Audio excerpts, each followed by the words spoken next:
coming, FDMG is coming, FDMG is coming, it's coming. FDMG is coming, FDMG is coming, FDMG, it's coming, it's coming, it's coming, it's coming, it's coming, it's coming, it's coming, it's coming, it's coming, oh, it's coming. FDMG is coming, FDMG is coming. Thought his personality be twerking, it's twerking.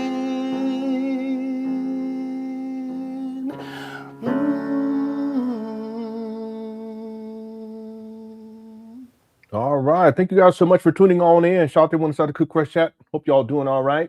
This is part 2. Breaking news. Umar Johnson desperately tries to finish renovations. We have a little more insight about what's taking place behind the scenes, in particular dealing with the class action lawsuit from donors, FDMG donors, spearheaded by Mary Ann Laurent, and why it is that Umar is doing what he's doing, why he did what he did yesterday.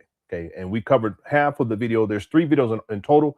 What I'd like to do is I want to play, because we didn't really get through much of the video, I'm going to play the whole video just as we kind of get started here. And then I want to stop at one part where Umar's making these very specific comments. And we didn't understand, at least I didn't understand yesterday, why he was so angry and what those, the comments, who they were directed at. This didn't really make any sense. There was no real context. But Umar, he was kind of like raging a bit. But then Mary Ann Laurent does a video today to explain what has taken place recently with the case, the class action lawsuit. And then she also speaks about how he was actually directing that particular section of that video where he's making these statements at her, which makes sense based upon what he's saying and based upon some T-shirts that she had made a couple of months ago. So I want to do that just to get started, and then we'll continue with the video for today. We'll get into the second video, and then tomorrow we'll come back and finish up the third video, and that'll get us reset for Saturday. I plan on live streaming on Saturday. That'll be the 7-year anniversary. That will be a marathon. We have a lot to cover, including the 3 videos that Umar Johnson released on February 7th of 2000. No, he didn't release them on February 7th, I don't think. When he purchased the trap bandos, that was on February 7th. Of 2019. We're going to release the 3 videos. One is a FDMG announcement video. The second video is a school promo video. And then the third video is an outside tour of these abandoned buildings. And then Umar is slated, or he's supposed to be going live on Saturday to give this big announcement about FDMG. And we'll cover that live. Once that happens, we'll make sure that we cover that. So we're going to have a busy day on Saturday. Look forward to it. And I want to thank everyone so much. Thanks everyone inside the Cook Quest chat. Thanks to the mods too, all of the mods here on my YouTube page. I also want to thank everyone who's been supportive of this YouTube channel, whether you're newer here or you've been here for a long time. Thank you guys so very much. Okay, there is a poll question before we get into this, ladies and gentlemen. The poll question is, what excuse will Umar Johnson make for why he was not given a certificate of occupancy? This is what I think Umar is going to do. I think he's going to apply. He's going to talk about applying, and then it's going to fail, and it's going to fail not because of racism or the city's trying to sabotage him or the Cookie Crush chat or his haters are trying to sabotage him, but simply because Umar did not get the buildings up to code. All right, and I have this whole thing. I actually emailed Black Anonymous today. I may share what I sent. Just my message, what I sent to kind of explain what I think Umar is going through, but there's other possibilities too. Someone suggested yesterday that what Umar may do, he may actually have some mold remediation take place and then blame it on the black mold remediation company, that they're the reason why. I may pull that up and share what I actually think Umar is going to do. Either way, he's going to come up with some excuse. So here are the options. Racism from the city of Wilmington, which is something he's already used when these abandoned buildings were almost sold at sheriff auction for past due bills. Those past due bills that Umar hadn't paid going on back to 2019, plus bills going back to 2017 that Umar, when he purchased these trap bundles, he became responsible for. So he's already used that. So he may use that again. Racism from the city of Wilmington. The second option is black contractors did a bad job. And what I mean by that is the black contractors, they did such a bad job that the buildings did not pass inspection. So that's why we didn't get our certificate of occupancy. He may intermingle these. He may say, well, it was a black contractor's fault, and that's why when we applied for the certificate of occupancy, Wilmington, they already didn't want me to have it because of racism, so they didn't give it to me for those two reasons, right? So make sure you get your vote in on that. Another one is Black Mold Removal Company did a bad job. I just mentioned that one. And then, of course, I've already mentioned the haters sabotage. Whatever the case may be, and we'll find out soon, right? And again, this assumes that he's actually going to put in a certificate of occupancy. He may not even put one in and say that he did, and then say that it failed, and then come up with one of these excuses or some other excuse. Whatever the case may be, Umar never holds himself accountable. It's part of the narcissism. He always blames everyone else. All right. He never holds himself accountable for anything. We can put together a list of different things over the years that Umar he has blamed. It's his responsibility, but he blames other people. I've been doing and digging and doing a little research into what it's going to take in order to get a certificate of occupancy. Umar is not going to pass. There's specific things that he has to do in preparation for applying for the certificate of occupancy. And then there's a window of time where in the certificate of occupancy, the application is put in the process. I mean, it's not like in a week. It can take 4 weeks. It can take 2 months, right? Umar hasn't talked about any of that stuff. Okay, so we're going to find out exactly what takes place over time. A lot of this has to do with the class action lawsuit. Umar does not want that class action lawsuit going to court. He's going to do whatever he can to keep that out of the courtroom, because if it goes to court in discovery, all of the financials dealing with FDMG will be revealed in discovery, and that's Umar's greatest fear, outside of more Black women coming out and exposing him as a sexual manipulator, financial manipulator, and a sexual exploiter and financial manipulator of Black women.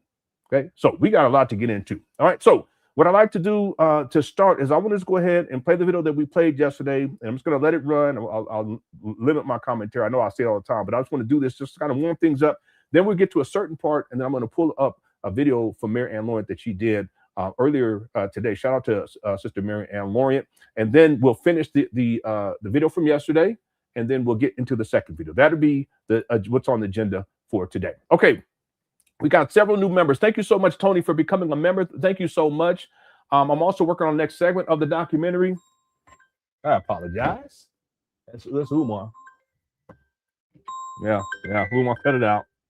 Okay. I'm live. I'm live right now, homeboy. Cut it out. I'm working on the next segment of the documentary. It's covering 2011. And I plan on having that available for members only next week. There's also other segments of the documentary. It's probably about, I want to keep one, I want to say about 4 hours in length so far.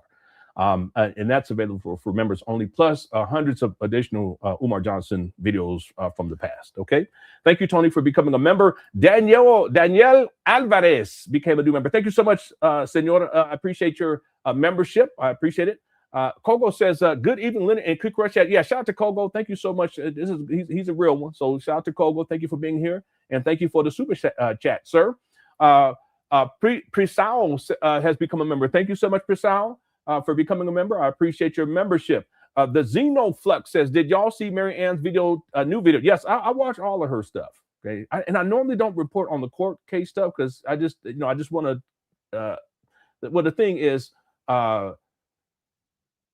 I mention it, but I don't want to get into the details too much because, just because it's a legal matter, right? And well, anyway, we will be watching some of that video. There's specific statements that she makes that are very pertinent to what we watched yesterday. So yes, I did watch. I watched it like twice, but I will play just a segment of it during this live stream. Okay, thank you so much, the Xenoflux 824. Xenoflux also says once Mary. Let's see, Umar. You're saying the clown. Umar wants Mary Ann to defend his sexuality. Number 130, room 130. Yeah, I saw that part in the video. I'm not going to play that part. But that's the thing. Umar, he does not want to be exposed by Black women, including this issue about his sexuality. All right. And what happened and what took place in room 130 with the metrosexual male that went to his hotel room. they finished the video shoot for the film Awaken at around 2 a.m.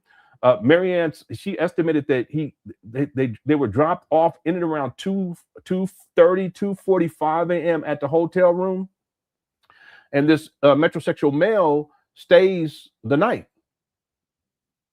And he was supposed to be washing Umar's hair. This is what he told Marianne, conditioning Umar Johnson's hair, and scrubbing, whatever they call it. I always forget what the term is. But scrubbing his hair at the nighttime in this motel. It's a metrosexual type of male.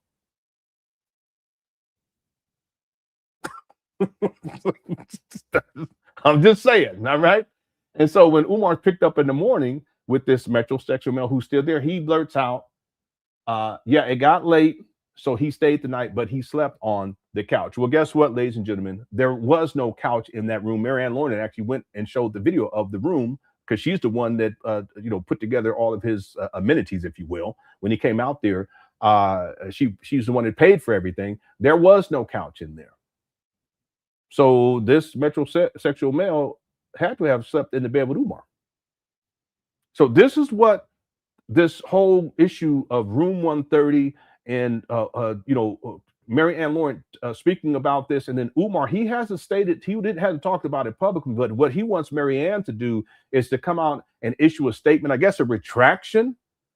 But and I don't want to get into this too deep, but she interviewed the metrosexual male, and the metrosexual male admitted that he did go and he stayed the night, and no, I don't think he said he stayed the night, but he did because they picked him up. But Umar admitted that, but that he went to go wash Umar's hair and condition his hair and all this other stuff. I don't want to get into all that, but you guys see the point. So Umar, his back is up against the wall because for so many years he's spoken against the LGBT community.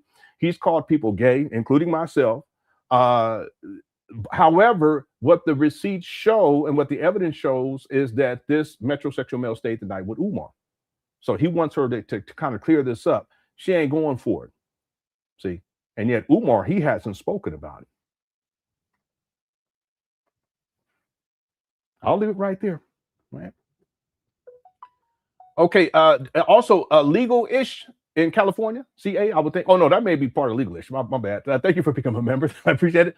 Dr. Umar Zapuki says, hello from Grafenweiler, Germany. Did I get that right?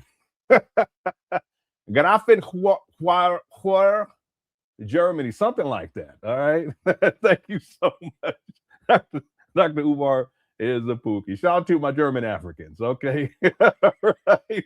The J. Charles says, did you see Mary Ann's video with the hair? Yes, I did see it. I won't play it, but I actually watched it quite a few times. I mean, quite a few times. Right. Thank you for the super chat. I appreciate it. Dr. Umar Zapuki also says his excuse will be Jermaine. It's Jermaine's fault. It's always Jermaine's fault. Yeah, Umar never holds himself accountable, and he always blames other people for everything. For everything. Why the school hasn't opened, I mean, the list goes on and on. We can even go back to when he was looking for buildings. One time he said that the Archdiocese of Chicago, they didn't want to sell him the building, a building in Chicago. I think it was in Chicago, right? I mean, he has all types of excuses that he comes up with. And all this is to extend this scam indefinitely. In fact, let me pull up this message that I sent. Because I understand what Umar is attempting to do. And actually, I'm going to read this after we get to this particular point in the video. I'll read this to you guys. But he never holds himself accountable. He's going to blame someone, including once these buildings, when they don't pass inspection, when he's not given the certificate of occupancy, he's going to blame somebody else. I guarantee it. Okay, thank you so much for the super chat. New T Diggy says, did you see my email and attachment? Yes, I saw the email. I haven't gotten to the attachment yet, but I will get into it. I'm real backed up on emails, but I did see it. I opened it. I just did not get a chance to get into it, but I will for sure. I promise this week. Okay, thank you, New T Diggy. In fact, I need to do it before Saturday, right? Yeah, I'll do. Yeah, so I'll plan on doing it tomorrow. That'll be the plan. Okay, thank you so much, New T Diggy. Thank you for sending it to me too. I appreciate it. All right. Thank you for the super chat. And then the Fupa Trooper says, do you think Umar Johnson made Scrub Daddy sign an NDA? No, I don't think so. I mean, it's possible because he's talked about that in the past. One time he said that you got to sign a cookie consent form. I don't want to be better. Anybody remember that? Hit the one. when Umar said that the women have to sign a cookie consent form, and that's like an NDA. I had to sign an NDA too. From anyway, but not associated with this. I'm talking about my job. Okay, no Diddy shit. Oh my God. But you gotta see my point. He used to say that about the women, that they would have to sign a cookie crush consent form. So, you know, if he's messing around with these dudes, then maybe maybe he does do that. Now, and with all the women that I've talked with who's been intimate with Umar, they've never said that they had to sign some sort of a cookie crush consent form. So I don't think he would do that. I really don't think so. Is it possible? Yeah, but I don't think so. I don't think so. You know, I was thinking about this, and I don't mean to get into this, but real quick, I was thinking about this whole scenario with Umar. He goes out to do this film. Marianne Lawrence puts everything together. It's chaos from the beginning. He's trying to take and steal her intellectual property. And then at some point, he tried to sue her for $500,000, and then he ultimately settles and pays her $68,000. He tried to sue her for $500,000, and then he ends up paying her so that she does not release the behind-the-scenes footage with this metrosexual male. He pays her $68,600. He's not going to do that unless he knows that the video is incriminating, and it is, because she told me about it even before she went through this process and they settled out of court. But I want to make a point here, though, and again, I'm speculating, but thinking about the whole scenario of this metrosexual male even showing up on set. Marianne Lawrence, from what I understand, did not know who he was. So why does he show up on set if she didn't know who he? Anyone think about this? If she don't know who he is, why is he showing up on set? What I'm really getting at is who invited him in the first place.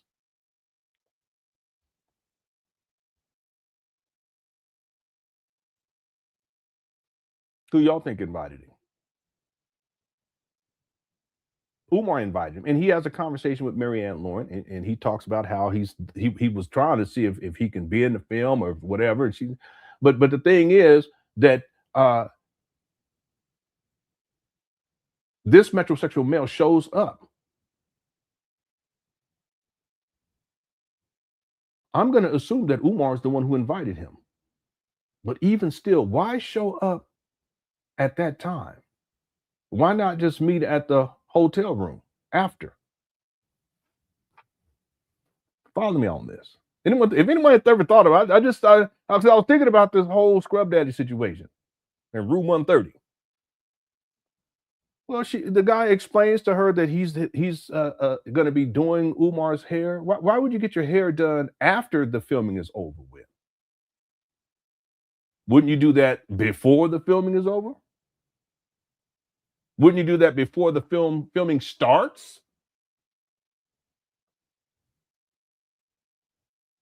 You know what I think? And here's the speculation part.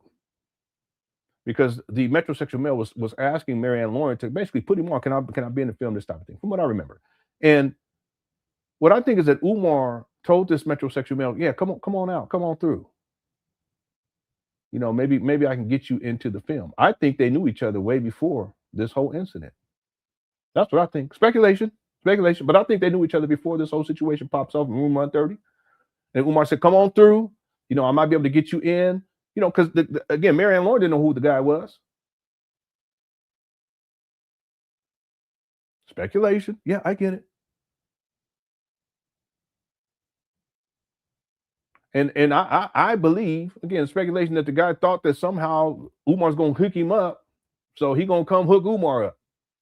And I'm here to do his hair, and I'm gonna be scrubbing his hair, whatever it's called, and washing his hair. I mean, what kind of conversation is that? Why would you come and tell Marianne Lawrence that? She don't even know who you are.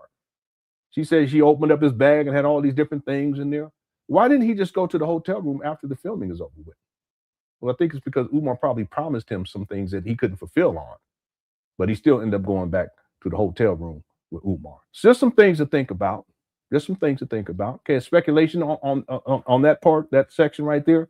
But just to be clear, Umar knew who he was in advance, because none of this would have happened And then based upon the behind the scenes footage and how Mary Ann Lauren explained that to me before, this was even before I had interviewed her. They knew each other, and and in my opinion, they had dealings prior based upon what the metrosexual male was asking Umar in the video. But we're gonna leave it right there. I already done said too much. Thank you for the super chat. I appreciate it. What's up, Swaggonito says, did you see Mary Ann's already created the wear the school at shirts? She showed them all. Yeah, I forgot about that. We were talking about that yesterday, but then she does a video today to explain that. And that's why we're going to go back and watch the video from yesterday. I'll just let it play. I just kind of get things warmed up, and then I'm going to pause it at a part where Umar makes those comments, because we didn't understand why he was so angry at that. But that's him directing negativity and animus towards Mary Ann Lauren. Okay, so we're going to get in that in a moment. I ain't seen you in a while. Hope you're doing all right, Swaggonito. Shout out to Swaggonito, and thank you so much for the super chat. Okay, let's get going here, everyone. All right, we got plenty to get in too, and we're going to be taking our time. Okay, I plan on live streaming tomorrow. I don't plan on live streaming on Friday, but we will be doing a marathon on Saturday. Okay. All right, let's get into it. So this is the video from yesterday. We played most of it yesterday, and it's not a long video, but I want to play from the beginning. I'll let it run, and then I'm going to pause at a certain point. Okay, shout out to Cook or Chat. Here we go.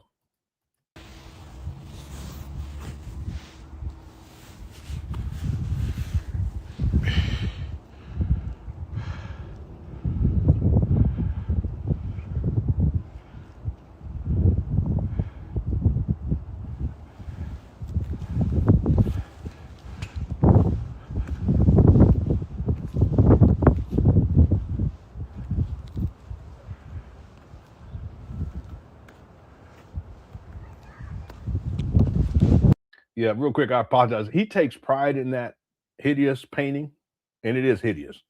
But remember, before that painting, what did he take pride in? Anybody remember? He don't never say nothing about it anymore. He don't talk about it. He don't go on and sit on it. He don't do none of that. Anybody remember what he? Yeah. No, the door for a while. The door, no, not the toilet, not the door. But he was false with the door though too. But it was the rock. Remember the FDMG sacred rock? What's up, Jonathan?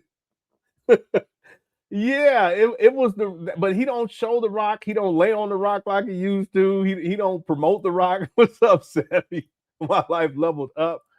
It's interesting because now he totally abandons the rock, and he mainly focuses on the mural, sometimes the doors.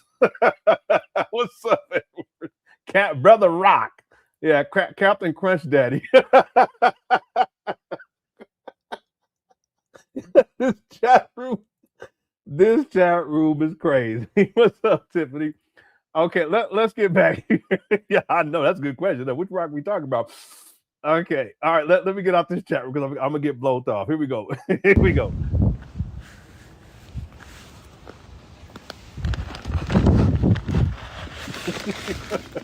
Yeah, he did. He had like a lizard. He sure did.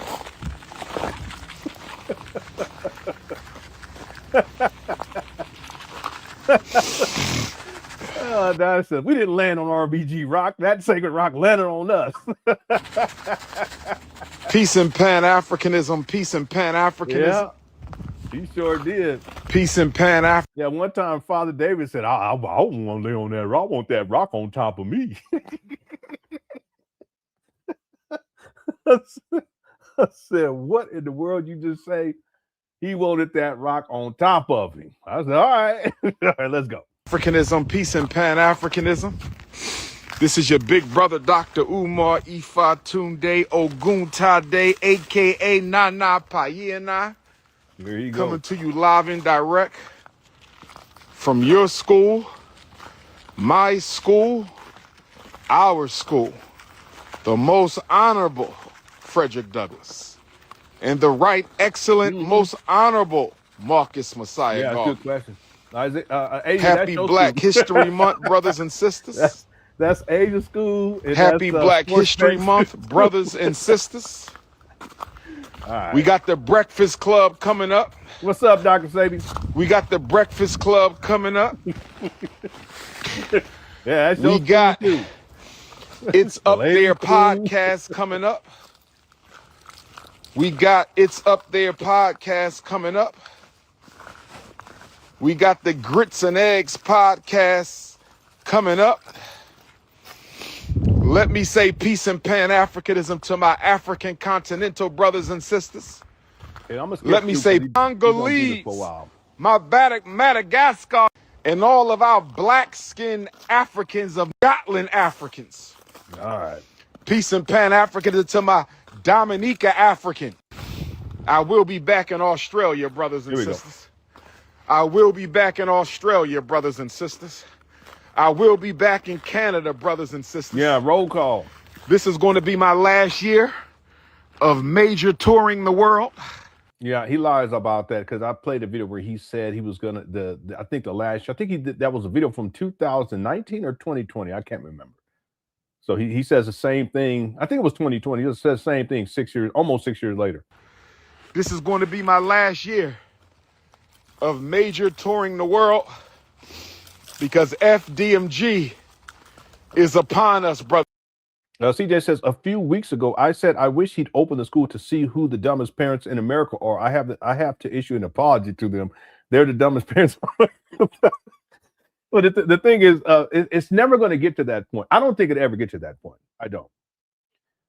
Just with getting passing inspections, pre-inspections, inspections, part of the process, I already did some research on it, of getting the certificate of occupancy is that all relevant permits that were filed, they have to be closed. That's the terminology that means. And what that means is that the work actually needs to be done.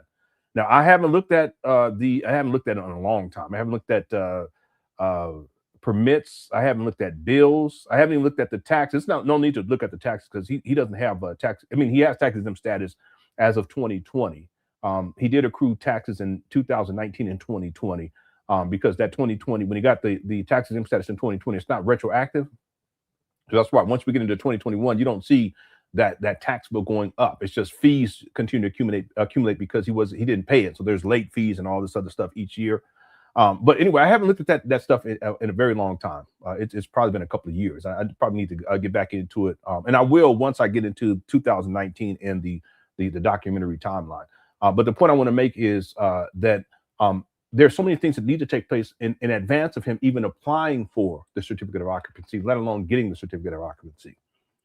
But let's assume, CJ, that he does all of the things, the prerequisites, pre-inspections, inspections prior to, and all this other stuff, because there's a whole list, prior to putting in the application. And these applications, it can take 4 weeks, it can take 2 months, it can take 3 months or 4 months. It depends on how big the project is and everything that needs to go into it. Let's assume that he gets the certificate of occupancy. Okay, then what's next? So the certificate of occupancy means that everything's up to code. Okay, what's next? And how is Umar going to pay for all of what's next? See, Umar needs to furnish these buildings. How is he going to pay for that?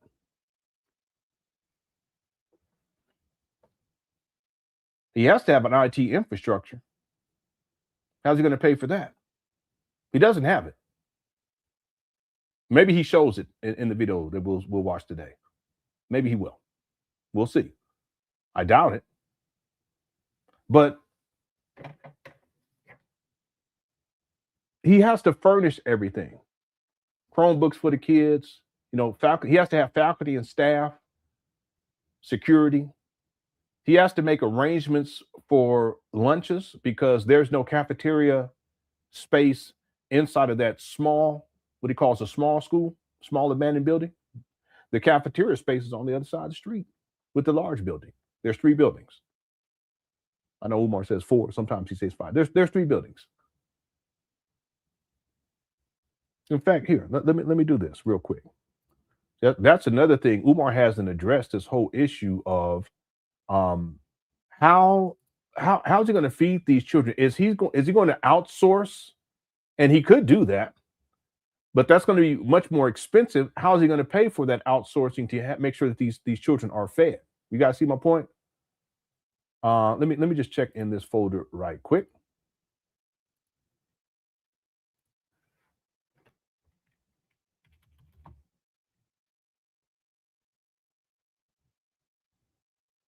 Yeah, here it is right here.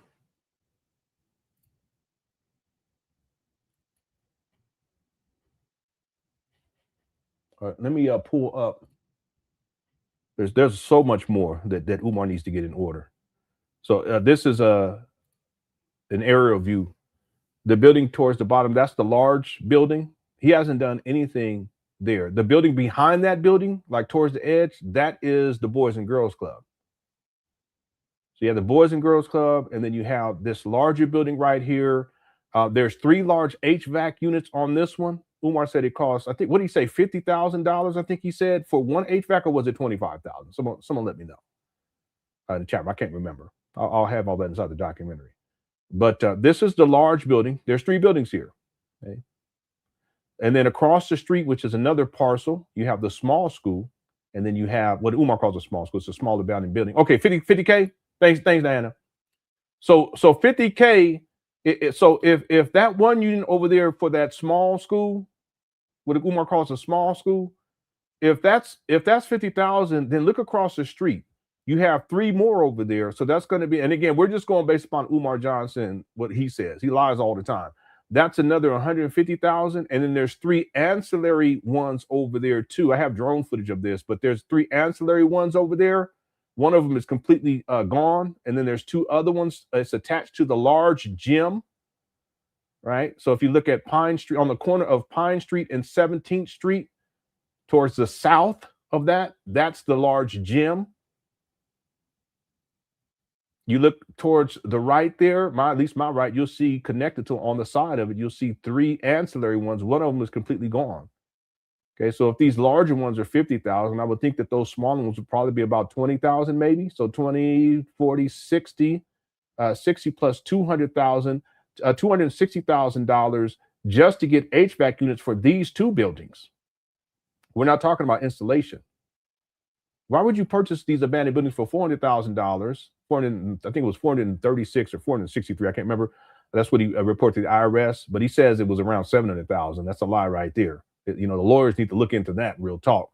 But why would you purchase these trap bundles for around $400,000? And then you have over 200 and I don't know, goodness, $260,000 worth of HVAC units that you need to purchase, and we're not counting the small HVAC unit on the side of the smaller gym. Okay, and that's on the corner of Pine Street and 17th on the north side. There's a small, it's attached to the side of the building, and Umar, he actually had that replaced. All right, so I mean, it could be argued that we're talking in and around $300,000 just for the units alone. We're not talking about installation. All right, so there's a lot that needs to be done with this building. The point I want to make, getting back to your comment, was if you guys look, let's assume that he gets this side of the street, the northern side of the street, that parcel, he gets all of this up to code and everything. Okay, how is he going to furnish everything in here? Because and I was bringing up that there are there's no cafeteria. Okay, the cafeteria is in the larger building. So what is he going to do about that? It makes no sense. But let's assume that Umar opens these things up. You know, he furnishes them. He has faculty and staff. You know, he has counselors. He has he's a principal, I guess, vice principals, everything, and then it's all furnished, millions of dollars. Okay, how is he going to pay for operation costs for the first year, or for the second year, or for the third year? And then, are we to expect that the impoverished people there, because this impoverished community where this area is at, are we to expect that the parents of these children are going to be willing to pay $500? Marianne Lawrence said most recently he said $600 a month for the children to attend. It makes no sense. So I don't think we'll ever get to that point wherein parents would actually attempt to enroll their child into these trap bandos. So let's assume that they get fixed everything. It's such a far way away, and it's extremely unlikely. It's improbable that he ever gets to that point. But even if he does, are we to expect these parents going to be paying $500 a month or $600 a month? That's just ridiculous. Plus, Umar's already admitted that the school is not going to be accredited. Why would you pay $500, $600 a month to send your child to a school that's not accredited? Okay, and in that sense, yeah, if we got to that point, not too bright. All right. Thank you, CJ. And none of it makes sense. None of it makes sense. Sweet D says Umar is like a child who does a random chore half-ass expecting money from their parents. Yeah, he is. He's very much like a child. He doesn't finish things. He doesn't get things done. When he does things, he doesn't get things done to completion. On Saturday, we'll be watching that school announcement video, and we'll take note. We'll take note of all the things that Umar said that he was going to do. We done it before. We actually did it before. We put together a list, and I can't remember how many things. I thought it was over 100. It was a lot of things he said he was going to do. None of that ever came into fruition. I always give Umar credit. He did throw 2 block parties, but in the bigger scheme of things, 99% of the things that he says he's going to do, he doesn't do it. And then when he does things, it's like half. It's like just the bare minimum to kind of make it seem like it. But if you look at it in the bigger scheme of things, it's like, it's either a waste of money or it was a bad idea. That's Umar over and over and over again. You guys will see on Saturday. I mean, because that video is very telling. That'll be the 7-year anniversary. Thanks, Sweet D, for the super chat. The Xenoflux says, forgot about the boarding school part. Yes, that's another thing. Umar, he has stated initially that it was going to be a boarding school. A lot of this is sourced from when he was shipped away to a boarding school when he was 13 years old. And this is just him, the whole idea of FDMG, it's just him reliving that trauma and trying to correct these childhood traumas. It's just so backwards. All this is just rooted in selfishness and narcissism with Umar. It's not about helping Black boys, because he could have done things to help Black boys a long time ago. And I'm talking about with a physical structure where he ain't got no business around children anyway. But the point is that he could, if he really wanted to, he don't even like children, real talk, right? But yeah, it was supposed to be a boarding school. That's what he sold it. It was supposed to be a boarding school for boys and girls. What Umar has done over the years is he's moved the goalposts. And from this grandiose idea, he just reduced it less and less, continues to collect money. He reduces it less and less and less and less. Even the idea of these 3 buildings, he said he was going to open all 3. And then at a certain point, he says, we're just going to focus on what he calls a small school. So that's another reduction right there. Okay, and this is an extreme reduction from what he had proposed with the St. Paul school scam. See, but this is what Umar does. And then he says that other people are moving the goalposts. No, he's the one that has consistently moved the goalposts. And I just want to show this real quick, just to show you how far Umar has. It's like a reductionist. He promised something grandiose, but then he delivers on something. And he still hasn't delivered on the school, but he delivers on something that is far less than what he proposed in the beginning. And this is what he proposed in the beginning. After purchasing the St. Paul school, the St. Paul's College, he was going to turn it into this 500-acre campus encircled by an FDMG river in the shape of Mother Africa, Ancestors Park in the center of the campus, dormitories, airfield, athletic facilities, farm, state-of-the-art music and theater production studios, greenhouse, zoo, community center, separate buildings for all 33 trade areas, and much more. A baseball field, track and field facility, an airplane hangars, I would assume helicopters too, a NASA building. There's an airstrip for airplanes to land on, and I would assume helicopters too. There's 2 schools. There's also there's a hospital. So he goes from this to he's just going to open up these 2 buildings on that other side, the north side of that of East 17th Street. Okay, he has a history of this. Okay, but again, the concept, the initial conceptualization was that it was going to be a boarding school in the shape of Mother Africa with the man-made river surrounding a 500-acre campus. Ridiculous. All right, thank you, the Xenoflux. Contavet says, time for action, because Mary Ann is on his art. She sure is. She sure is. I'm going to start doing this East live stream. If you are a donor, if you're someone who donated to FDMG, and you want to get some remedy, or you want to get justice for Umar scamming with this FDMG school scam, contact Mary Ann Lauren. Okay, and I'm going to play a clip in a little bit where she actually states that. So I'm going to reiterate that every single live stream. Okay. Thank you, Contavet, for the super chat. KK says, a part of me wants him to be granted the certificate of occupancy, because then the proof will really be in the pudding. Maybe then people will focus on curriculum, feasibility, faculty, etc. It will fully expose it. Yeah. Even Umar acquiring these abandoned buildings, he exposed himself, because here we are almost 7 years later. It'll be 7 years in 2 days. Well, we can say 3 days, right? It'll be 7 years. He exposed himself. because here we are 7 years later, and he hasn't finished anything. Not one black child has been educated.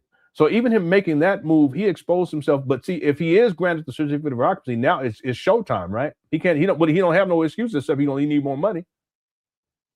But see, him needing more money is something that he should have thought about way in advance. And he should have been saving money for operation costs. He should have been saving money to furnish these abandoned buildings. Yeah. So if it was granted for some, a stroke of luck, major stroke of luck, okay, now, he's really on. I mean, he really has to show and prove. Just like he's had to show and prove, and he's proven that he's a failure, and that this is nothing more than a long con. But yeah, if he got the certificate, what are you gonna say then? And real quick, curriculum is another issue. We don't talk enough about that, but Umar doesn't have a curriculum. He conceptualized this in 2004. We're about 22 years later, and he still doesn't have a curriculum. That's a whole nother issue that needs to be ironed out. Umar thinks that because it's an independent school, he can just come up with whatever he wants with no checks and balances and no oversight, no government. No, that's not how that works. That has to pass too. You just can't teach whatever you want to. And then, of course, feasibility. Is it even feasible? I mean, you can look at it on different levels. Is it feasible in terms of the children that live in that area? Why would the children pay $500 or $600 a month? Why would their parents pay that when they can go to a school? It's like 5 blocks away, something like that. It might be 6 blocks away. There's a brand new school that was built over there. It's a STEM Academy, and they can go there for free. There's another school over there too that's been in operation for years. They can go there. A lot of kids, that's where they go. Is it financially feasible in terms of operations year by year? No, it's not. But that's a whole other topic that needs to be addressed. Umar hasn't spoken on these types of issues. And in faculty, I actually think, KK, that Umar believes that black people gonna come and work for free. That's what I think. That's the thing. I think in his mind he expects everything to be done for free. I think he expects faculty and staff to come up there and work for free, so that somehow he can make this work financially. Then it becomes financially feasible somehow. Even then, it's still not going to be, because you got to provide insurance, workers' comp. I mean, there's all kinds of stuff. Umar ain't, anyway.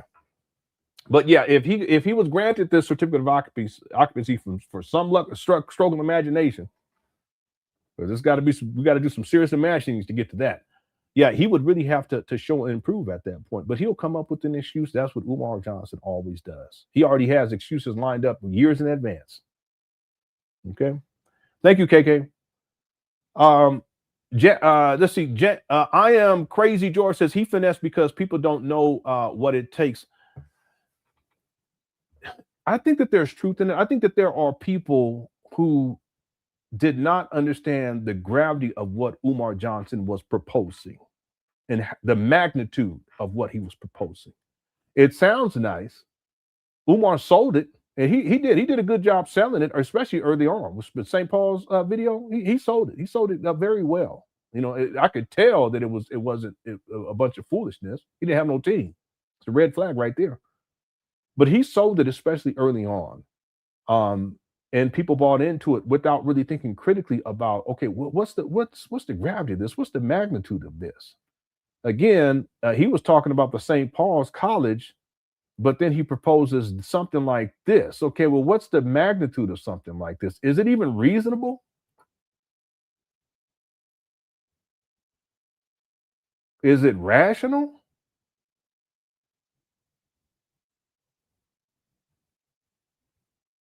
Is it delusional? Because this is delusional right here.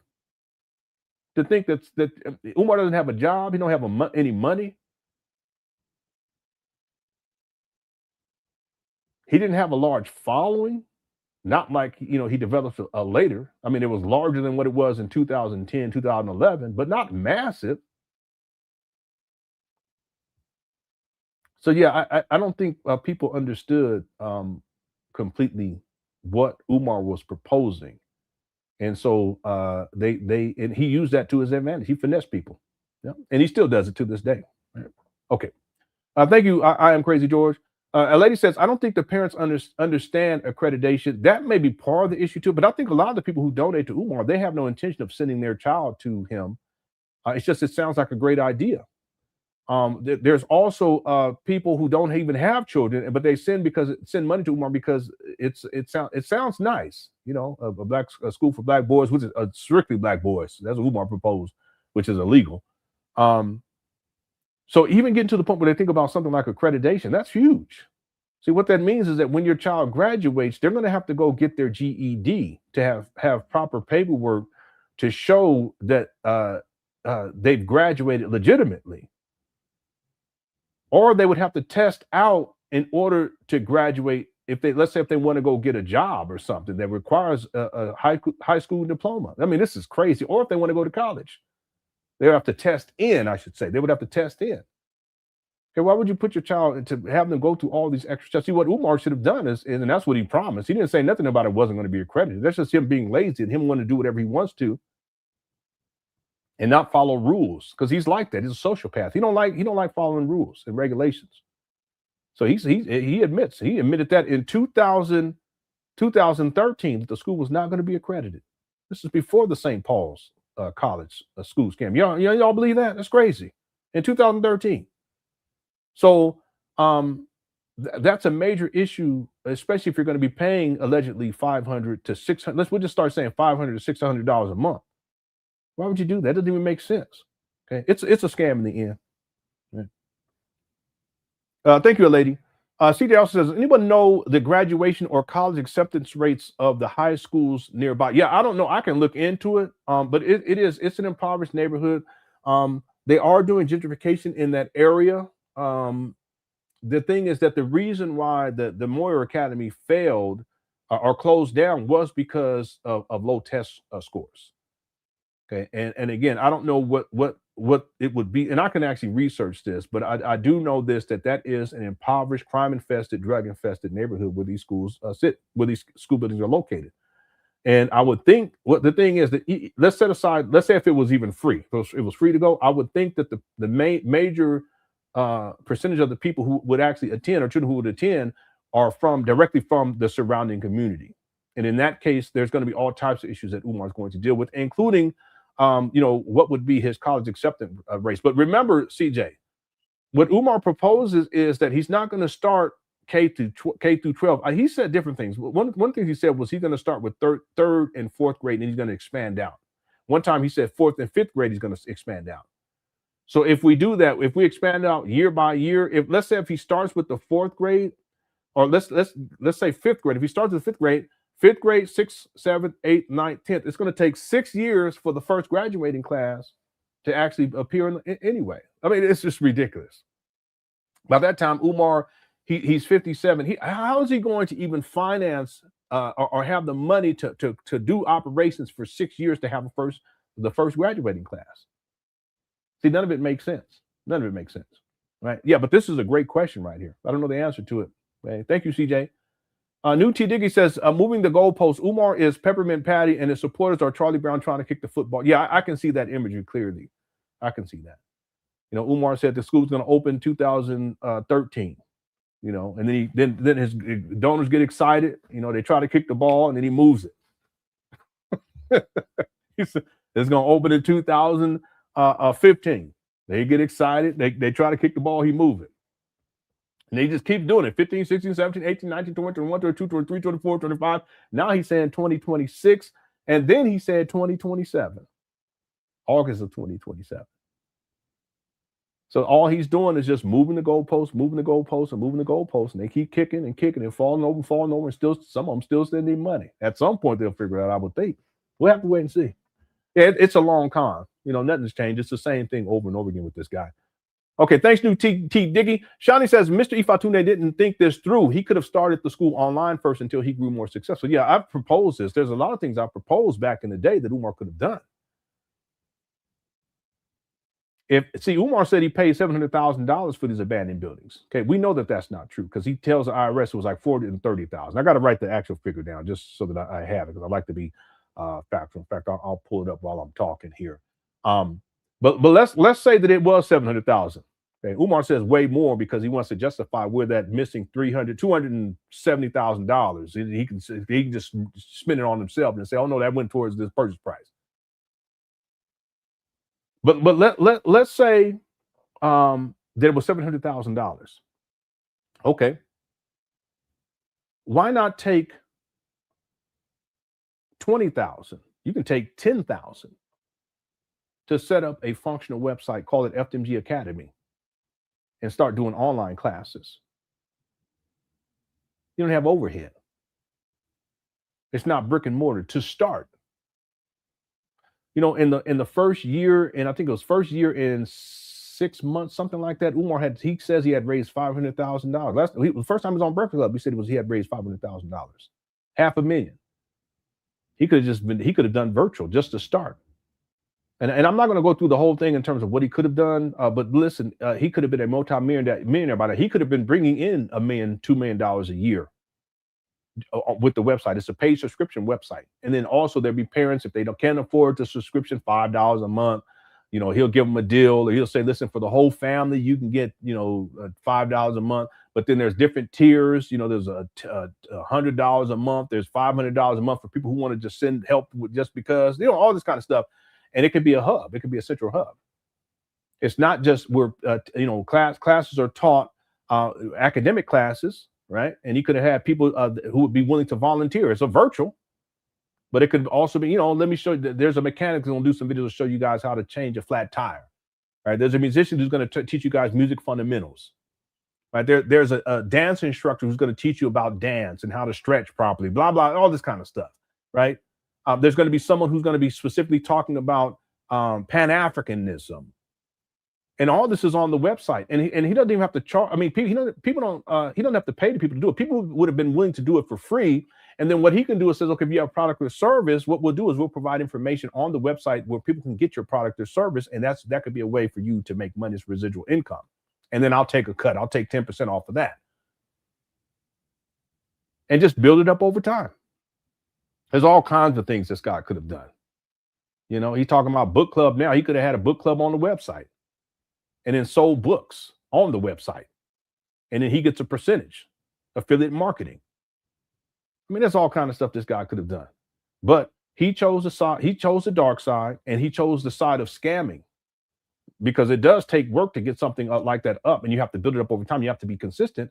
But if he had done this properly, he would have been making millions of dollars a year just off of this website, because people all over the world, people in Europe, people over in Africa, he could have had people do videos, you know, it could be academic or otherwise, you know, cooking classes and doing them in different languages, you know, have AI, automatically produce the captions, closed captions for different languages. And people buy into this per month. It could be $10, $20, $50 for the premium of, you know, if you just want to be, and then he'd have a donation button on there. If you just want to support this project, you just to donate, you don't really want to deal with the website or anything like that, then, you know, okay. A business directory based upon people's city or state or country for that matter. Anyway, I go on and on and on. This guy, he could have been bringing in millions of dollars easily. You got to build it up. You got to put it in time. You also have to be consistent, and people would have been willing to do a lot of this stuff for free. Anyway, and then he can show proof of concept, and then he says, okay, we've raised $20 million.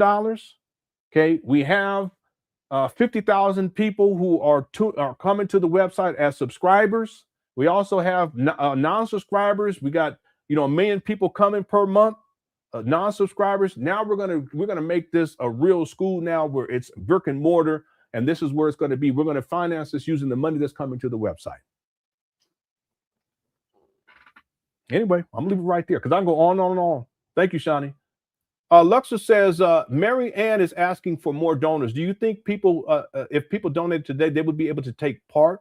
Do you think they need to have donated years ago? I would make a donation just to help more people. Yeah, I would think that it would have to be prior to, I don't know the answer to this. I don't really know, but I would think that this would have to be people who donated in the past, not necessarily years ago, but in good faith. They believed in this project. They were supportive of Umar, and they wanted to donate to FDMG. I don't think it's going to work if it was people who, you know, weren't sincere about it. I don't think that would work. So yeah, I would think that it would be maybe not 2 years ago, but maybe a year ago, something like that. It could even be 6 months ago. But if people can prove and provide receipts that they actually donated and that they're disgruntled because nothing has come out of this, then yeah, they need to talk with Sister Mary Ann Lauren. I have a video I'm going to play in a little while, and every single time I live stream, I'm going to reference this and to remind people, yeah, if you want to get justice, you want to get your money back, but you also want to get justice in terms of Umar Johnson scamming the Black community with this FDMG school scam, and you are a donor, get with Sister Mary Ann Lauren. And again, I haven't talked too much on the court case because it's legal and it's ongoing. But she did make mention of this in the most recent video of how, if there are any other people out there who donate to Umar and you would like to take legal action, to contact her. I'm going to encourage people to do that. Okay. All right. This is a great question. I don't have an answer to it. What I would think is that you would have to have donated in good faith.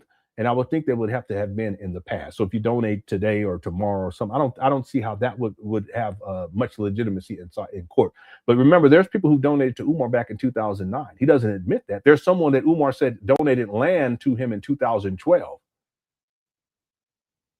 in San Bernardino County in California. Well, that's a donor too. Something like that, or people who donated for the St. Paul's College 2014, 15, 16, 17, 18, 19, 20, 21, 22, 23, 24. Yeah. All right.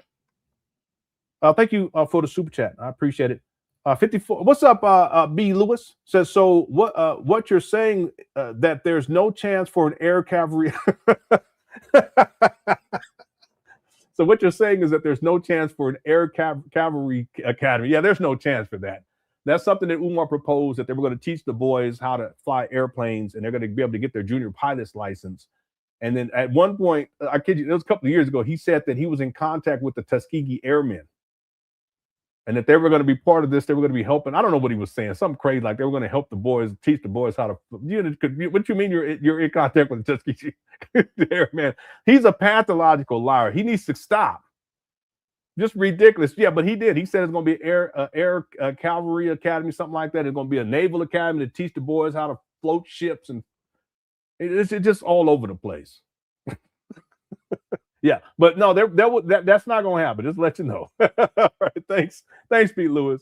Jonathan says even if the school was open, he wouldn't be teaching anything practical the students could use. Well, again, that gets back to a curriculum.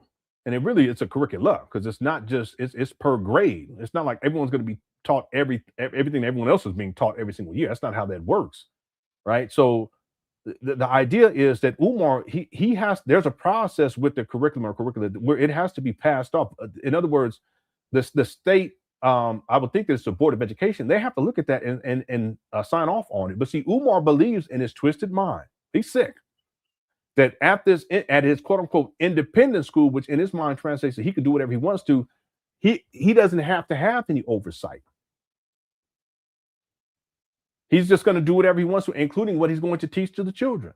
That's not how it works. It never works like that.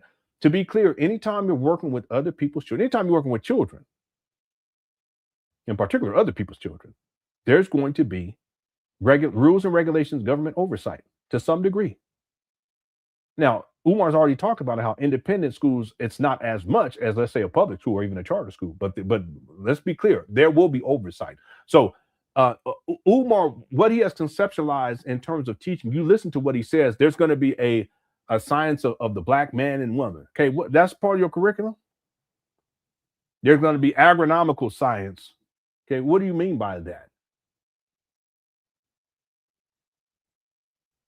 He can't tell you what that is. Oh, well, that's when we're going to have a FDMG garden. Okay, yeah, but can you, come on, what besides that, what else? You know what I'm saying? We're going to have black pigs.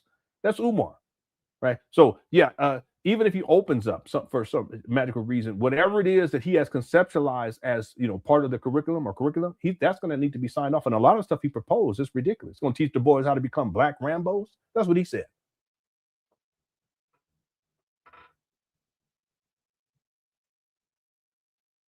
The science of the black family? He said that too. Okay, what does that mean exactly? And he's the last person to talk, but I'm leaving right there. Thanks, Jonathan. I'm leaving right there. We got to get going. Thank you for the super chat. Everyone else, thank you for all the super chats. Soggy says Umar would be Darth who in Star Wars. Huh. Dark Scamus. That's what comes to my mind. Umar will be Darth Scamus, right?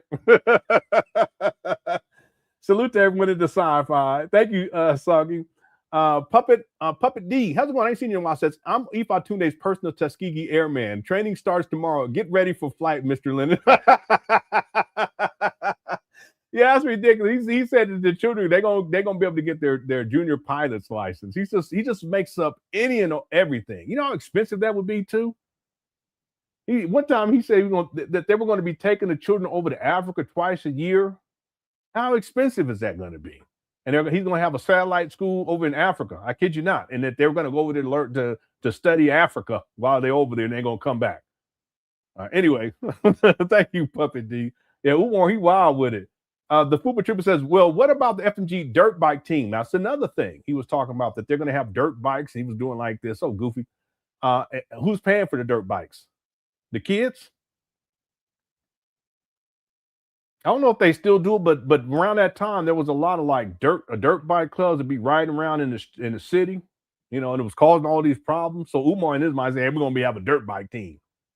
We're going the 200 strong. We're going something like that. I can't remember what the figure. I'm exaggerating, but yeah, that's what he said. Ridiculous. Just think in terms of insurance, right? Liability issues. And these are kids. He's going to start with the 3rd, 4th, 5th, 6th grade. You're going to have them on dirt bikes riding through the city? I mean, come on. It don't even make sense, does it? All right. Thanks to Fupa Trooper. I forgot about that, but we'll get into that on Saturday. That was in the school announcement video. How's it going, Amina? Says, what can he possibly telling his siblings and other family members to keep them away from their mother? My heart breaks for her. Yeah. You know, I actually think it's a lot more complex than what we're privy to. I think it's a lot more complex. See, Umar, he's a master manipulator. You know, one of the things that he has done for some of these women that he's dealt with is it's like Epstein. What do they call that? P. Diddy did it too, where he would film people. Epstein would film people and take pictures with people. What's the word that it's just slipping my mind right now? To blackmail them, right? Yeah, blackmail them. Well, Umar's done that with at least some of the women that he's dealt with. He would tell them to send him nude pictures. Yeah, extortion. That's the word. He would tell them to send him nude pictures. Examples of that would be when he was telling the conscious stripper to send him booty pics. Well, do you guys know that there are women who have decided not to come out? And I know this has a statement of fact. They decided not to come out and expose Umar for his sexual depravity and his sexual exploitation of them and financial exploitation of them. They're afraid to come out because they know that Umar has nude pictures of them and perhaps nude videos, nude pictures at the very least. That's how devious Umar is. So the reason I'm bringing this up, if you have someone who's that evil and sadistic, and these women have dealt with him, let's say for a matter of months or a year or 2 or 3 or maybe 4 years, can you imagine? And he has that level of stranglehold on them. Can you imagine what levels of stranglehold that he has on his siblings that he's been dealing with for, in some cases, 51 years, 50 years, 49 years, 45 years, 40 years, 35 years. Just something for people to think about. He's insidious. So I think it's much more complex than what we realize. I also think that Umar, he leverages the money that he's received for FDMG and he weaponizes that against his family too, because he can control them based upon making promises about money. I don't think we really addressed this, but and shout out to Sister Lene. She had sent me some text messages, and I shouldn't even be talking about this. I'm gonna set the two aside. But the point is that I was gonna make is that his family members are aware of the amount of money that he's bringing in, not the totality of it. I don't think anyone's aware of it, including Umar. Millions of dollars, they're aware of that, and I have a sense that Umar has used that to keep them in control. If you come out and say this, then I'm not going to send you. But if I send you this, you can't be talking about this. That's how insidious Umar is. Same thing with the nude pics. Yeah, you come out on me, okay, well, I'm gonna drop. Because remember what he did with Lene? Anybody remember that? He took one, and she could literally, I mean, she can take. That's a crime. That's called revenge porn, and it's serious. Not so much back in the day, but now that's serious. So he does that to her. He does that because he wants to have leverage, and it's a form of extortion to keep people silent. That's the kind of person that we're dealing with, and I think he's done the same thing or similar things. I'm not going to say the same thing, but the similar things to his siblings to keep them away from his mother. Okay, yeah, he's a sick individual. Thanks, Amina, for the super chat. I appreciate it. And then Smart Barbie says, so is FDMG incorporated in Delaware or Pennsylvania? The deed says Pennsylvania, but when he was served the cease and desist, his response was that he ignored it because it's not in Pennsylvania. Yeah, I didn't even think about that. See, from what I remember, he says that it was incorporated in the video we'll get to on Saturday. He said that it was incorporated in Delaware because he was specific. He said the Black Star Line was incorporated in 2019 in Delaware. And then FDMG was incorporated in he said in 1919. I think that's what he said. If memory serves me correctly. Is that right? Yeah, I think he said 1919. And FDMG was incorporated in Wilmington, in Delaware in 2019. I remember him saying that.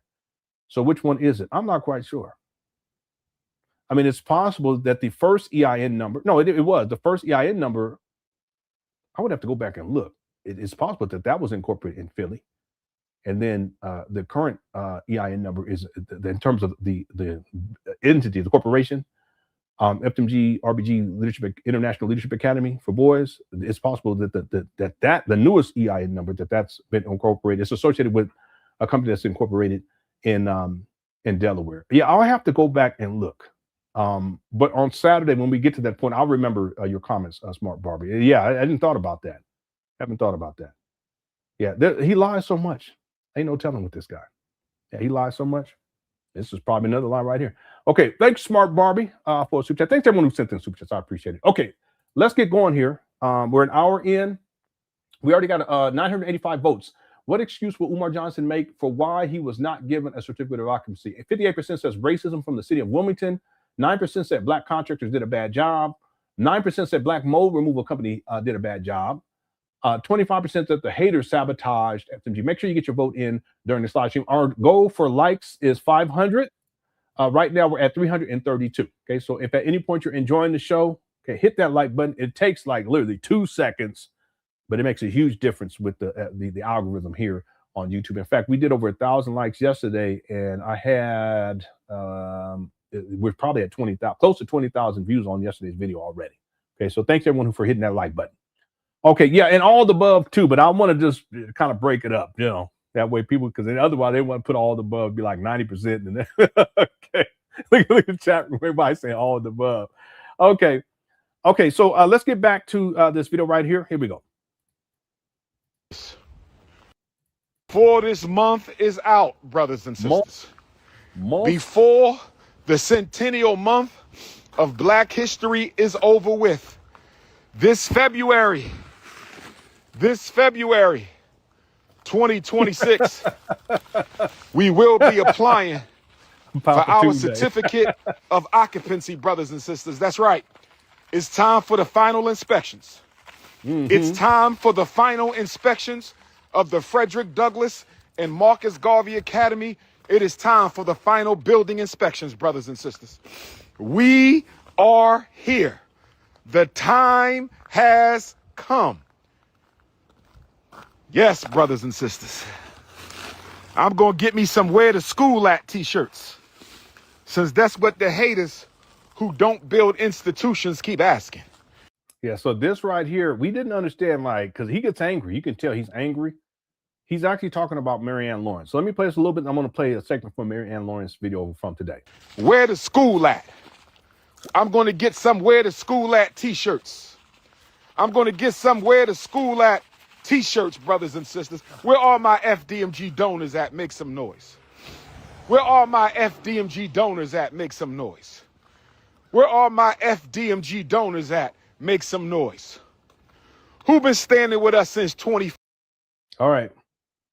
asking everybody who is on this channel if you have donated to FDMG and you have proof of donation, or if you know anyone who has donated to FDMG and they have proof from their financial institute.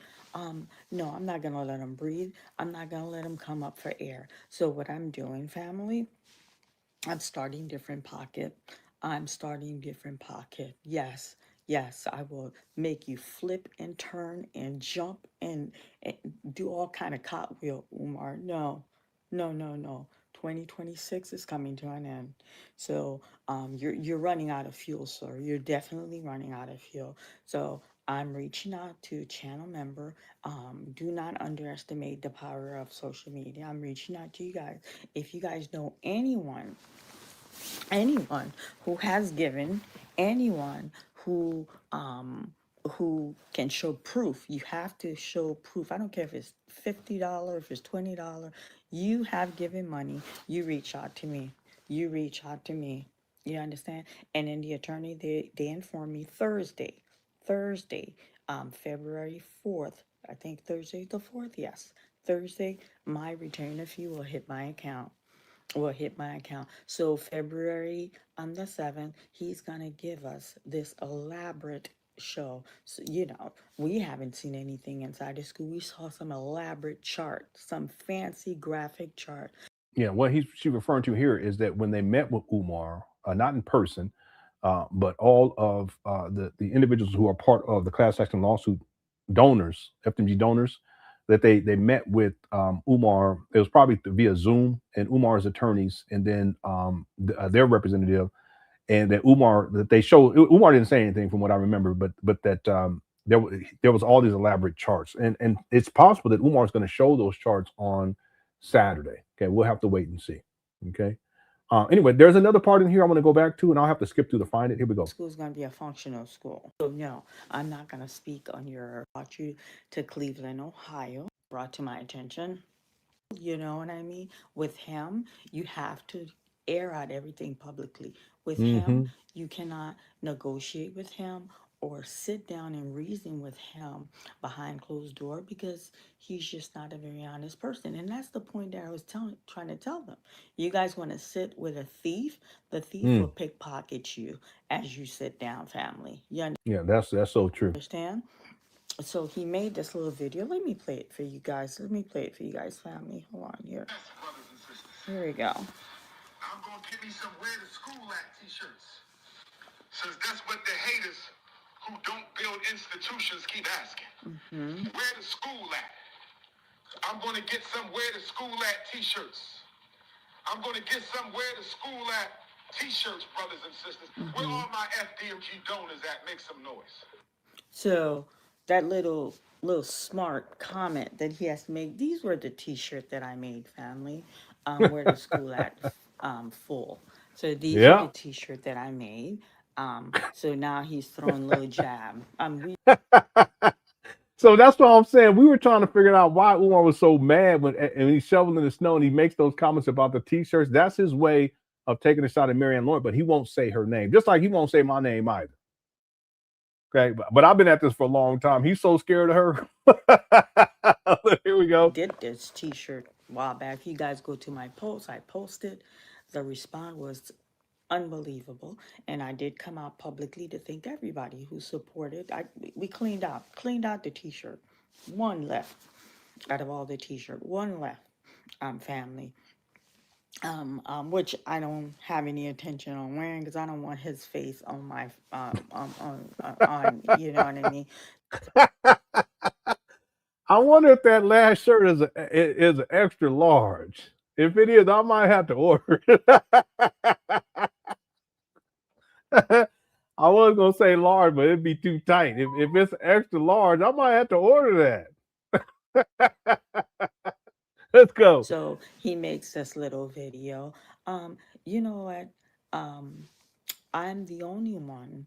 I told you guys in the video I was gonna put my money where my mouth is. I took the initiative. I got some attorneys, and to get accountability. So he thinks he's one up on me. He thinks Mm-hmm. like, all right, I paid these the donors fee for the legal fee. They're gonna shut up. I'm gonna open the school. I'm asking everybody who is on this channel, if you have donated to FDMG and you have proof of donation, or if you know anyone who has donated to FDMG and they have proof from their financial institute, no, I'm not gonna let them breathe. I'm not gonna let them come up for air. So what I'm doing, family, I'm starting different pocket. I'm starting different pocket. Yes.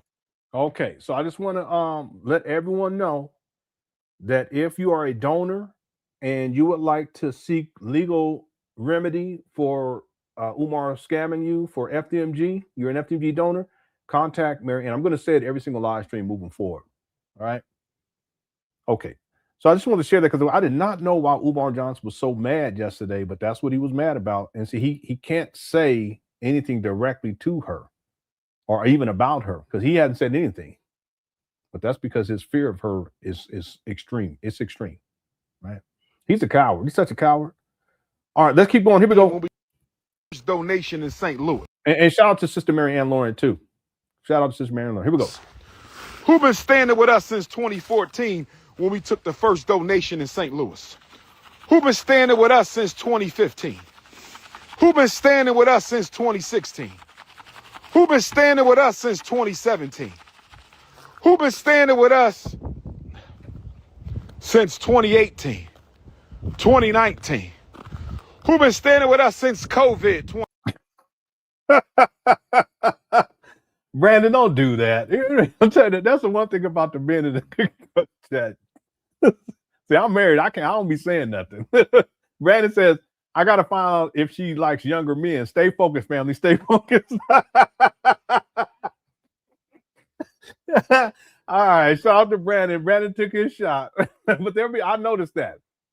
A lot of the brothers in the chat room, sister, when I had her on, they was in the chat room. Same thing when I had Sister Lene. We're gonna leave it right there. Let's keep going. Thanks, Brandon, for the super chat. Let's go. 2020.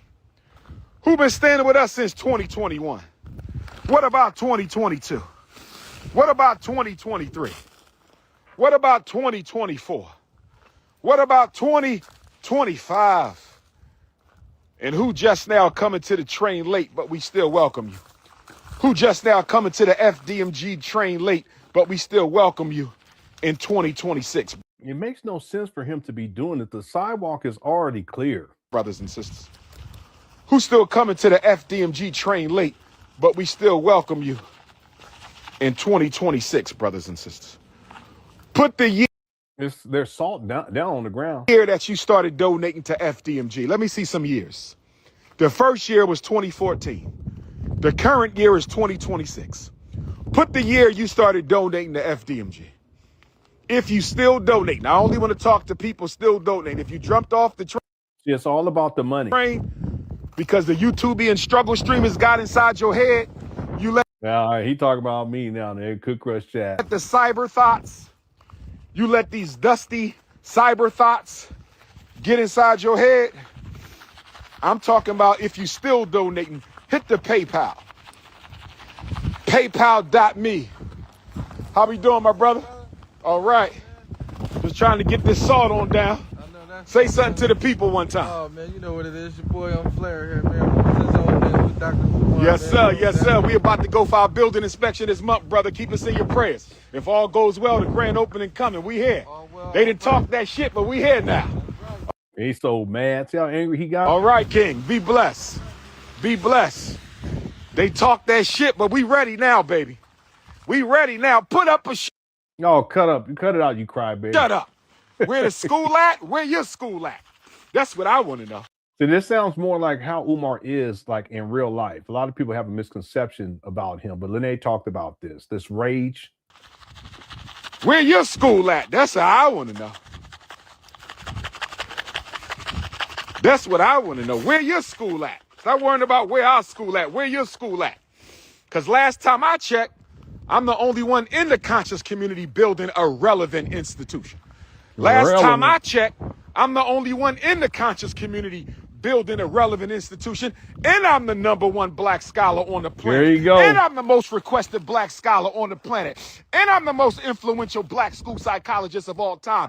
And I'm the #1 black university guest lecturer of all time. So if I can build an institution, if I got time to build an institution, and I'm the main fighter in the school to prison pipeline, and I'm the main fighter. Umar, shut your ass up. Don't nobody want to hear all this. You know, talk. You know what I mean? Cook Rush Chat. It's too much. You're just doing too much. Sequoia, don't you agree? Darth Yeller. If you don't.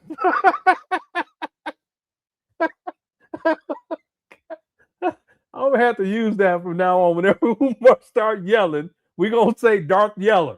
Okay. I'm sorry. It's funny. It's real funny to me because I love sci-fi. Star Wars, Star Trek, aliens, anything else. Predator. I'm watching. I'm watching. I got back into Picard. I couldn't get into it the first first 5 times. I just couldn't get into it, but I finally got into it. It takes a while sometimes. Sometimes I get the stuff right away. But Picard, I'm into I just started season 2. And then I'm also watching Raised by Wolves. That's an actual classic. It's a little eclectic, but it's true sci-fi. True sci-fi. So that's why anytime people bring up anything dealing with sci-fi, it cracks me up. So Darth Yeller from now on. Thanks, Truck 74080. I appreciate it. Wicked Angel says, am I the only one sick of these videos with the camera pointed at the ground or floor? It's true. It's true. He's been doing this. Listen, he's been doing this. My goodness, I would have to go and look at and find out how it's been many years. He never shows a wide angle that shows a complete picture. This is so true. It's true. I've thought about this in the past. Let me do this real quick. I'm just being a little petty. Let's go to 2019. Yeah. So he's doing 2018. Yeah, he's doing it in 2018. 2017. Yeah, he's doing it in 2017. 2016.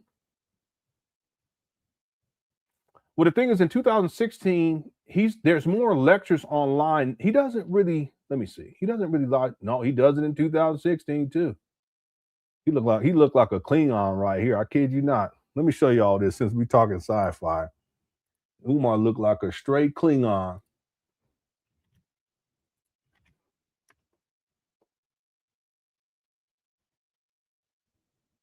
He was in South Africa.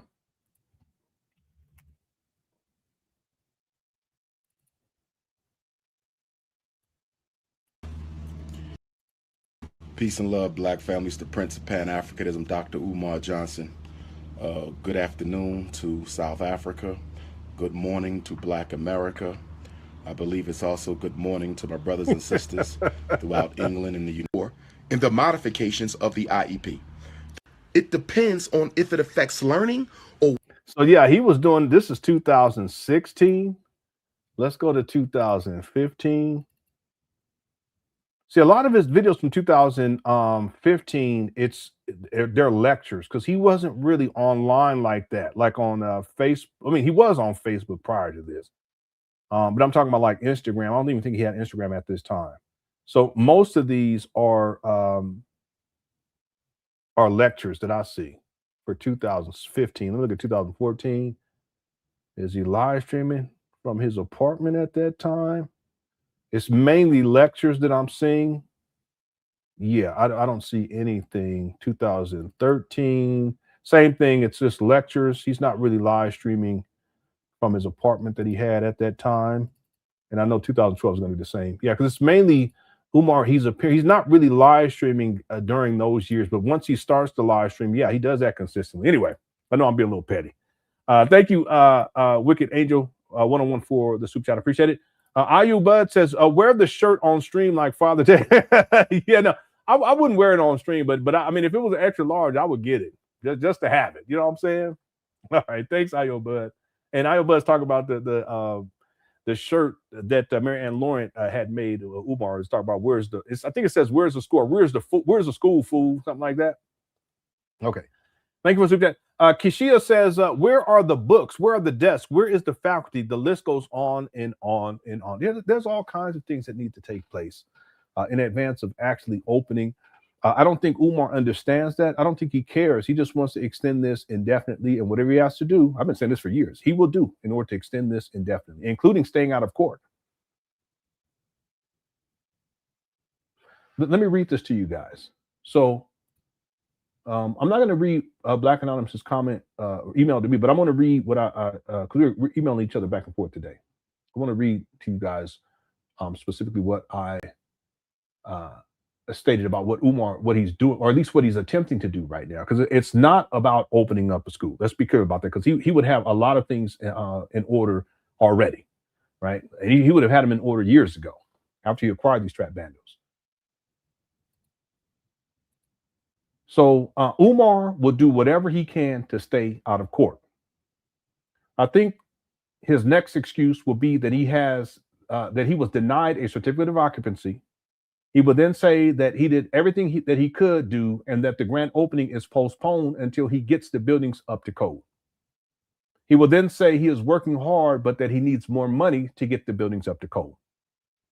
This way he can fulfill his obligations of attempting, quotations, to open up the school for the donors, dismissing the class action lawsuit while extending the scam indefinitely.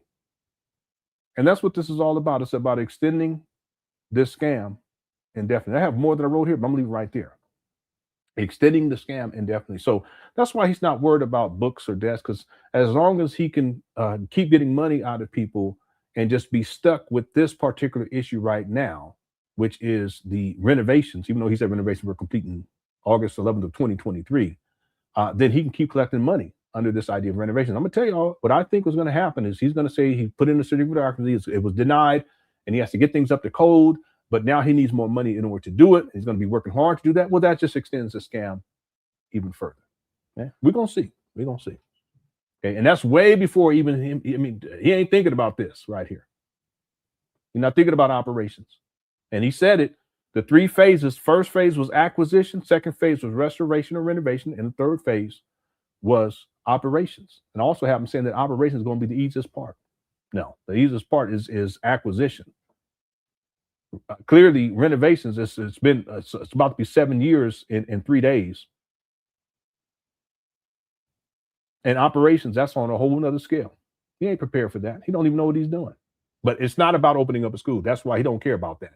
He don't care about no books. He don't care about no Chromebooks. He don't care about no desks. He don't care about faculty and staff. What he cares about is continuing to get money out of people. That's why even in this video, it doesn't make sense. He's asking for donations, you know, or at least he's talking about donations. Why are you talking about donations? Because it's always about donations. All right. Thanks, Kishia. Tori says, it's going to be real hard to find a stray crack rock and all that salt and snow. Yeah, I didn't think about that, but you're right. Okay. All right. Thanks, Tori. TJ says, I almost spit out my water laughing. Okay, that's probably from earlier. Yeah, it's probably the cook chat cutting up all stream. Okay. Thank you, CJ. And then Soggy says, Umar as T130 Red Roof Series. The T130. The T130 Red Roof Series or Turbinate. Yeah, we're going to say no on that one. All right, that was a good one. Okay, thank you, Saki. Is Lene in the building? I didn't see her in there. I didn't see her. I hope you're doing all right, Lene. If she's in there, let's give some love to Sister Lene. I still don't see her. Okay. All right, let's get back to the main video, if y'all don't mind. We're doing good on time. We'll be taking our time leading into Saturday. We're going to do a marathon. Okay. Here we go. Pipeline. So if I got time to build a relevant institution, what are your excuses? Ain't nobody twerking for you, family. We don't do that here, fam. Listen, no disrespect to the Zesty Brigade. No disrespect to the Zesty Brigade, but you on the wrong platform. No disrespect. Go do what you do, family. Go do what you do. See, if you want to clap masculine cheeks, that's your business. Yeah, here he goes. If you want to clap masculine cheeks, that's your business. If you want to clap masculine cheeks, that's your business. But we don't do that around here, family. To each his own. If it ain't 5'5" thick in the thighs, feminine. If it ain't butter almond or butter pecan. If it ain't mixed race African vanilla. All right, let's go. Rap people, great work today. Let's go, Cookie Crush chat. Umar talking reckless, but he don't want to say nothing about the Room 130. Let's go.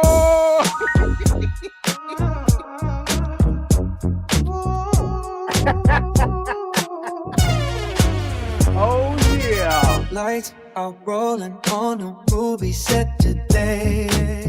Action cutting down the packing things away. Heading to the red roof in room 130. Let me go to sponge my hair real nice and make me look real pretty. Rose over hoes, that's how we roll. Turning down the heat, you know where we meet. At the red roof in room 130. My guy gonna do my hair and make me look real pretty. Ain't no couch where he can sleep, but the bed real sturdy. So come and stay the night in room 130. Drink so big they barely fit the silver screen. Director yells, but as we end another scene. Red roof nights with me and the homie B. Sponge my hair all night. Probably won't get no sleep. Bros over hoes, that's how we roll. Turning down the heat, you know where we need. At the red roof in room 130. My guy gonna do my hair and make me look real pretty. Ain't no couch where he can sleep, but the bed real sturdy. So come and stay the night in room 130.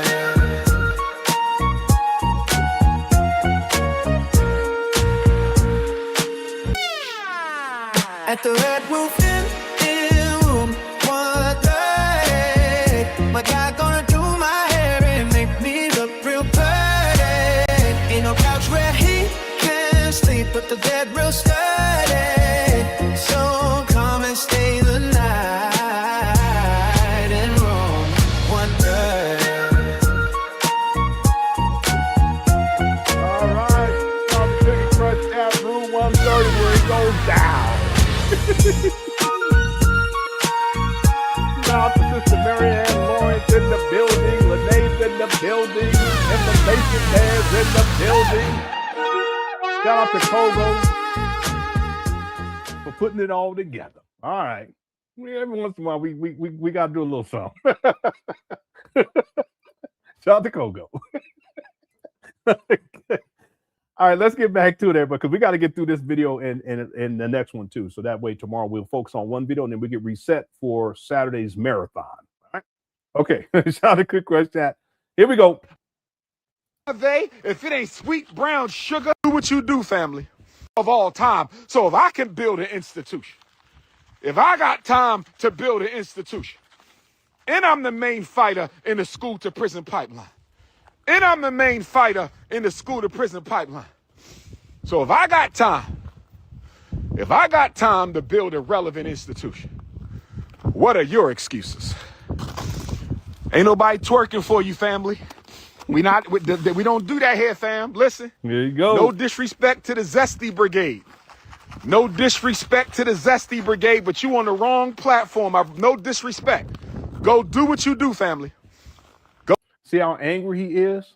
See, this is just, it's misdirected because he's really, he doesn't want to talk about room 130 and the metrosexual male that washes her. He don't want to talk about all that.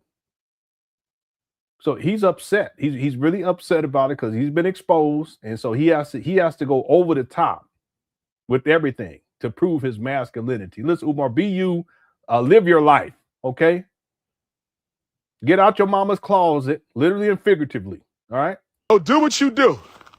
If you want to clap masculine cheeks, that's your business. If you want to clap masculine cheeks, that's your business. If you want to clap masculine cheeks, that's your business. But we don't do that around here, family. To each his own. If it ain't 5'5" thick in the thighs, feminine. If it ain't butter almond or butter. Someone mentioned that too. Why would you say 5'5" thick in the thighs, feminine? Why do you have to make the distinction, Umar? Hit the 150. Isn't that kind of weird?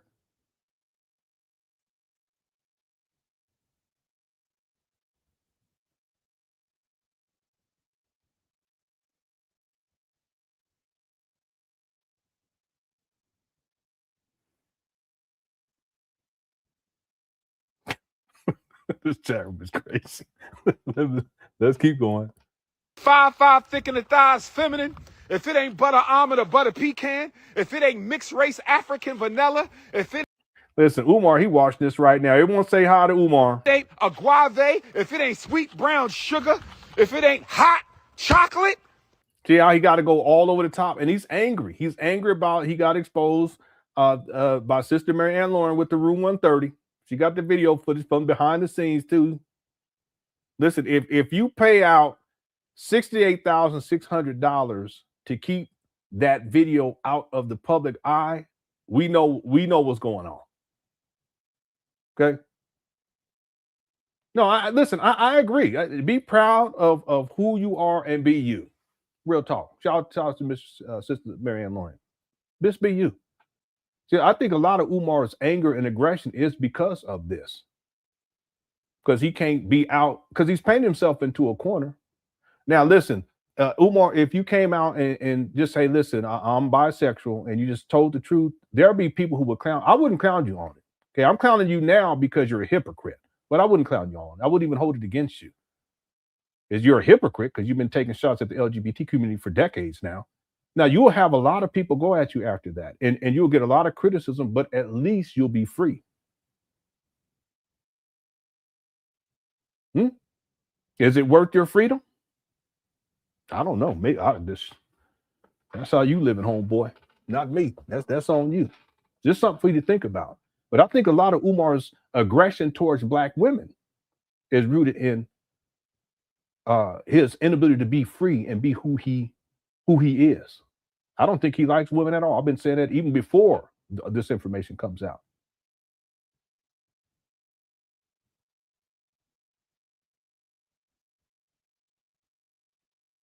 It's sad. It's sad when I think about it, because Umar is someone who's built his platform based upon this notion that somehow being a hyper-masculine Black male and hypersexual, I should say, hypersexual masculine Black male it epitomizes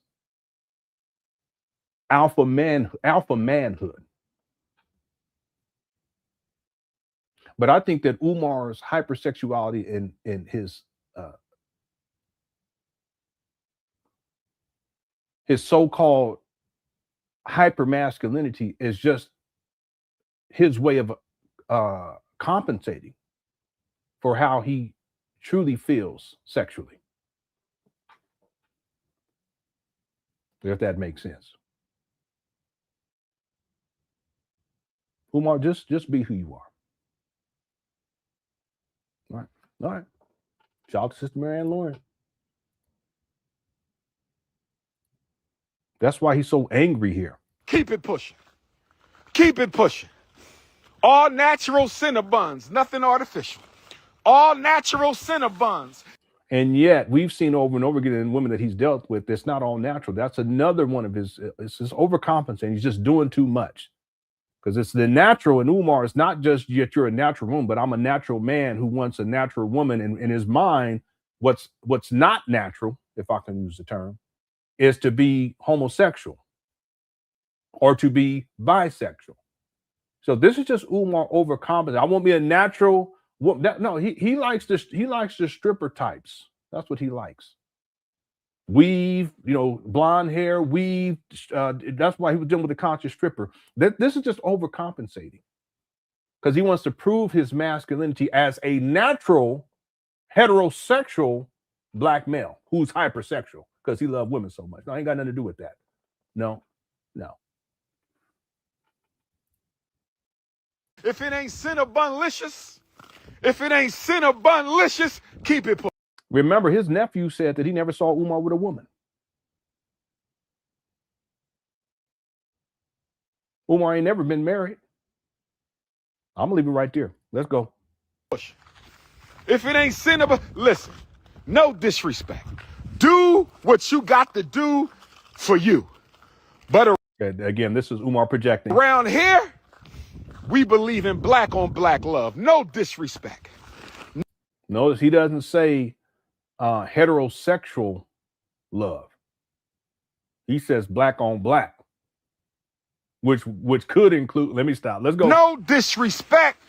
We believe in traditional African family. Do what you got to do.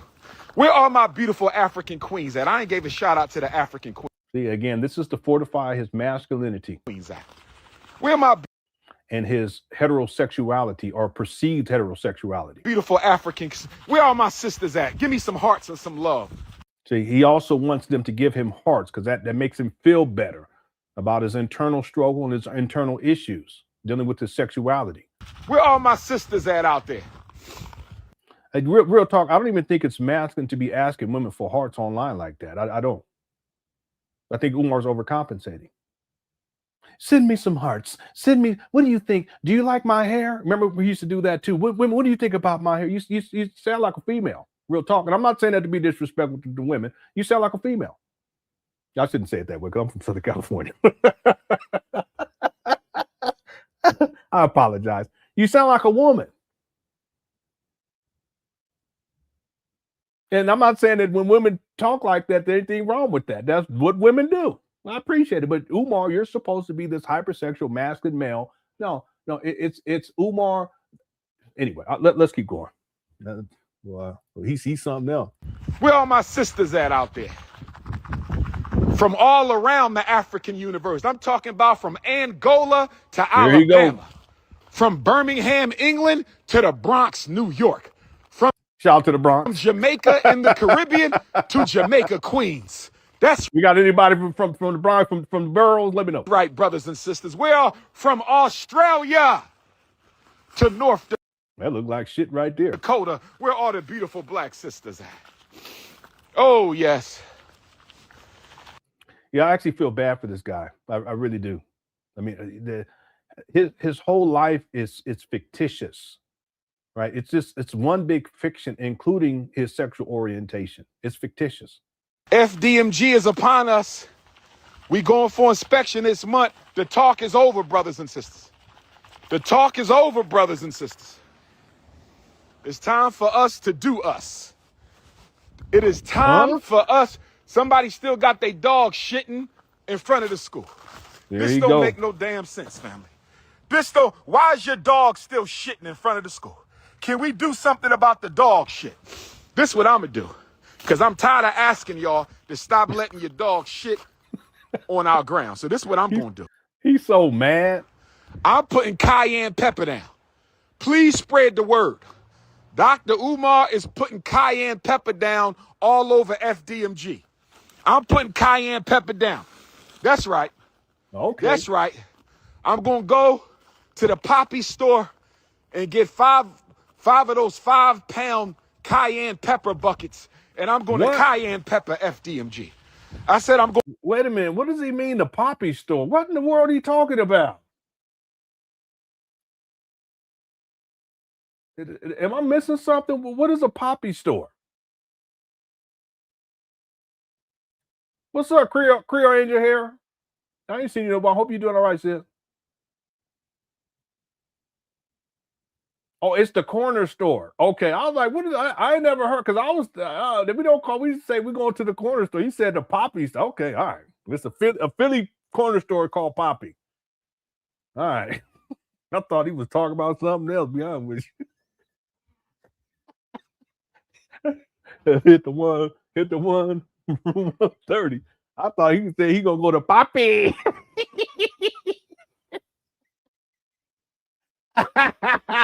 Shout out to the Latinas, okay? Yeah, I thought I go to the Poppy. I go to the Poppy. I get the jalapeno. I carne también. Hey, okay.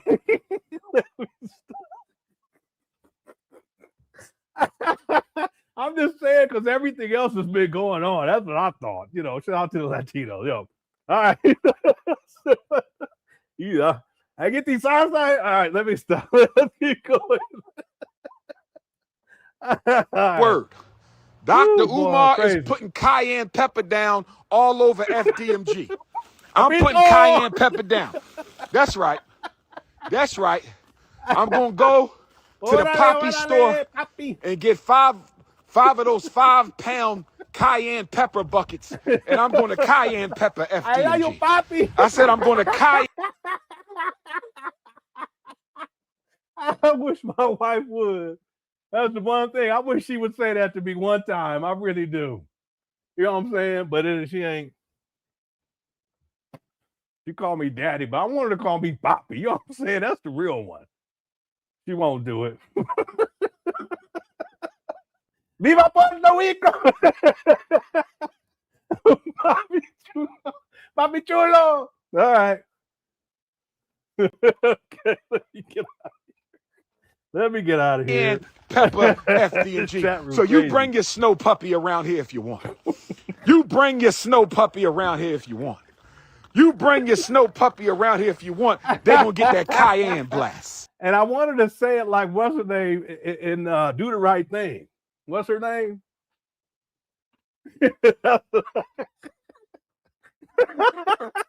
I'm saying too much. But you know what I'm talking about? Anyway. let's move on.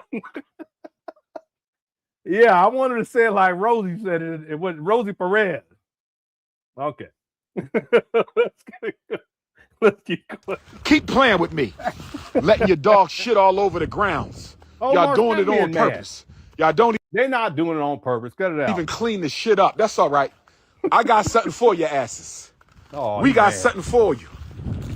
We got something for you. You notice he said for your asses. Anyone catch that? Here we go.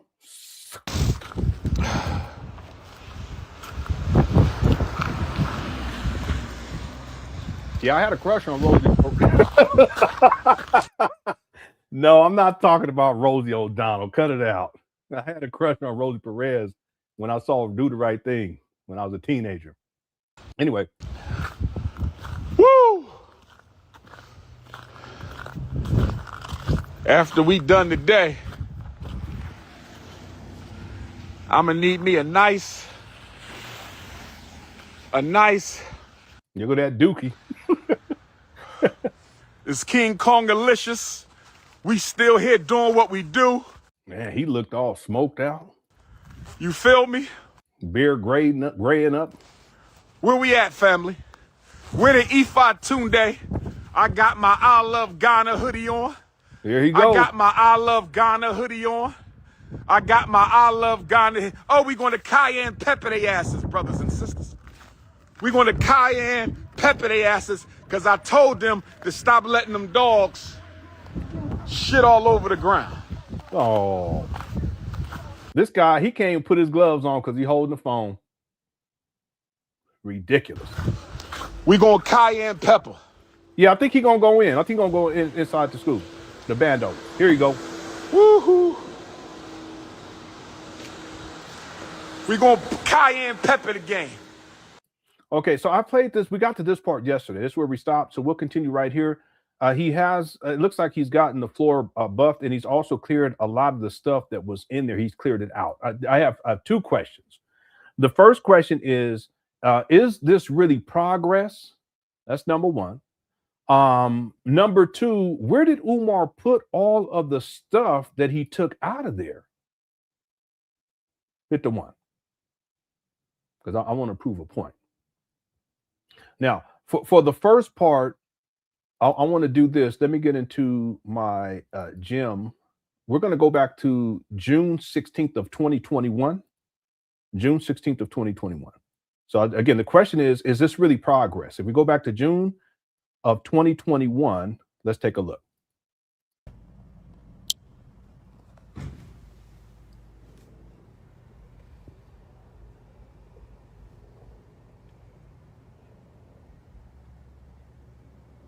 Okay, and then now we're going to go to 2026, February of 2026.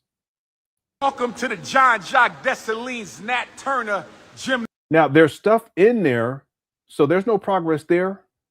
There's no progress because in the floor because it was buffed back in 2021, and then there's painting that was done in there. Okay, I guess we could say that that's progress, right?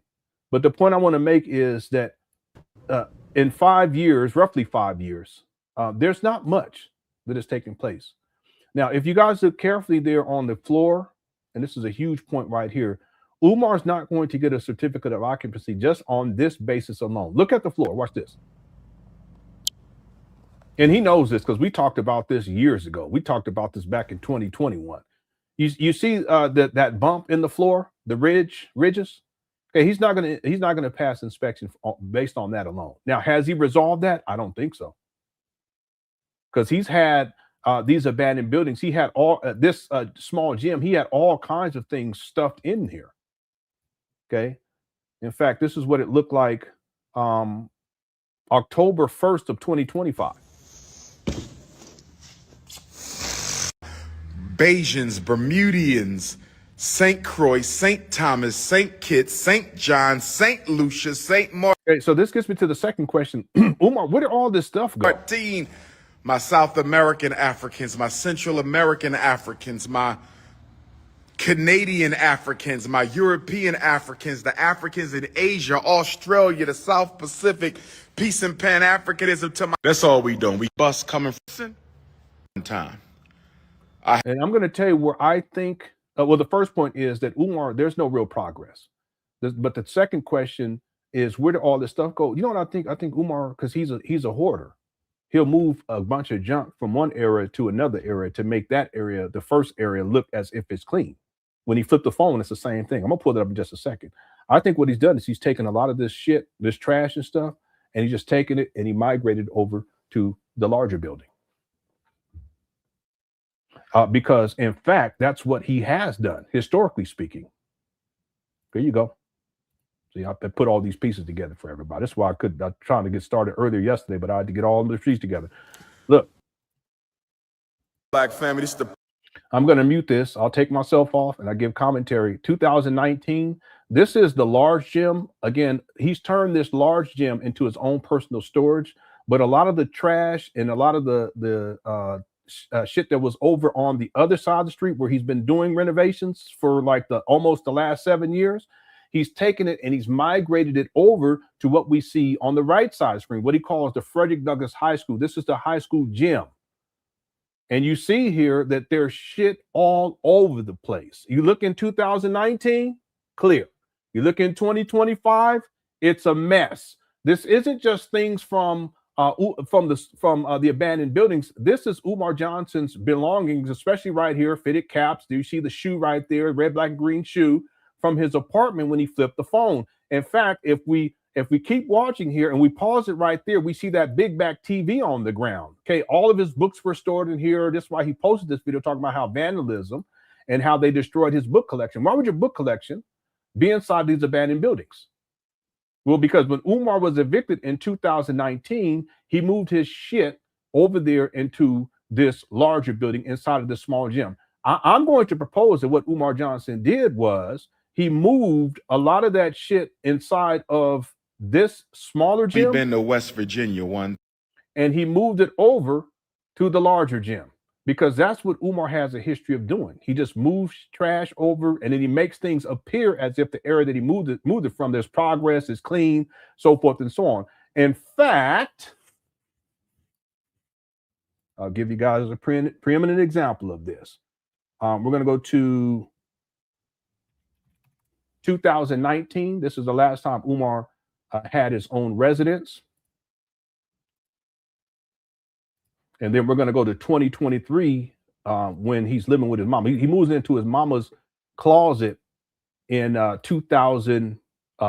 Moves in with his mama, Section 8 housing. So let's go back to 2019. Look right here. Strong alpha males send those resumes in. So if you look at the background, it looks fairly organized. Those bookshelves are actually inside of this the large gym. A lot of these African artifacts are over there, but if you look, it looks fairly clean. He had been live streaming in here for years, and it makes it appear as if, you know, he's a Pan Africanist. He has everything together, but he accidentally flips the phone. This is in 2019. Watch. FDMG resumes at gmail.com. FDMG resumes at gmail.com. FD.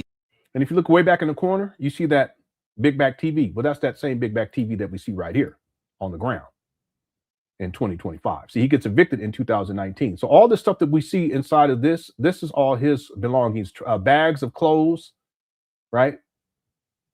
See, he's worked backwards, and he's turned the large gym into his own personal storage. And I believe that he's turned this, it's also a storage for all of the shit that we see inside of this video, that he's moved it over there to that larger building. Today, paypal.me/FDMG Academy.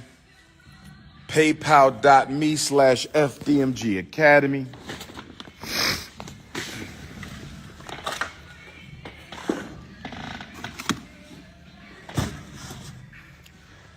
Gang brothers, with it is that F. There's one part in here too when he goes back in, and if you guys look in the back, watch this.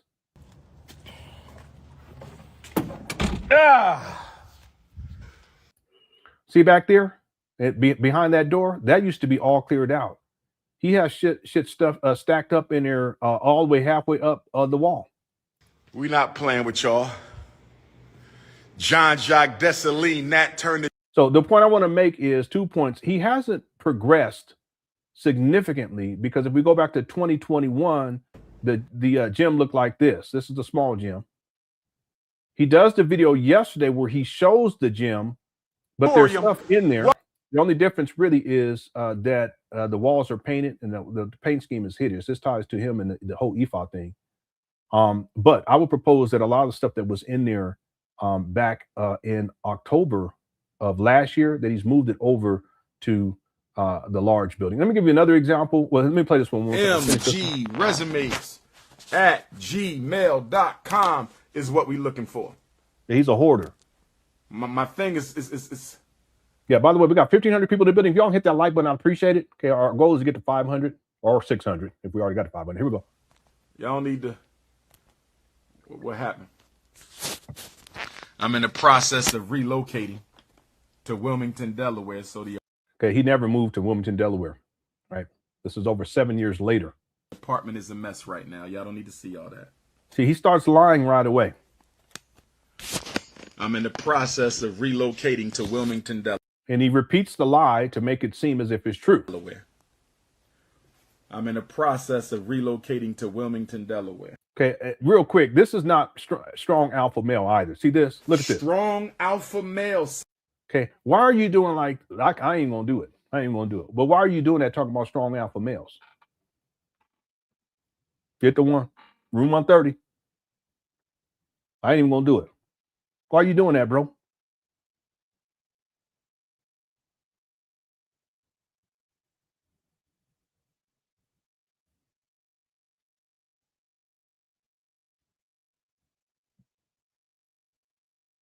That ain't cool. Unless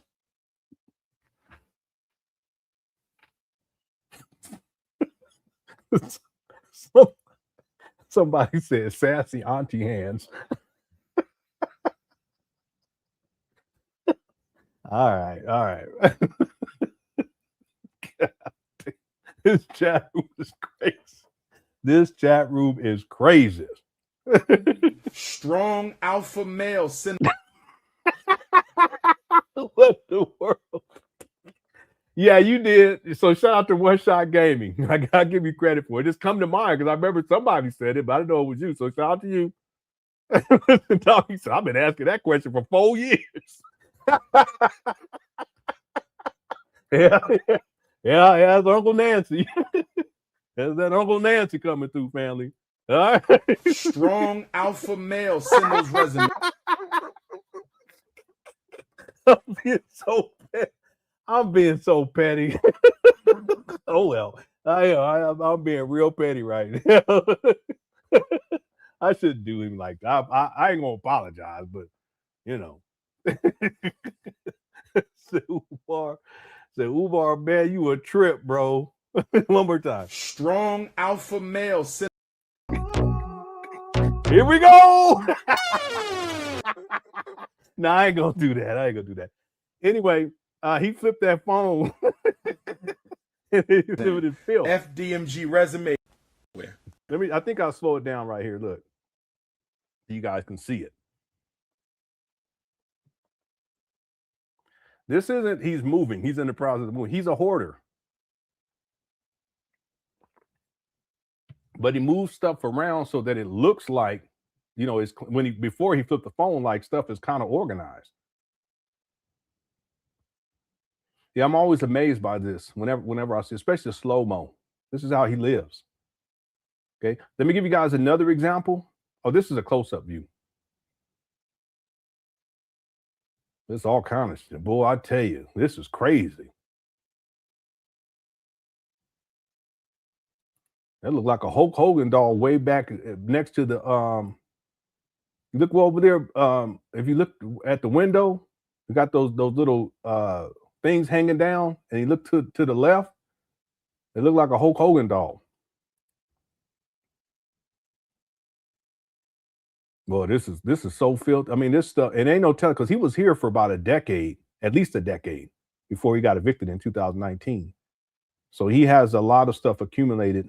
And just in this room, there's a downstairs too. I believe this is upstairs.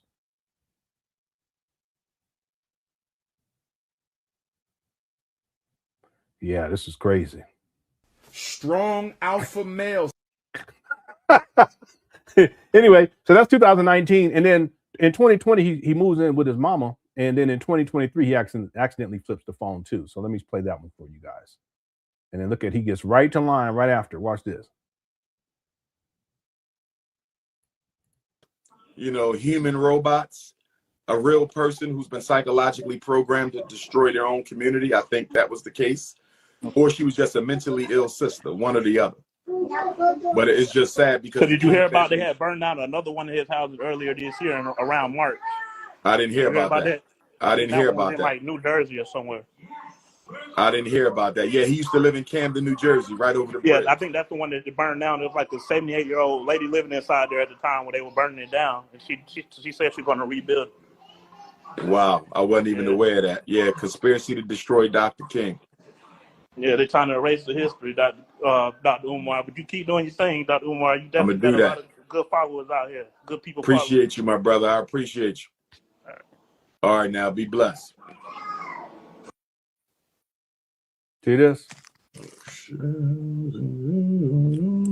Yeah, so it's the same thing. And Lenon talked about this too. He's a hoarder. He got, you know, shit all over the place. I just can't. There's no way. I'm very much a minimalist. I'm not here to compare myself to Umar, but I'm a minimalist. So I actually find it difficult. The more stuff that I have, it's just too much. Like I like to just have a few things. You know, my closet, in terms of what I wear, it's probably about this, maybe about this much stuff. If I have too much, I get in, I'll be looking around like, okay, no, well, what about, no, I just want to get in there, get it, and I'm out. See, my wife, she has winter clothes, summer clothes, you know, fall, you know, and she has bins you know, but it's all organized. You know, it's labeled and everything. I actually did all that. We put in the garage, so when she needs stuff, so can you get the cold clothes up for such and such? Oh, so I'll go down and I'll bring it all up, and then she switches. You know, my mind don't work that way. It's just there's too many options, and there's too much to keep track of, and I just can't. It's just other things, yeah, but that I can't do that. So the point is that I'm very much a minimalist. So when I see someone like Umar, Lene talked about this. Like he likes to shop, so he'll buy a whole bunch of stuff. Some of the stuff he doesn't use, he'll buy it, he lets it sit there. She even talked about how even donations, he gets checks, he sets them to the side, he sets them to the side, he sets them to the side. He puts them in a bag, he puts them in the trash bag, what have you, and lets them sit, and then it just accumulates over time.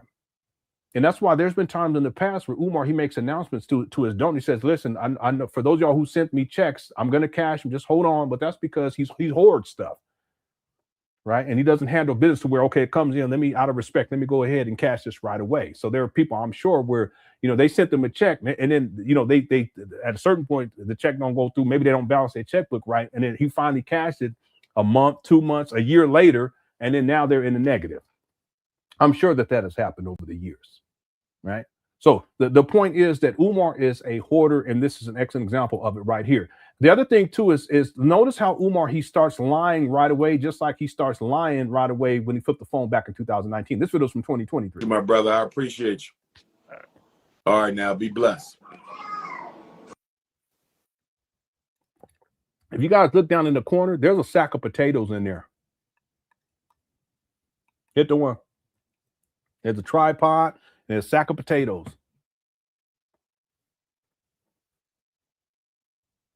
But watch how he lies. You got different oils and, you know, room 130, all that. Live streaming in your mama closet. That's crazy. Who we got next tapping in? Who we got next tapping in?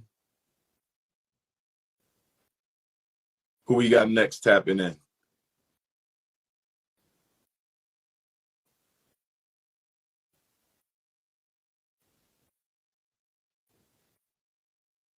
See, they're commenting about the filth. Keep reading the comments. Who we got next tapping in? Poor guy. I feel bad for him.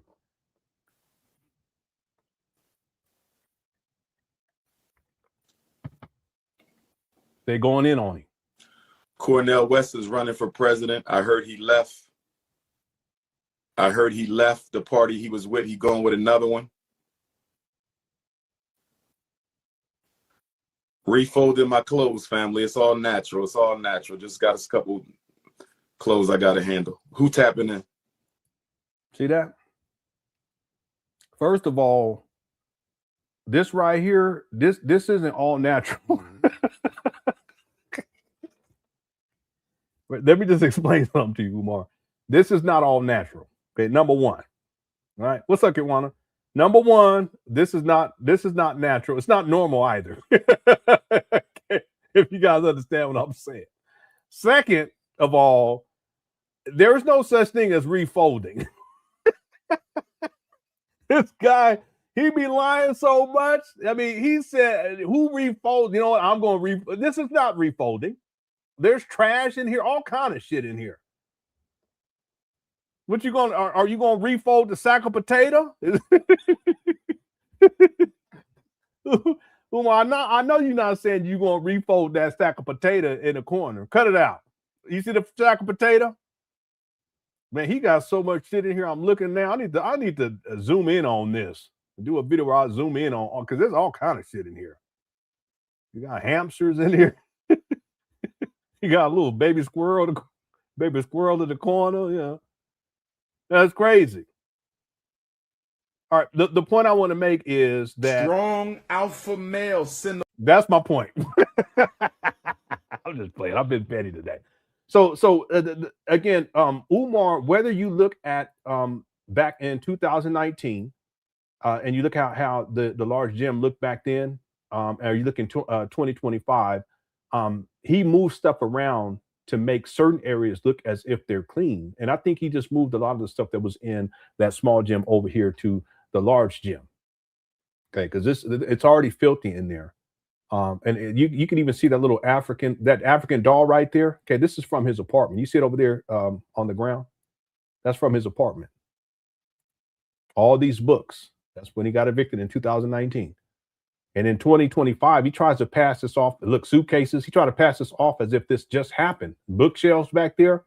Another bookshelf. Okay. And 2 more bookshelves. He tried to pass this off as if it was new. No, this sabotage, what he calls sabotage.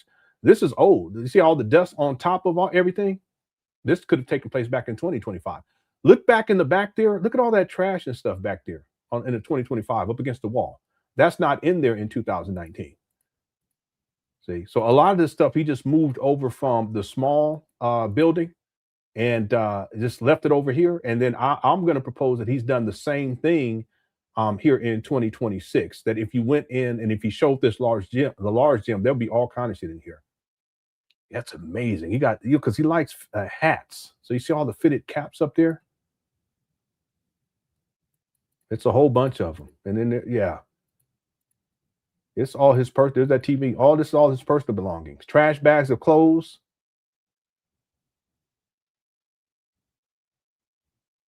Okay. All right, so let's get back. And one last point I want to make before we finish up with this video. This right here is a major issue. If you look on the ground here, you see the ridges in the ground. That's an automatic fail for any inspections. He's not going to get a certificate of occupancy just on that alone, unless he resolves that. The floor needs to be inspected. The floor needs to be pulled up, and they need to check to see whether or not there's foundation issues. And if people don't know the reason why what is this called too? There's a term for this. If you let standing water sit on pretty much anything over time, it gets warped. And that's what's taking place right here. People don't know the backstory for the small gym. There was a time when water would come through.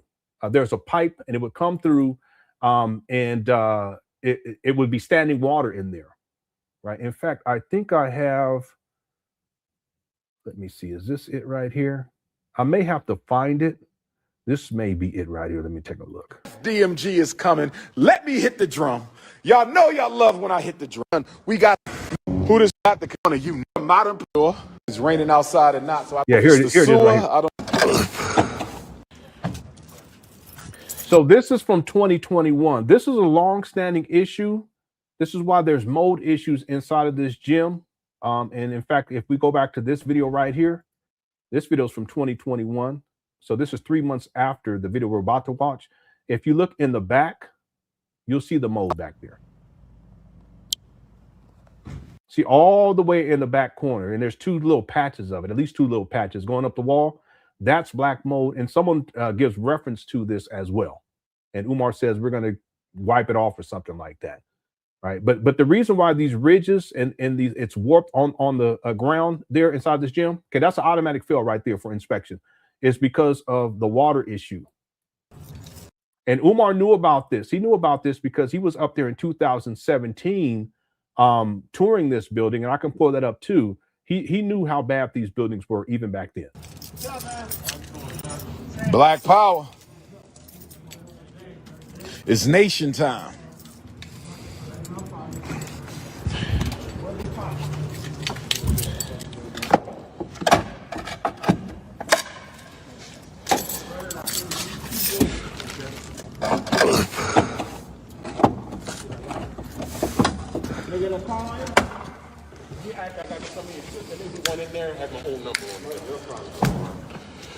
Okay, Brother Sam. Peace and black power. How we doing there, sir? Okay, this is the small gym. Pleased to meet you, Joe. That's James right there. James? Yes, and I met the brother here, all right? Yes, sir. So one of the issues we got here, fellas, is this right here. Okay. We got to find out where this water coming from. Yeah, there's water damage up there too. If you look up there in the ceiling, there's something going on with the roof back there. I don't know if it's the sewer. I don't know what's up, but we gotta handle that. Okay. Sewer. But you see, it's filled up a little bit with something in there. Yeah, that's the sediment. And we got another hole coming out right there, so I don't know if we want to snake it through and see what's going on there. Yeah, let me get my Yeah, he has no clue. This video is ridiculous. This video is from 2021, March of 2021. By this time, he had these buildings for 2 years, and he was up there in 2017. Let me get Brother Benny. Sure. Sure.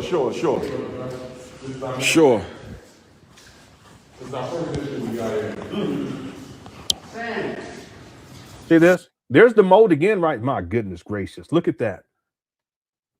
They shouldn't even be up in here.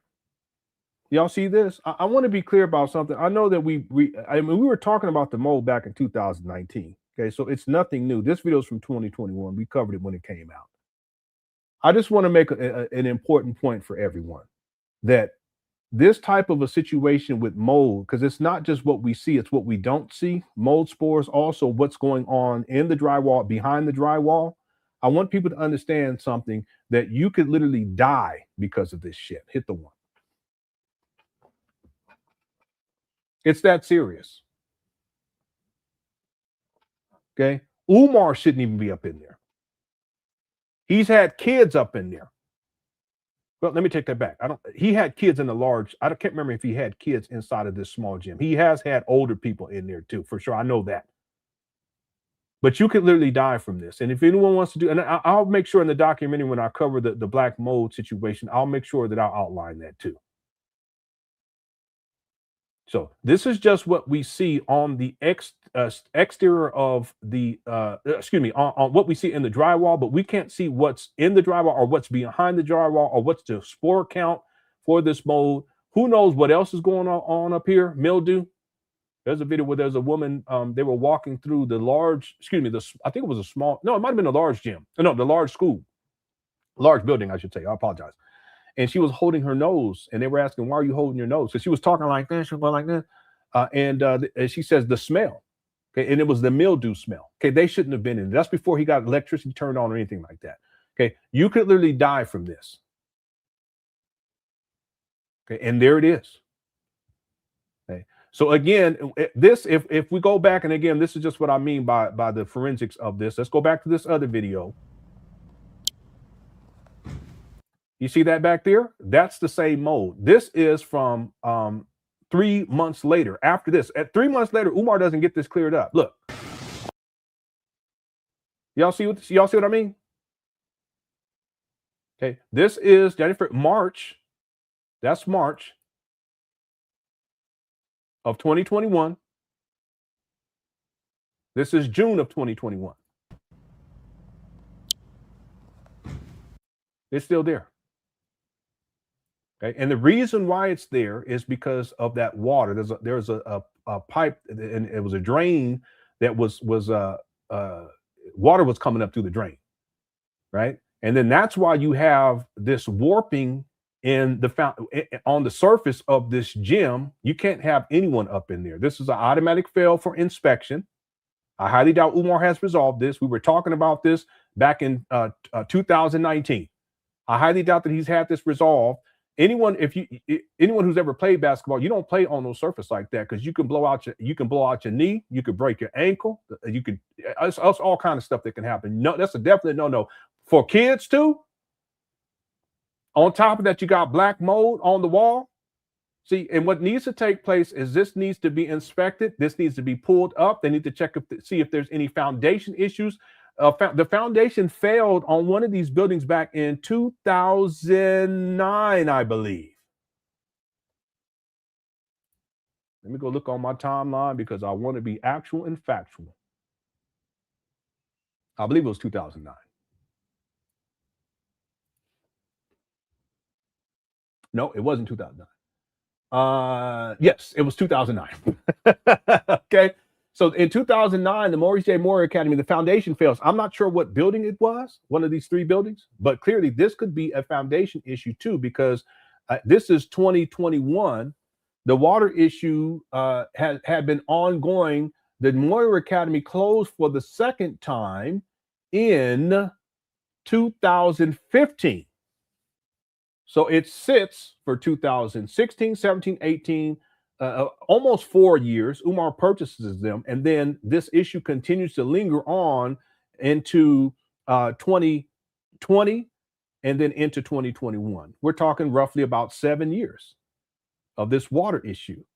So there's no telling what type of water damage has taken place. Clearly, there's water damage on the surface. That's why you see the warping. But if they pulled this up and looked at the foundation, who knows what's going on with the foundation? Yeah, I know that. But see, that's why the EPA, when they did their report, what they suggested to the city is to tear the buildings down. And not just because of this, what we see here, but there was other issues too with toxins, so forth and so on.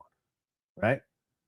Now, do I think that Umar's mitigated this issue right here with the warping? No. And this is part of what? Renovations. It's not going to pass inspection. There's no way. You know, even if I'm gonna tell you all the story. Even if, let's say you had a school, if there's cracks in the sidewalk where a child could trip and fall, it's not going to pass inspection. Simple stuff like that. Someone brought up recently, they brought up how there has to be wheelchair access, the railing has to be proper, all this stuff. There's all kinds of things. I'm gonna tell you all a story. When I was a senior in high school, we were at lunch. The lunch bell rings to end lunch, and then everyone starts walking back to class. Okay, I'm walking back to class. There's because that school, it was 6th grade through 12th grade. So there was younger people. Like I'm a senior, and there was a little girl. I don't know what she was little, but she was walking, and I could see her in front of me. There was people walking on the side, and she's walking, and all of a sudden she just falls down. And I look, I said, and I run over there, and she's holding herself up. They were doing some sort of work with pipes under this grate, and the guy was sitting in a truck right next to it, and he slept. So what happened was he took the grate off. There's no kids around because most kids are at lunch at that time. He sits inside of his truck, and he happens to fall asleep. And the girl doesn't see it because you're just walking. If you're looking straight forward, you're not going to see it. Plus, there's a truck right next to it. You're not going to see it. She falls straight down, and she's holding not to fall all the way down. And then she starts screaming. I'll start running up there. He jumps out of his car, pulls her up. And then I turn around, and I run back the other way to get the homeboy, Bo, because he was a security. I said, Bo. And he had a golf cart. He was security. He rode over there. And okay, Lenon, go on to class, blah, blah, blah. Okay, that's a serious problem. Okay, that girl could have died, real talk. Okay, and when he pulled her up, she was all scratched up, blood and everything. See, simple things like that. If a grate is missing, if there's bumps where a child could trip or fall into something or bump their head on something, you're not going to pass inspection. Umar, you're not going to pass inspection. You can play this off. I know this is what I think you're going to do. You're going to say you put in a certificate of occupancy and they didn't pass it. You're going to say it's racism or it's the haters. You're going to make up some excuse. No, the truth of the matter is that there are so many issues that need to be addressed with these trap bandos in Wilmington, Delaware. It's not safe for you to be up in these bandos. It's definitely not safe for these kids. So for someone's kids to be up in there.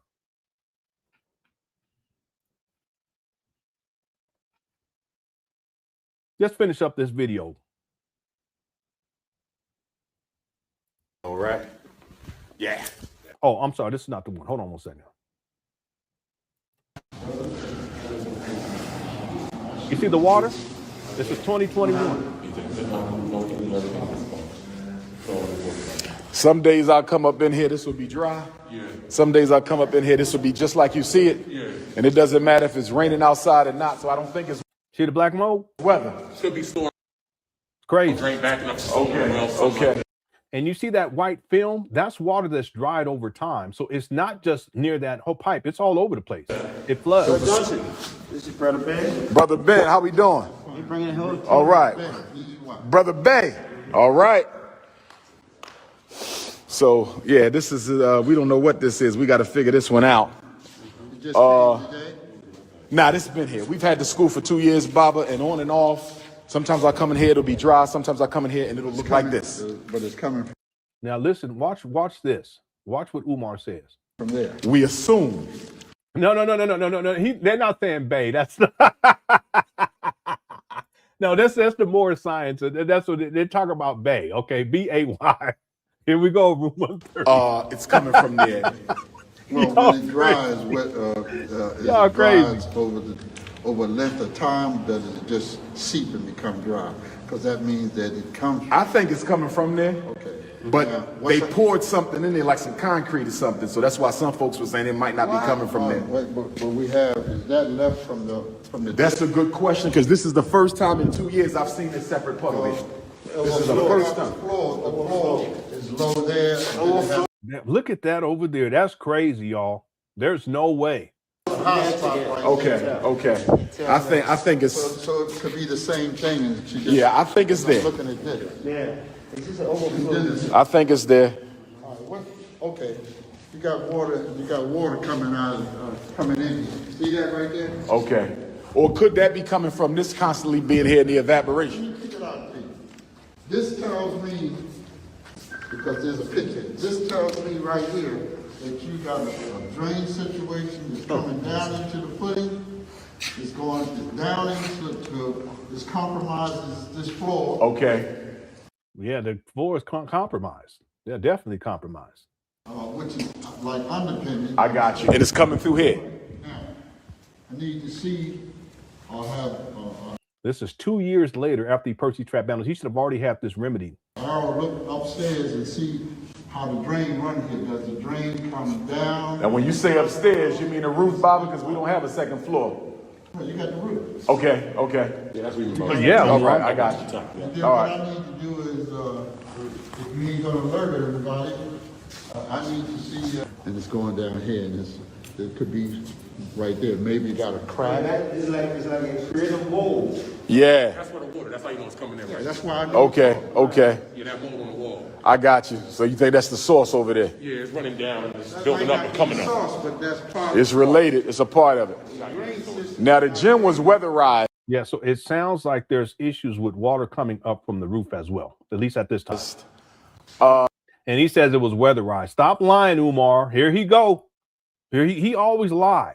So you think that's the source over there? Yeah, it's running down and it's That building might up not and be coming the up. source, but that's part It's of related. It's a part of it. the drain system. Now the gym was weatherized. This I got to guy get the lied. toilets replaced. They broke the toilets looking for copper. That's not a big deal. But the pipes is good. It was winterized. They didn't get in Yeah, he doesn't know that. He doesn't know that it's a statement of fact. here. This the bathroom? Yes, sir. Damn, what in the world? Boys and girls, one What on is each that? side. Well, I don't. Well, you ain't gonna catch me up in there. The light is on in there. You can turn the light on in the bathroom.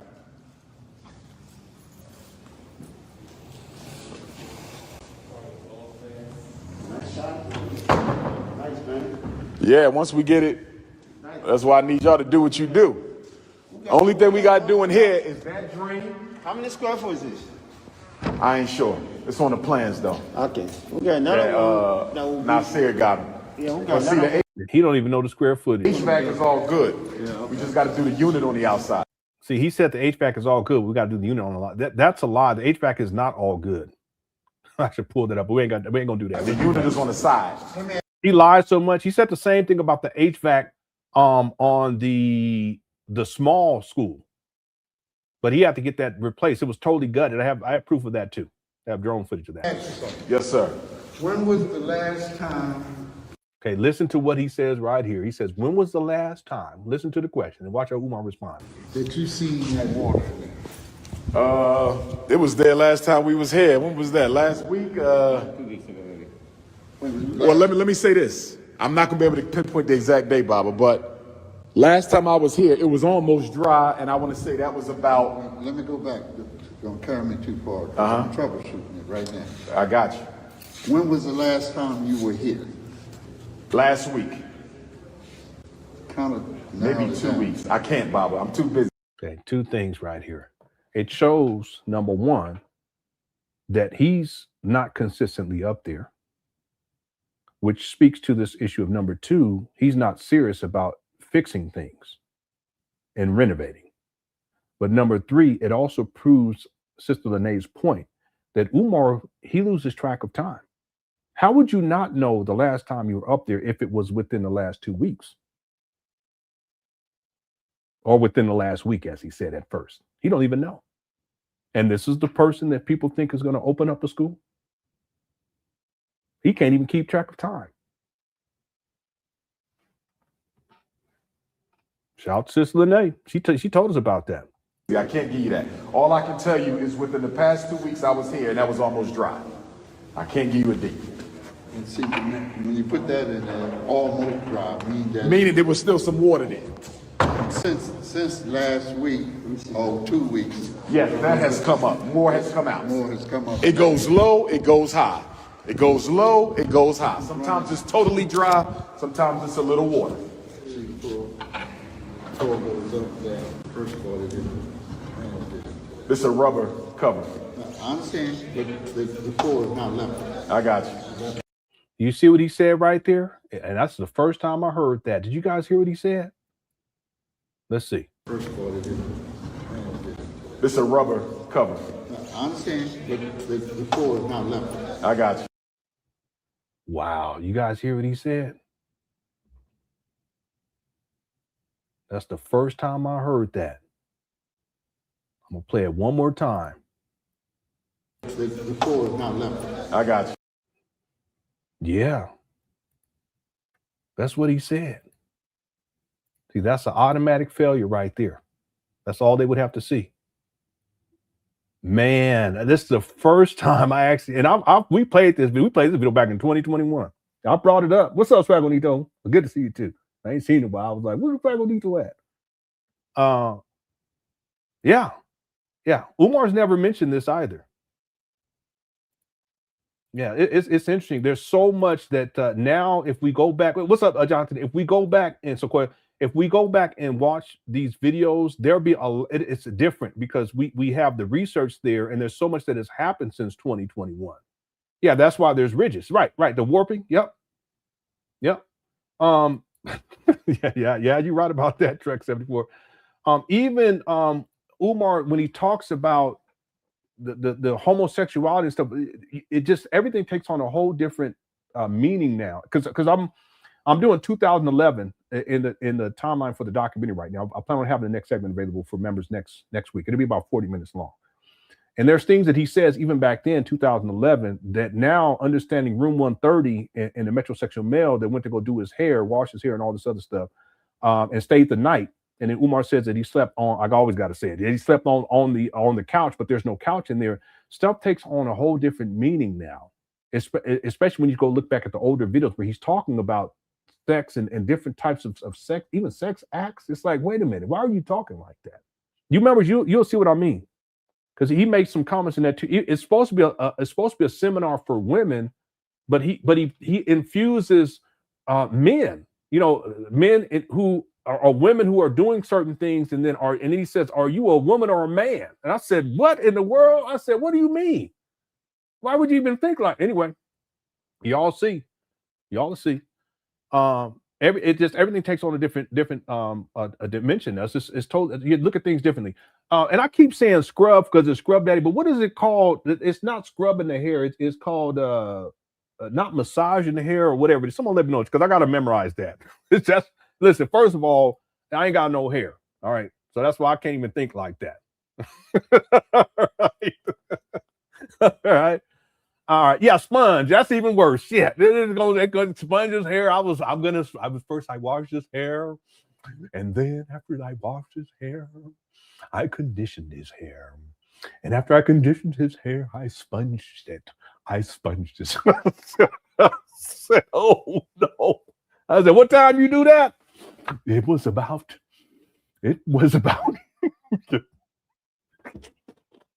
let me stop. Sponging, yeah. So evidently, some of these guys are sponge technicians. But let's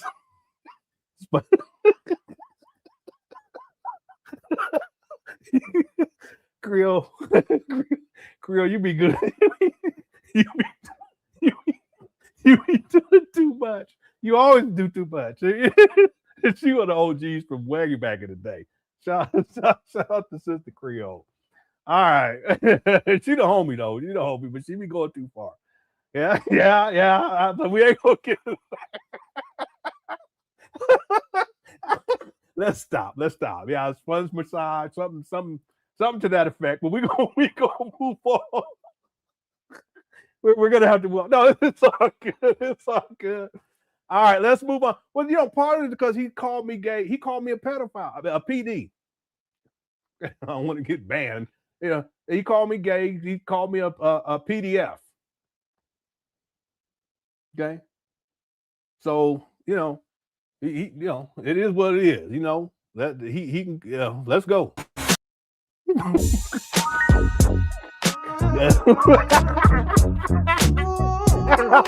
sorry, I ain't gonna do it.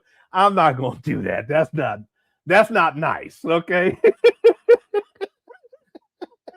Yeah, the spongeologist. Okay. All right. So let's do this as we begin to wind this down. I want to do two things. We're going to finish that other video, and then tomorrow we'll do the other two. The other two are shorter, so it won't take long. I want to get because I'm way behind with the super chats. I want to do that, and then what I'm going to do. A lot of you haven't seen this. I'm going to play a video from 2017, September 7th of 2017, to illustrate how Umar knew what the condition was of these abandoned buildings prior to purchasing them in February of 2017, February of 2019, roughly 7 years ago. So most of you guys haven't seen this. I'm going to play that, and then we're going to get back to the other video, and we'll start winding this down. But first, I want to make sure that I get to these super chats. I'm way behind. Okay. Okay. So yeah, this was good right here. T130. Yeah. That was really good. So D Will says he's the only one with time to build an institution. Of course you do. You ain't got no job, Tom. It's a good point. It's not. See, the idea. I think for Umar, the idea was that he would again. It's the fantasy, the illusion. I'm going to tell people that I'm going to be building this institution. Really, he's renovating from February of 2019.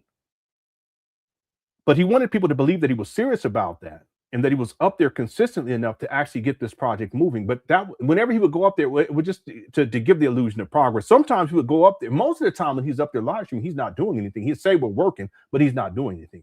That's to give the illusion of progress so that people send him money. Same thing yesterday when he does the live stream, he's out there throwing down salt on the ground as if that's actually, I guess, renovating or getting things done. But that's because he wants people to send him money. But what the receipts show and the evidence show clearly is that Umar is not building anything, and he's not even consistently present enough to actually get things done. Here we are almost 7 years later.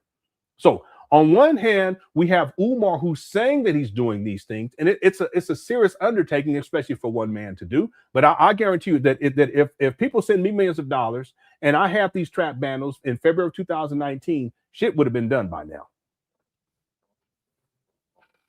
At least one classroom would have been done. Amen.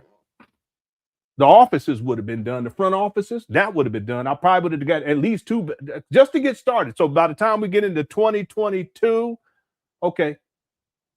But we're in 2026, and he ain't renovated to completion one room. So that's the illusion that he's working. That he's getting. That's why you always saying we're working, but he ain't working. See, don't listen to what he say. Listen to what the video shows. Y'all hear me on that? Don't ever listen to what Umar say when it comes to FDMG. Look at what the video show. Look at what the receipts show. He says that it was around 700,000 to purchase trap banners, but what he reports to the IRS in 2021 is that it was about $400,000, $430,000. So what am I to believe? Am I to believe Umar's lying ass, or I'm going to believe what he reports to the IRS? I'm going to believe what he reports to the IRS. And what he reports to the IRS it might be less than that. Real talk. So that's the illusion part. But D, well, the other part is, what has Umar done consistently more than anything else? He's not up there, these trap banners getting work done. What has he been doing more consistently since February of 2019? I'll wait. I just want you guys to understand this, how diabolical this guy is. What has been most of his time is spent doing what since February of 2019? Yeah, lie. Yeah. I know, but I'm talking about something. Yeah.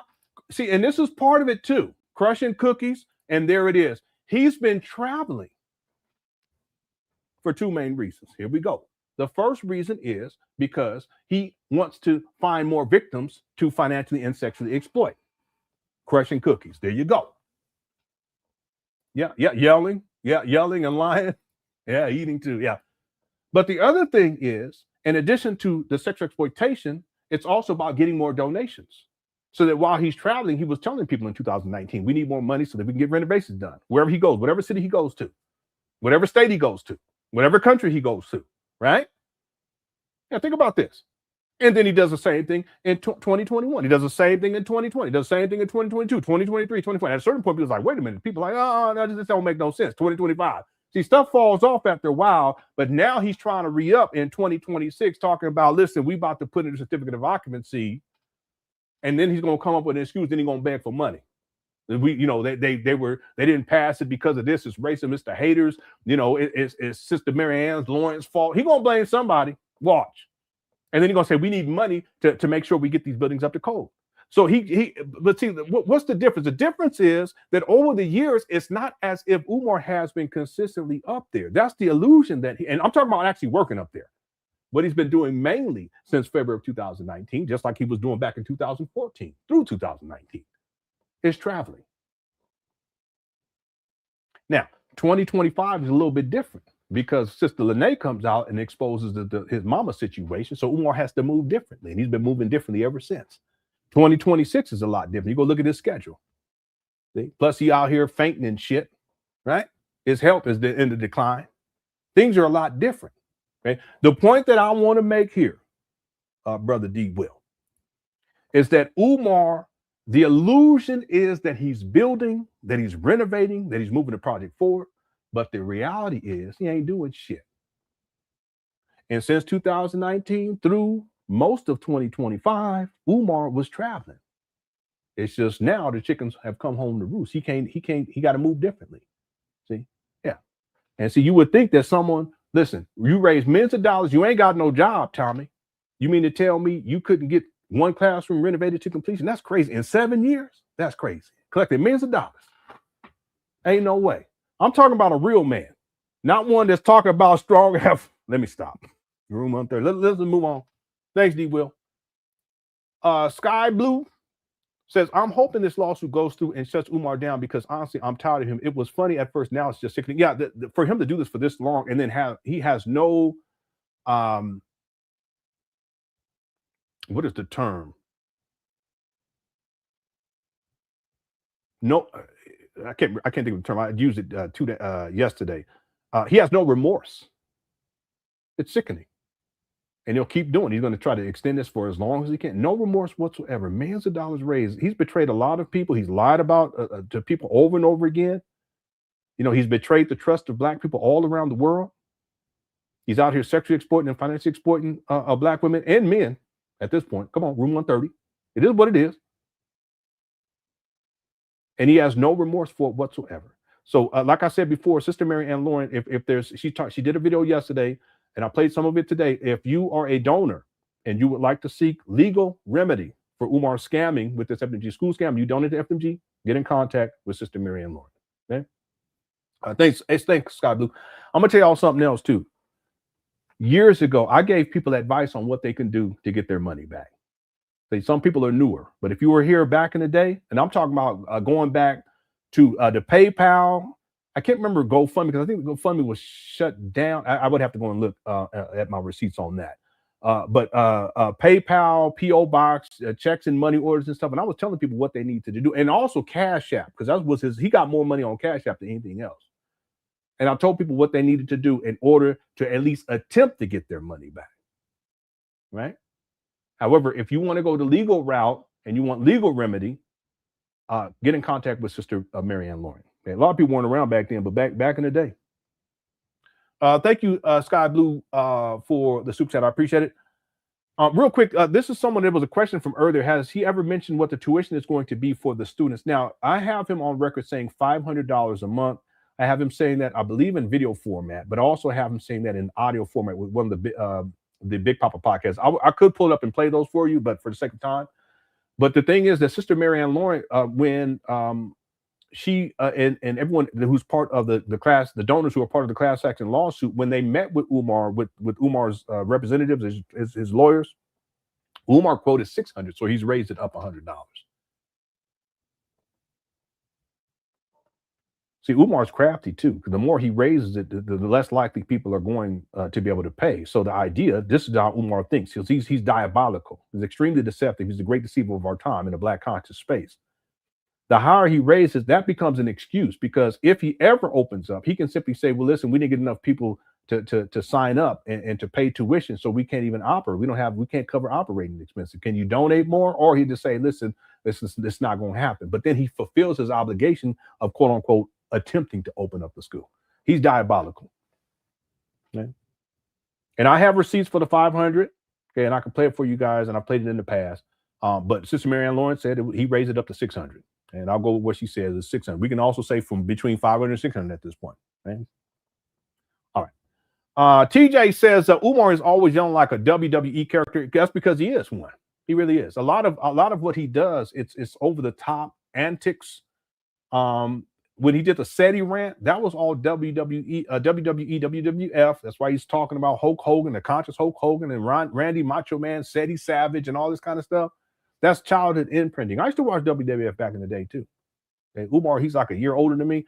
Well, I used to watch that, and I enjoyed it. I enjoyed it when I was a kid. But see, I moved past it. I can't watch WWE because I know it's fake. Back in the day, I thought that was real as a child. But Umar, he's still caught in that. It's like childhood imprinting. So he's like a WWE character, WWF character. Everything's over the top. Even when he talks about things, you can tell. When he's trying to sell things, it's like back in the day. I don't know if they do that now, but back in the day, WWF, they would have these skits. Everything was already pre-planned, it's scripted, but it's like a show. And someone will come out, yeah, I'll see you on Monday, August 21st, 2022. You better be there. I'm gonna take you there. Well, that's Umar. It's just he just talk about FDMG unless he's beefing with people. Then he'll talk like that about SETI and so forth and so on. That's Umar, right? It's highly entertaining. Right? All right. Thank you, TJ. What's up, Seth? Says room 130 with Garvey on his pajama. yeah, that was wild. Room 130 with Garvey on his pajamas. As Umar say, pajama mama. With his pajamas, bottom says it all. All systems dumb. Okay. Yeah. When I first saw that, I lost it. I said, is he got on some? Does this say? All right. Thanks, Seth. I hope you're doing all right. I haven't seen you in a while. Thank you for the super chat, sir. Everyone else too. Thanks for all the super chats. I appreciate it. Tori says, let's see. What is you most looking forward to seeing? What are you most looking forward to seeing on Saturday? I'm stoked for the FDMG horse. Okay. Also, has anyone looked up Umar on Polymarket? Yeah, I don't even know what Polymarket is, so I haven't done that. I'll tell you what I'm most looking forward to is two things. If Umar gives a full on tour, meaning he shows everything in the small building and in the gym. I don't think he will, but that's what I would look forward to. The other thing is it's actually possible, as Sister Marianne Lauren talked about this, that he may do this big reveal on Saturday, and it may include the charts and the graphs that was presented by Umar's legal team to the donors who have filed this class action lawsuit. I'll be very interested in looking at that because I'm into stats and so forth and so on. So Umar may present that, he may not. Again, I think for Umar, it would probably be difficult for him to present it because he's not the type of person who would understand statistics in a way to where he can explain it. That's just how I can tell how he's talked in the past, how his mind works. I don't think that he could actually do that himself. He would have to have someone present that on his behalf to make it make sense to other people. But that would be awesome if he actually showed that, right? But we'll see. It's going to be a big day. Again, I'll be live streaming on Saturday. We're going to do a marathon. And we'll look forward to seeing what Umar Johnson says and what he reveals. I mean, it's also possible that he doesn't do anything, right? And that's okay too, because we already have 3 videos lined up from February of 2019. We cover them every single year on the anniversary of him acquiring these trap banners in Wilmington, Delaware. Okay. All right. Thank you, Tori. FDMG horse. Yeah, Umar said there's going to be a horse in each classroom. And I was like, you know how much horse shit? Anyway, he out there. Thank you, Tori. D says, instead of carrying the bag under his arm and carry the bag with him, he's walking back and forth like he's working. Yeah, but he's done this a lot.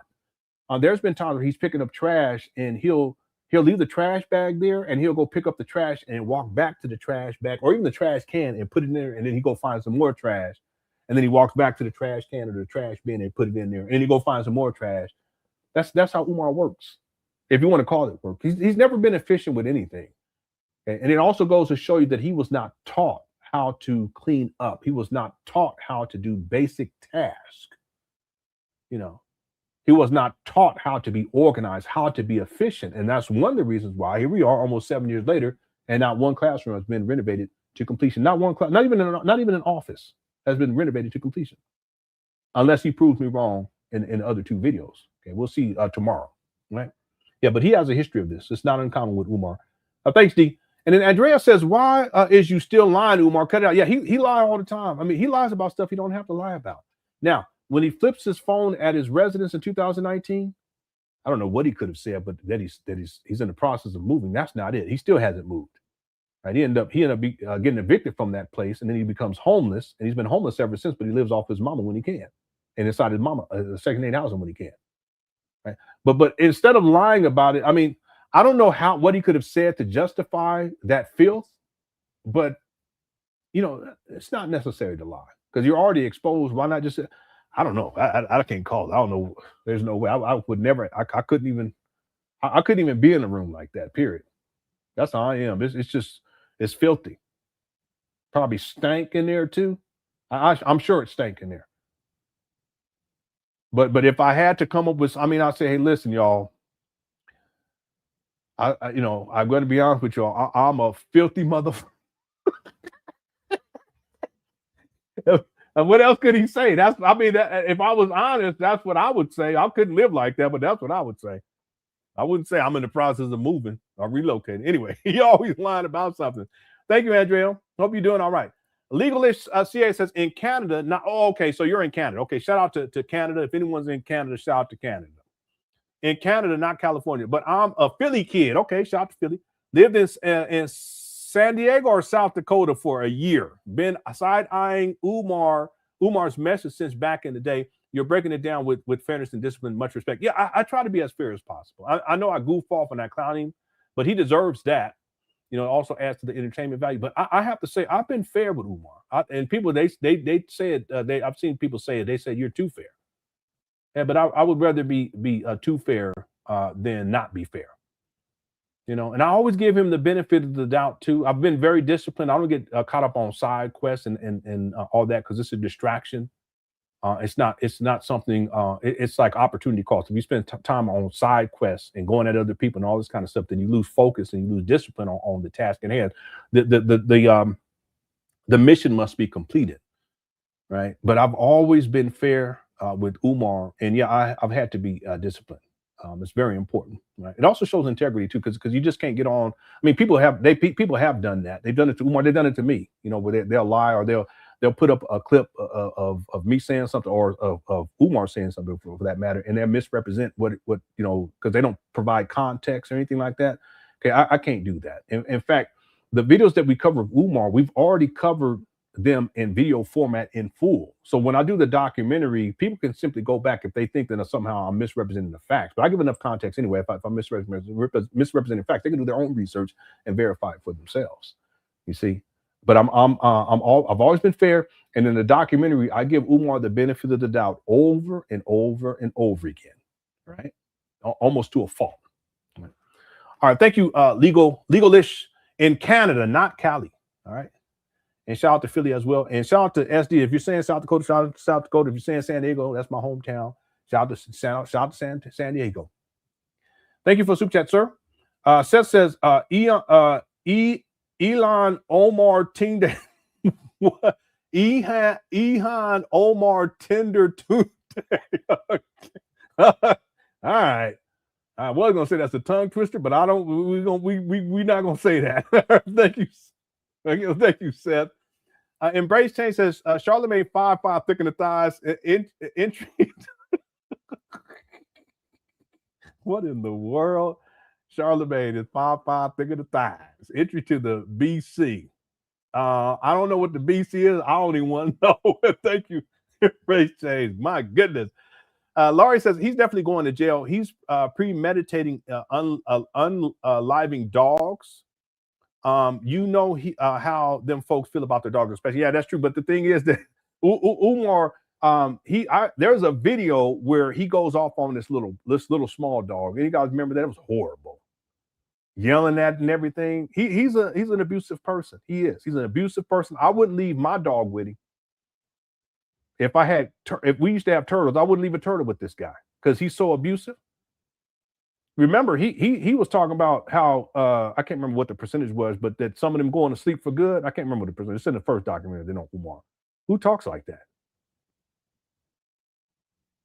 See, the thing is that an abuser is they're going to abuse. That's what they do. And he's abusive. He has abusive personality, and it's whether it's financially abusing people or sexually exploiting these black women out here and men, or if it's abusing people, like literally, because his daughter stated that he abused her mother. And I believe it. And then if you look at how he was talking to that little puppy, I said, why would you do that? That's crazy. And it just that's Umar. Thank you, Laurie. Dr. Nene Hezron said, Lenon, Umar Johnson did relocate to his shit to Wilmington. Yeah, he did. He relocated all of his shit to Wilmington. But see, what he was saying was that as if he's going to move, and I know you're joking, but if he was going to move to Wilmington. And if people remember, after he does that video, he started posting stuff about how he needs to move to Wilmington. He was saying, if you guys know of a black moving company, he started posting stuff like that. It'll be in a documentary, but that's his way of, if I remember something correctly on the timeline, but that's his way of trying to try to explain away why it is that he's living in filth. No, he's a hoarder. That's all it comes down to. And he never moved to Wilmington. He had no intention of moving. See, the thing is that you would think that if he was going to open up a school in Wilmington, that he would live there and he would be in close proximity. No, he ends up getting evicted from Philadelphia at the end of 2019. He's homeless. He's been homeless since, but then he starts living in and out of hotels and motels, and then he ends up moving into his mama's Section 8 housing. Okay.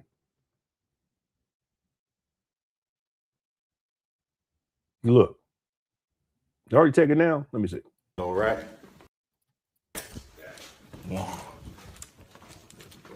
Staff lounge. Which could be a classroom. Yeah, kind of tight though. What about here? Oh. Yeah, I'm sorry. Yeah, I was trying. This isn't the video. I was trying to see if I still had it up. I already took it down. Anyway. Yeah, but I know you're joking, but the thing is that he did. He moved some of his stuff into that large gym. That's for sure. Yeah, but that comes later, right? Yeah, he's something else. See, one thing that's amazing about Umar is he tells black people what they need to be doing on so many different levels, but he doesn't even have his basic needs met as a man. He doesn't know how to do that. 51. Okay. Thanks, Dr. Nene. Use You Divide. How's it going? Says was that Bible study just joining now? Haiku. Shout out to Use You Divide. Hope you had a good study session.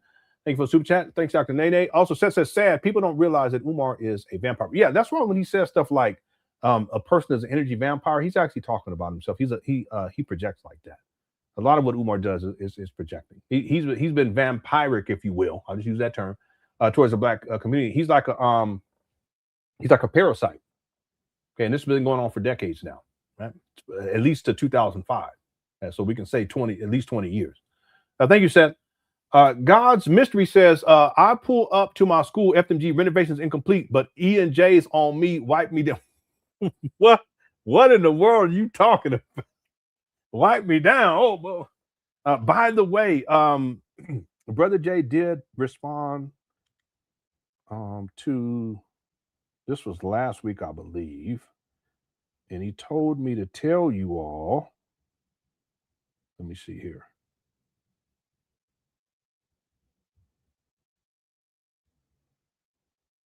Where is it at?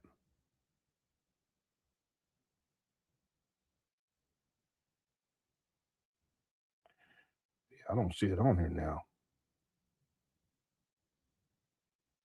Oh, here it is. This was on Friday.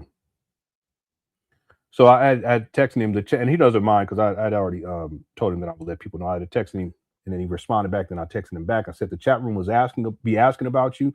I'll let them know you are pushing through. If you need anything, let us know. We got you, bro. And then his final message was, appreciate the love, King. Tell everyone I said hello and peace and love to all. And then I gave him a thumbs up. So shout out to brother Jason, brother Jay. If you guys don't know, he lost his wife, Erica. And we my wife and I knew them long before I started doing Umar videos. So he's pushing through. So he wanted me to let you guys know that. So much love to him. Okay, thank you, guys. Mystery. For the super chat. Awa Dao says, Lenon, can you zoom in on that Ziploc bag when Umar's phone flipped with the sack of potatoes? What is in it? Yeah, I can't do the zoom in right now. I would have to actually put it into Premiere Pro and zoom in that way. But let me go ahead and pull that up before we get up out of here. Let's see. This is from 2023.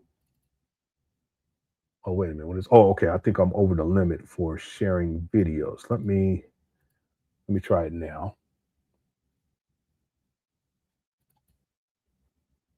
Tap in with the and next, who tapping in next, who tapping in next. Yeah, and I think I know what you're talking about. So I thought it was like a bag of tea. That's what I thought it was, because Lene says that he has a lot of tea bags sitting around. So I think you're talking about that bag. It's towards the bottom in the middle next to the Egyptian book. And it has like a red tag on top of it, or tie on top of it. Yeah, it looks like tea to me. I mean, I ain't no telling.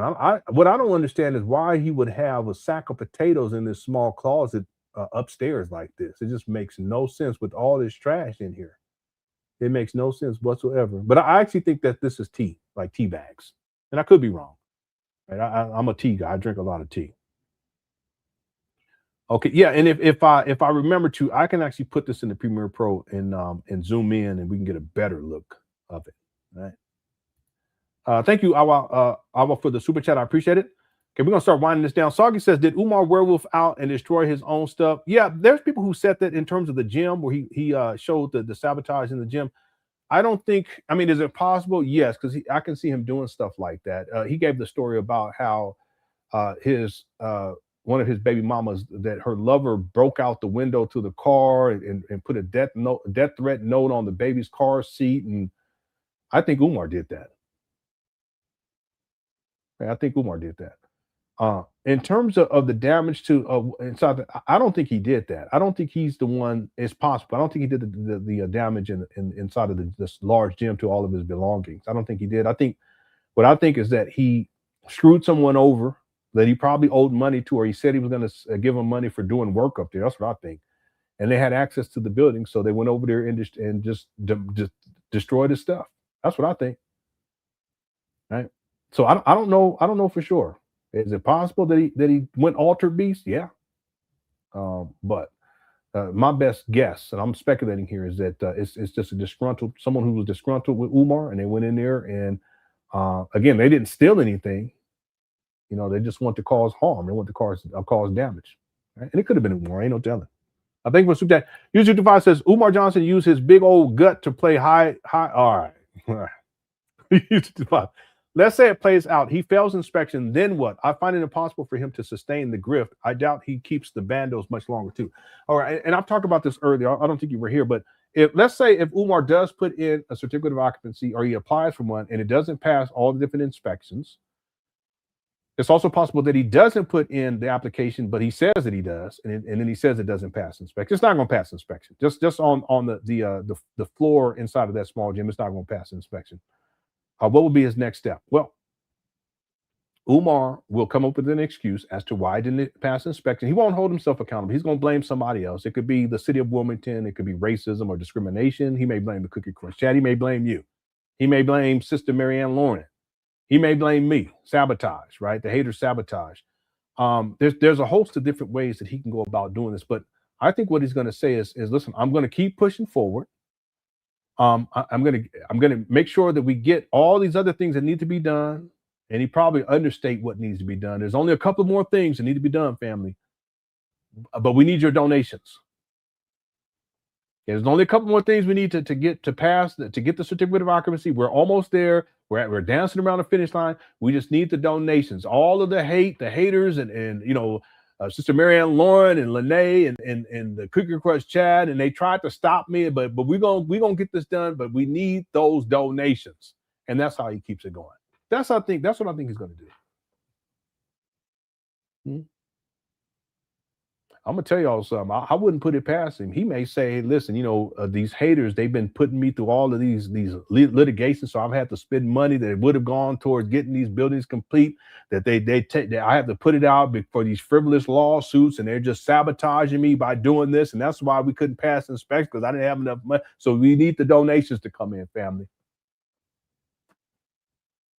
Watch and see. Right? Thank you, 225. What's up, Jay Civic? Jay Civic says, notice how Umar posts the struggle, but never the progress. Yeah, he'll say that we're in the struggle, but he never says this is the progress. You know, it's funny because it's not funny.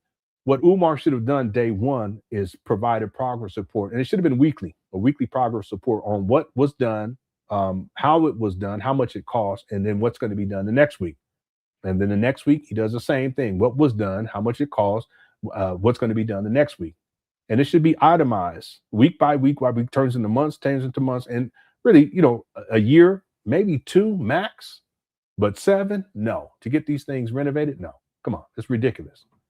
But again, he never shows progress. I'm talking about true progress. Him showing this small gym, that's not really progress. If we go back to 2021, the video I showed, it's not progress. Here we're in 2026. It's about to be 7 years later since acquiring these trap bandos. Yes, it's never, but see, it has been a struggle. The struggle is to figure out lies in order to keep people donating and stringing them along indefinitely. It's a long time. Okay, thanks, Jay Civic. Okay, Kitwana says that maybe the floor is pitched for drainage. Yeah, the thing is, it's a basketball court. So that drainage is not, the drainage is there. I mean, we could even ask the question, why is the drainage there in the first place? It makes no sense. Yeah, I don't know, Kitwana. I have no, now that I think about it, it makes no sense for the drainage to be, see, the idea is that if you have drainage on a basket, I don't get it. I really don't get that. I can't call it. I really can't.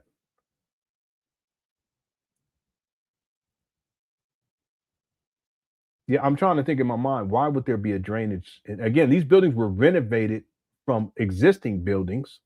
So that drainage was there for that purpose, but why would you have that on the actual basketball court when they convert them in? It just don't make no sense to me. Someone said drainage from the HVAC. The HVAC is on the side of the building, so I don't see that. I don't know. What I will say is that I don't think that the drainage would need to be you know, to where everything flows into it, because it's a basketball court. You wouldn't do that. That's a safety hazard. Perhaps it makes no sense. I can't even think about it. I mean, maybe if you had to clean the floor and then you needed to you know, push the water someplace, and that's where you would push it to. But why would you need to do it that way in the first place? It doesn't make any sense. You know, you just have people come buff once a month, I guess, or every 2 months. And again, now I think about it, doesn't make any sense. I don't understand that. Okay, maybe someone who knows in a chat room. Yeah, someone said cleaning the court, but you wouldn't have to have, because in a normal basketball court, that's not how it works. You wouldn't have to have a pipe that's in the middle of the court or near the middle of the court for drainage for water to go down, because that becomes a tripping hazard, or it could be just a step hazard, what have you. I mean, I guess you can get away with it, but it doesn't make any sense to me. I don't know. The point is that there was an issue with the drainage from the beginning, and Umar knew about that, and I don't think he's rectified that to this day. Right? I don't think he has. That's really weird. I haven't thought about that. Thank you, Gitmana. YouTube says Scrub Dad cleared the bush for Lenae's clean. YouTube says 10 years off Umar Johnson life when Metro blew it. All right. Yeah, he may say that we caused it, like it's our fault. Who knows? He's gonna blame somebody. This is from earlier. Thank you, Kels. Yeah, he always finds an excuse. He always blames somebody. Daxter says man jaw case closed. I agree. That man jaw comment, that's another one. I don't like talking about that, but that's another one. Thanks, Daxter. Okay, one also says even if he passes the inspections, he has no infrastructure, students, curriculum, or funds for operations. More equals more donations. Yeah, we were talking about infrastructure yesterday. We didn't get into students. Is he going to be able to pull from that community enough students at between $500 and $600 a month to be a month in order to make it financially viable to run this school. I'm talking about operation costs. No, it's not going to happen. It's not going to happen. You know, especially with everything that Umar Johnson says he's going to do. We're going to teach them how to float ships and dirt bike teams, and we're going to, you know, teach them how to fly helicopters and teach, you know, airplanes and all this stuff. It's millions of dollars a year he's going to need for operation costs. He's going to take trips over to Africa twice a year with the kids. Millions of dollars. So just from the vantage point of students, the amount of students that he would need to have enrolled in order to make it financially viable, there's no way, especially if they're going to be paying $500, $600 a month when they could be going to school for free. And they just built a brand new school system academy blocks over. Maybe, I think it's 5 or 6 blocks over. I'll have to get that precisely. I'll make sure I'll have that inside the documentary. Yeah. Anyway, infrastructure, we talked about that yesterday. Curriculum, we talked about that a little bit today. And then funds for operations, that's a whole nother topic Umar has not addressed. I have him in an interview says that, yeah, we're gonna raise money for operations once we're done with the renovations. That's what I'm saying. This is indefinite. Get money out of people. Thanks, Goodwana. Mr. CLL says he crushes cookies with the ladies and smash fudge brownies in room. All right. Boy, that room 130 ain't gonna never go away, is it? For Umar, but hey, it is what it is. Thank you, Miss CLL. Legal Ish says San Diego, lived in PB, worked in La Jolla. Okay, Pacific Beach and worked in La Jolla. Okay, shout out to Legal Ish. I had a cousin that lived in La Jolla for a while, and I know Pacific Beach too. Yeah, it's really beautiful out there. It's just too expensive at this point. That's the thing I would look. Cause my wife, she loves the warmer weather, and if we were ever blessed to move back, we definitely would. But that would have to be through God's grace. I've been working hard and everything, and increased my income significantly over the last 3 years, and I mean significantly. And we've been blessed. But Southern California in general, it's really expensive. But Southern California, San Diego, it's really expensive. That's where my family's from. In fact, someone had posted this. It's one of the most expensive cities in the world to live in. I said, damn. Anyway, thank you, Legal Ish, and shout out to Diego. Ms. Vernica says those who are truly serious and legit about their credentials are low key. They're not loud and boisterous about it. It's truly annoying. Yeah, but that's part of Umar, the facade that he puts on. He's still telling people that he's a certified school psychologist. He's not. If you guys go, there's databases that you can look up. There's 2 of them in particular. You can look up to see if a person has certifications and for psychology and other stuff too. Umar's not listed there. So he's still lying about that in 2026. He was lying about it in 2025. He's lying about it in 2024 because an information man, he broke all this down years ago, I believe. He talked about how in order to maintain those licenses, like as a certified school psychologist or as a psychologist, whatever, that you have to do continuing education. Umar hasn't done that, and that's why if you guys look in these databases, he doesn't appear. I remember one time I looked at it, and it was someone named Umar Johnson, but this person had a certification for as a nurse. I say, okay, that ain't Umar. But you can't find him in that database for the school psychologist or psychiatrist or anything. But he's still telling people in 2026 that he is. But this is part of what Umar Johnson does. He's leveraged his education, and he's weaponized it, and he's weaponized his credentials, and he doesn't have certifications, but he still talks as if he still does against Black people, because it gives him, it's like the appeal to authority. That's what that's all about. And he knows that. He knows that. Yeah, he's a master manipulator. Thank you, Ms. Vernica. Ray also says there's no way the Breakfast Club hasn't heard Room 130 or the Ku Klux Klan. Lauren is too good of a journalist not to have heard about our ecosystem. I'm gonna tell y'all something. DJ Envy and Charlemagne, they know that Umar's a scammer. They've known for years. Okay, DJ Envy was working with a scammer for a year's Cesar Pena. They know that Umar's a scammer, but they still have him on. Now, if Lauren decided to do an investigation into Umar, well, I'll tell you, and she pressed him on it when they had him up there, they may not even have her up there. Or what's her name? Can't remember her name right now. Y'all know what I'm talking about.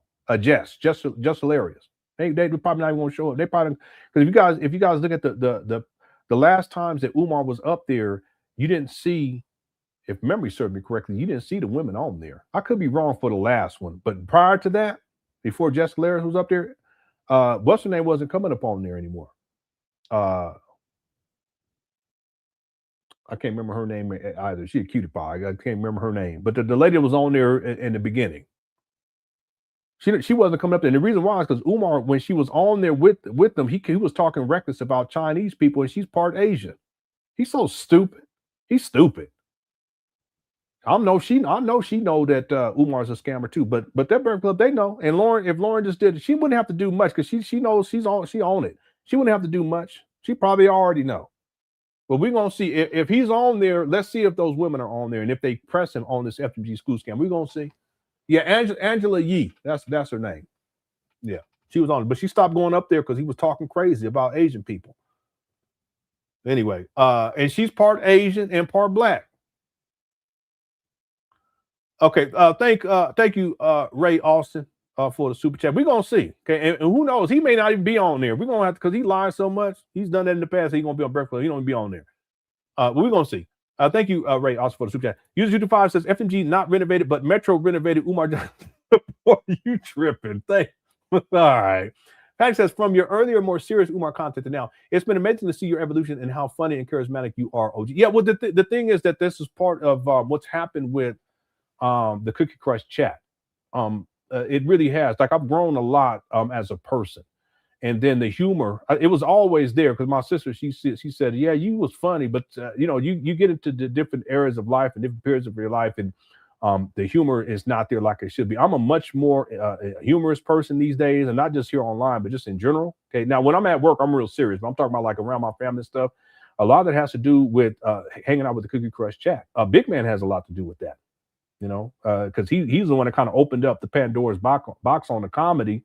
And we've gone with it. And there's stuff I have on deck too. You guys just be patient. I keep saying it, but it's just a matter of time right now. And I spend so much time with the documentary and then my job. I don't really have much time to do anything else outside of live streaming with you guys when we do get together. But yeah, it's part of the evolution, and I'm thankful for it. I'm a better person because of it, and I'm enjoying life more because of the Cookie Crush chat. Right. So I'm very, very thankful, and who knows what next year will bring, the following, and so forth and so on. We're going to keep it going. Thank you, Patrick. Thanks for recognizing that too. I appreciate that. Okay. Thank you for the super chat as well. Okay. Yeah. She's no longer on the Breakfast Club. She ended up leaving. Yep. And yeah, around 2022. Yep. All right. Yeah. She has her own podcast now. Yeah. I haven't checked it out or anything, but she has her own podcast. All right. Okay, let's start winding this down because I know it's getting late on, especially on the East Coast. I try to, I don't, because I know I get most of the people who watch my content, they're from on the East Coast, so I know it's getting late for you all.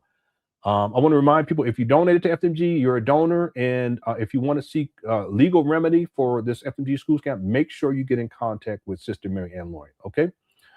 Big Man walked so Umar Big Man walked so user 225 could commit work.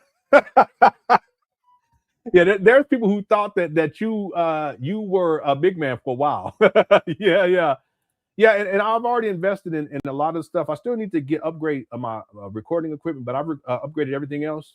Okay, and I've done writing and everything. I don't want to say too much about it, but it's just a matter of time. I just have not had the time, and again, the documentary is extremely time consuming. In fact, I just uploaded the video of who was it? The skit that I do with Brother Jose, where he calls Umar, and it got a gang of views. I just put that video up. It got a gang of views. So the market is there, if you will, right? The demand is there. It's just a matter of time. Okay. Thank you everyone for the super chat. Let's start winding this down. So I want to do two things before we get up out of here. I want to go back to 2017, September 7th of 2017. Umar, he was up there in Wilmington touring these buildings. And this is about a year in, I want to say 7 months before he actually acquired this, 2017, September 7th of 2017. So I want to watch a little bit of this, and then we're going to go back to that video where Umar, he's showing the inside the gym, and then we'll wind this down. Okay, here we go. All Shout out right. to Cook Rush Chat. Oh, real quick, poll question. We have 1,766 votes. What excuse will Umar Johnson make for why he was not given a certificate of occupancy? 56% said racism from the city of Wilmington. 10% said black contractors did a bad job. 8% said black mold removal company did a bad job. That's an intriguing one. 26% said the haters sabotaged FDMG. Okay, so 56% is overwhelmingly racism from the city of Wilmington. I'm gonna leave this poll up for just a little bit longer, and we're at 718 likes. So we did fantastic. Thank you for all the likes, everybody. Let's see if we can get to 800 before we get up out of here. We're gonna go for another 20 minutes, okay, or maybe 25 minutes, okay. Okay. Thank you again, everyone in the Cook. Thanks to the mods too for handling business. Well, the show is called the LenonHonor Show. I may change it, okay, but that's what I have inside the script. All right, maybe we come up with a different name. Cookie Crush Chat Show. I don't know. All right. So let's go back here in time and let's watch this video, at least some of it. And this is Umar touring these abandoned buildings in Wilmington, Delaware, back in 2017, September 7th of 2017. Right. Yeah. Staff lounge. Which could be a classroom. Yeah, kind of tight though. What about here? Oh. And I think here there was just the 2 classes. Now there was one down in that corner though, right? Yeah, we're gonna go. Okay, we're gonna go. Okay. Okay, no problem. So that was one. Cafeteria. Then there was 2 classes in here. One here. Okay. And one at the end. Okay. So 1, 2, 3 so far. No other classes. Okay.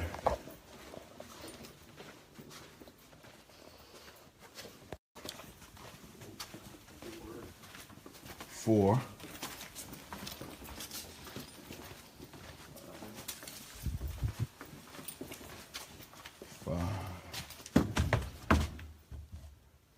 This is the other side of the computer lab. Okay. 6. Okay. Yeah, so he says computer lab. This would be the small school, what Umar calls a small school. Yeah, and you guys see these little signs on these doors. That's to warn people about the water, to not drink the water because it's contaminated. 6. Okay. Yeah, I count that. Yeah, I'm sorry. I want to see if they show the actual computer room. This is the other side of the computer lab. Okay. Yeah, he's saying the other side, so I'm not sure. 6. Okay. Yeah, I count that.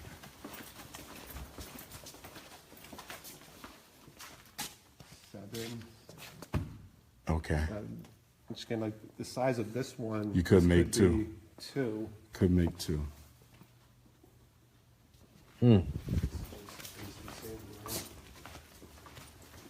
When I show this in the documentary, I'm gonna put it. I'm gonna process it in Premiere Pro and brighten things up so we can see better. But then I'll make sure that I put a disclaimer to let people know that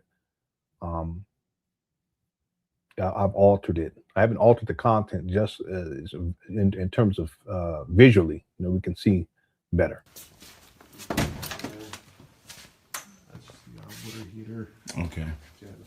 Water heater. Okay, if he's going out to the main door to exit, yeah, this is the large building. Okay. Yeah, this has to be the large building. So there must be a computer lab over there in the large building too. Yeah, because this doesn't look familiar to me because Umar really hasn't shown the larger building. This has to be the larger building, just based upon the layout that he's shown so far. And we'll confirm this because he comes out of here. Yeah, and if you look at Umar, what he's doing with his face, that's because it stinks in there. Let me show y'all. He was eating good back then. Look at him. See that? He was eating good back them days. That should be the that should be the documentary promo class there in the corner. thumbnail. Yeah. Face looking like that. Okay.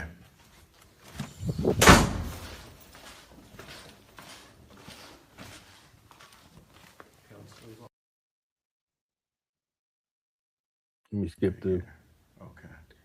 Yeah, that's the what you call it room right there. Wait a minute, Let me see. Someone said the room 130. No, I ain't gonna do that. That's too petty. Okay. It'd be hilarious though. Yeah. Pretty big here. Okay. This kind of looks like the computer room though too, but they may be using the same types of desks in different classrooms. Okay.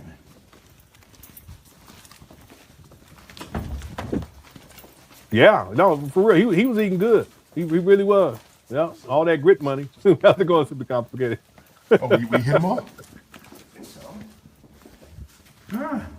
Yeah, if that's all of them, no, this would be the small school. Let's see, because he's going to exit. Yeah, huh? Yeah, here's where we came in. It's hard to tell because the way he's holding the camera. It's just more size, but This hallway. same amount. Yeah, this is the larger building. And we came. You know what? One more. Damn, look at this, y'all. My goodness gracious. Deep in the bow of the dungeon of Ifatunde. Remind me of one of them video games back in the day. Peek at that You ever had shit. dungeons? In the kitchen. Like Zelda? So it wasn't the 14 then. Those other spaces was probably office. Yeah, they're probably the bigger offices.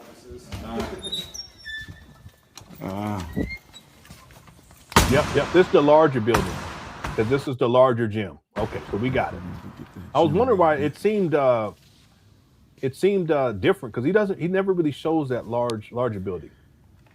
Wow. It looks it's pretty good amazing. in here. It's almost like a big version of the other school. Yeah, this looks good in here. Wow. But again, it sat for another year. Let me see. Let me do the math here. October, November, December, January, February, March. It sat for another year and a half. And that's why by the time he acquires them in February 2019, it looks a lot worse in here. That'll work. Just one peek at that cafeteria. We're good. Yeah, so I mentioned this earlier. The cafeteria is inside of the larger building. There's no cafeteria space inside the smaller building. So that's why he's going to have to mitigate that somehow. He probably may have to outsource if he ever got to that point in this scam. Wow. Interesting.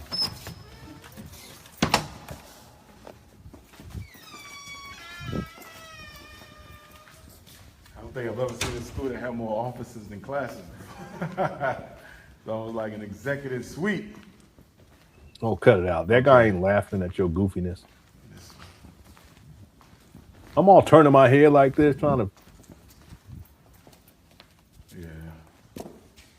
Still got the equipment too. Yeah, a lot of this equipment's not in there when he actually acquired them because they've been sitting in the vandalism and people coming in, dope fiends coming in stealing stuff. No outside yard though, right? Everything is inside. Yeah. So where do they take the high schoolers when they need to get outside, like in the summer or spring? Well, they just use the gym, you goofy. That's how you know, hit the one that Umar, he don't know nothing. They use the gym. They can keep them inside all day. Okay. That should do it. Right. He don't know what he doing. I'll reach out. Yeah, they use the gym. I think that other one is the one for me. What's up, East B?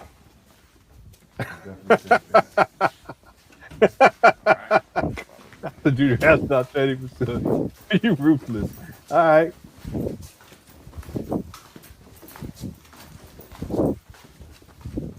Yeah, we'll go ahead and watch the rest of this. We got time. We'll have just enough time to be done in 15 minutes. You haven't seen this in, oh, here he goes. Yep. Man.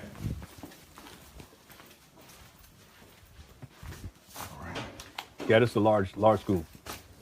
It has that carpet down there. He used to go in there and act like he had the alarm system used to work. All right. Well, I'll get in contact with him and see what numbers they're talking about. Okay. But thank you. Yep. Appreciate it. Not the problem. Have a good day. All right now. Yep. Probably just go for a walk around it. This 2017, y'all.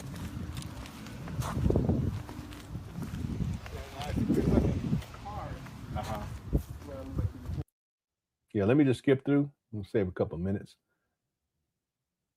Yeah, see, it didn't look as bad back then, and the mold situation wasn't as bad back then either. Yeah, this is almost a decade ago. Now that I think about it, it's crazy. See that? It's not as bad as it is today. Yeah, these are all bent now. In fact, they're missing. These railings, that's missing. Just skip through. There's graffiti, but he's painted over this. It's the back side of it. That's the park. And he takes a walk around. And he goes over here to get the gin. I'm just playing. Yep. Okay, so this is 2017. Listen. All right. Okay, real quick. Hobo sent me this. I am Darth Yeller. They never told you who your father is. No, but I'll call you daddy if you want me to.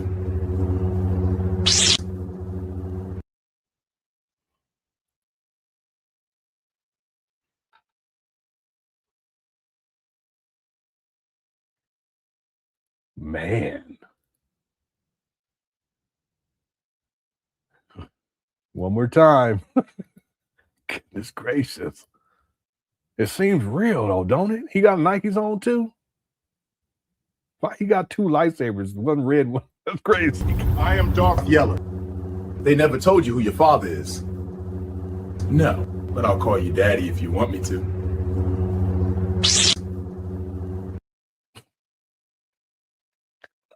Shout out to Kogo.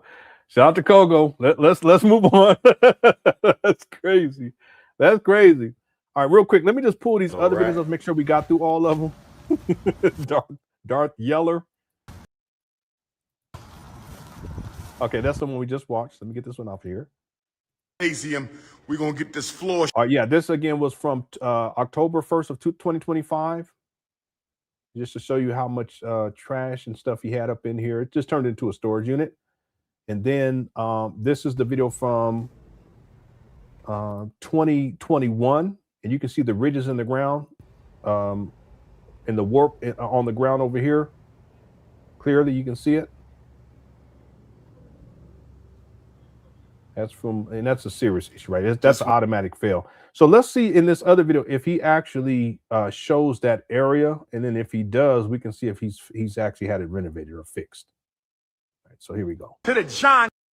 Yeah, so this is the video from yesterday, and there's about 6 minutes to this. So we'll just watch it straight through, and we'll be up out of here. Here we go. John Cooker chat. With an Ifa I got my I Love Ghana hoodie on. I got my I Love Ghana hoodie. Okay, final tallies on the poll question. What excuse will Umar Johnson make for why he was not given a certificate of occupancy? 56% said racism from the city of Wilmington. 10% said black contractors did a bad job. 8% said black mold removal company did a bad job. And 26% said the haters sabotaged FDMG. Thanks to everyone who voted on the poll. Okay, I'm gonna go ahead and close that out. All right. 9611 sent in a super sticker. Thank you so much. I appreciate that. Yeah, shout out to Kogo. And we're at 752 likes. Let's try to get to 800 before we get up out of here. Okay, so we got about 15 minutes to do that. I'm sure we'll be able to do it. All right, real quick, let me get caught up with these super chats. Let's see, user 224. Yeah, I just have to reiterate too. Those old, they were serious, but they were boring. Like they were really boring. There wasn't much activity. There wasn't a lot of people in the chat room. We didn't have super chats or cash apps or anything like that. By the way, there's people who sent me PayPal and cash. I want to thank those people too. They sent me over the last couple of weeks. I just haven't had time to thank people. So I forgot to thank people. So I'm gonna thank those people who sent that in too. But back then, it wasn't even monetized. I wasn't even monetized for AdSense or anything like that back then. I just did it because it needed to be done. But over the years, it's just grown and grown and grown. I'm so thankful. So again, thank you for that comment, Patrick. User Device says, "Big man." Okay, I got that one right there. Okay, shout out to Big Man too. Isu Versena says the day of reckoning for Umar is upon us. Yeah, I would say that 2025, it was the beginning of it. His daughter comes out to expose him. Sister Lene comes out and exposes him. Sister Marianne Laurent comes out to expose Umar. He almost loses the properties because he wasn't paying on past bills, and the city of Wilmington was going to put these properties up for sheriffship. All of that was huge. And all of the years that I've covered Umar, even going back to the early days, nothing like 2025. And in 2026, obviously, it hasn't. He's facing litigation with a class action lawsuit. There's another woman who's come out more recently, and she donated, I think it was $10,000 to Umar, and she also got him a bus, and she was a believer in Umar, and now she's speaking out against Umar. She said that their first intimate interaction, her phrase, he took it. Okay. Now, again, she didn't explain exactly what she meant by that, but something didn't sound right and didn't sit well with me when she said that. There was a woman who reached out to me, and she said that I spoke with her, and we were talking about she never was intimate per se with Umar, but that she went back to his hotel because she thought that they were just going to talk, and he was very forceful trying to kiss her. She didn't want to kiss him, but he was very forceful. And when I say forceful, I mean forceful. She said that they weren't intimate, but that it didn't sit right with her. Okay, just some things that people to think about. There's another woman, she was a stroke victim, that said Umar forced her and SA'd her. So, again, 2025 was huge. 2026 has already started off. It's been significant what's taking place, especially with the class action lawsuit. Now Umar scrambling to try to act like renovations are complete, even though he said renovations were complete in 2023. The chickens are coming home to roost more and more and more, and we'll continue to follow it until the mission is complete. Okay. Thank you for the super chat. I appreciate it. Ray Austin says, had to chime in one more time. You said something last time about editing 100 respected. Folks have no idea how much work that is, bro. Much respect on the document. Yeah. The research part is a lot too, because I've had to go through, and I could have used AI too. And I think probably from 2019 through 2025, I'll use AI. But the older videos, I had to listen carefully because a lot of those older videos of Umar, I hadn't heard them before. There's a lot back then it's amazing when you go back after you've done research on Umar, you covered him with the more recent or later videos. You go back to those older videos, there's a lot there, a whole lot. So there's a lot of work that I put in terms of taking notes and watching videos. Normally what I do is I'll put it on 2x speed so to save me time that way. But that's a lot of work. And then compiling everything, organizing everything, keywords, so forth and so on, to where I can get through the document. I don't even know how many pages it is at this point. It's a lot of pages, and that's just going through 2019, or up until 2019. I got a lot of work ahead of me just doing that. But I'm going to use AI for the second part from 2019 to 2025, and then writing the script. Putting the pieces together in script form, that's another thing. And then the editing process is tedious, but it's what I enjoy the most. I can sit and edit for 12, 13, 14 hours.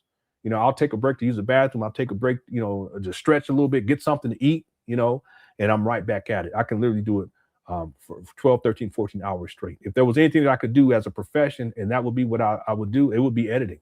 Video editing. It's tedious. It takes a lot of work. It could take to edit 5 minutes, it can take you 2, 3, 4 hours, and then you gotta find the right clip and make sure there's a lot of different things. There's a lot of different aspects to it. In some cases, the audio quality is bad. I know how to go in because I'm into music. I know how to go in and edit that in such a way to where the audio, it sounds better, because the audio is more important than video unless you're looking at something specifically that you need to see. If the audio is horrible, in terms of editing, that poses a big problem too. So there's a lot that goes into it. It's a lot. But the editing is what I enjoy the most, and I'll continue to plug away. The next segment of the documentary, I'll have it available for members next week, right? I'm covering 2011, right? So, yeah, for you editors out there, you know what I'm talking about. It's a lot of work, but for me, it's the most fulfilling work. I enjoy that the most. Okay, thank you so much for the super chat. Okay, and then Just Ono sent in a super sticker. Thank you so much. And also said he really bought those without an official inspection. Absolutely. That's another thing we haven't talked about a lot. But there is no way that Umar had those buildings, did a pre-inspection, a pre-purchase inspection, if that's what you call it, something to that effect. He didn't do that. because the inspection would have outlined all of the different issues with the abandoned buildings back in 2019. But he was already negotiating with them prior to that. And based upon what would have been detailed in that inspection, there's no way that any rational person would have purchased these trapped bandos, even if it was for $400,000, $430,000, even though he said it was $700,000. The actual value was like 2.1 million or something like that.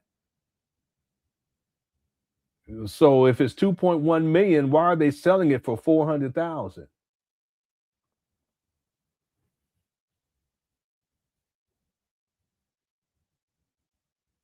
But Umar had to do something. You know, the real talk just, oh no, for Umar, everything is about extending the scam. And if he has to take $430,000, he says 700,000, but that's what he reports to the IRS, 430,000, something around there, 430,000. In February of 2019, in order to extend this scam another 7 years and collect over $1 million, why not? An additional $1 million. Okay, we have to do the math. If we go with this, it would be $1.9 million if we go with Umar, his claim that it was around $700,000. Okay, well, if we take that $1.9 million, we subtract that purchase price of $700,000 from that, then that's $1.2 million. Would you take $700,000 to extend the scam for another 7 years so that you can collect a bare minimum of $1.2 million?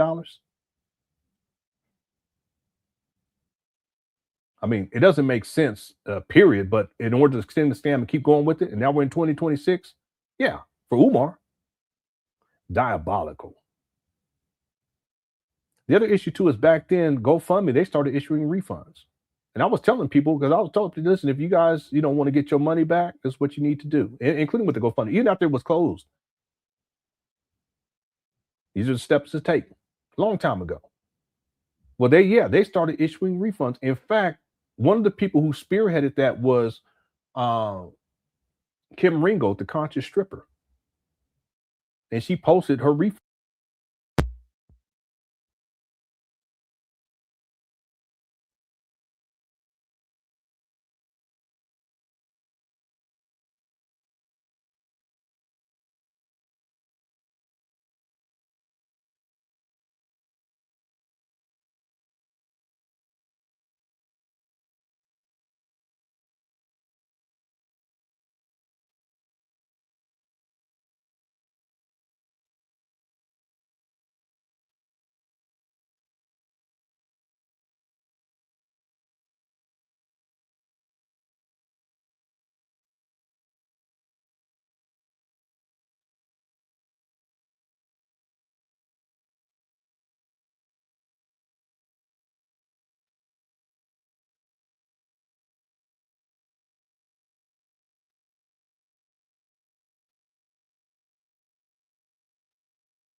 Yeah, my bad. Yeah, the chat room here. Everybody, somebody said, "Here we go." Okay, how long was it? Y'all tell me. How long was I muted? Damn, because I was going in too. Oh my God. It's been a long time too. Oh my goodness, for 15 minutes, man. I apologize. I was going in too. All right, that's horrible. Okay, I'm sorry. I wasn't in the chat room. Okay, let's finish this up. I apologize. I'll make sure inside I'll put it inside the chat room here, not the chat room, but in the comment section. I'll let people know to skip through. Since Kim Ringo, oh yeah, it's been a while. It's been a while. Yeah, someone said it was about 10 minutes. Okay, that's not too bad. 20 minutes is horrible. Anyway, I was going off. Okay. Anyway, thank you, TJ. I was saying what I was saying about this was that will be in the documentary. We'll get into that too. Okay. And I will also thank you so much, Yaya, for the super stick. I was wondering why people were leaving. Now people are coming back. This is a great question. I went off, but most of it was cut off. I apologize. And the point I was going to make real quick was with the Kim Ringo thing was that she went through the process of getting her money back, and that's why Umar decided he had to do something. And what he decided to do was get these trapped vandals from women in Wilmington, Delaware, to extend the scam, and then that gets GoFundMe off of his back because they were issuing refunds. Well, similarly, that's what he's attempting to do now, because now he has this class action lawsuit with Sister Marianne Laurent. That's on his back. He has to figure out a way to get out of that. And so whatever he has to do in order to make that happen, he's going to do that, including, going through the motions of supposedly opening up the school or finishing renovations or putting in a certificate of occupancy. So that's in a nutshell what I was talking about. But I was going in. It was good, too. Okay. I apologize, everyone. And what I'll do inside of the comment section, I'll pin it to the top, is I'll put a timestamp to where people can skip through the part where I screwed up. And my battery just went out. I just didn't recognize it. I wasn't in the chat room. Okay. Thank you for the super chat. Okay, we got to close this out now. Let me do this real quick. Let's see. This is from Simply Complicated. I really hope these victims come forward in droves. This dude needs to be shut down. Yes, there are a lot of victims out there. I would propose that there's hundreds of people, hundreds of women, and men would be included in this now, especially with the Room 130 situation. I hope so. There is a woman who's now she's speaking out about Umar. Like I was saying, she had donated something like $10,000, and she donated a bus, and she's talking about her experiences, intimate experiences with Umar, and it'll be fascinating to see what she talks about moving forward.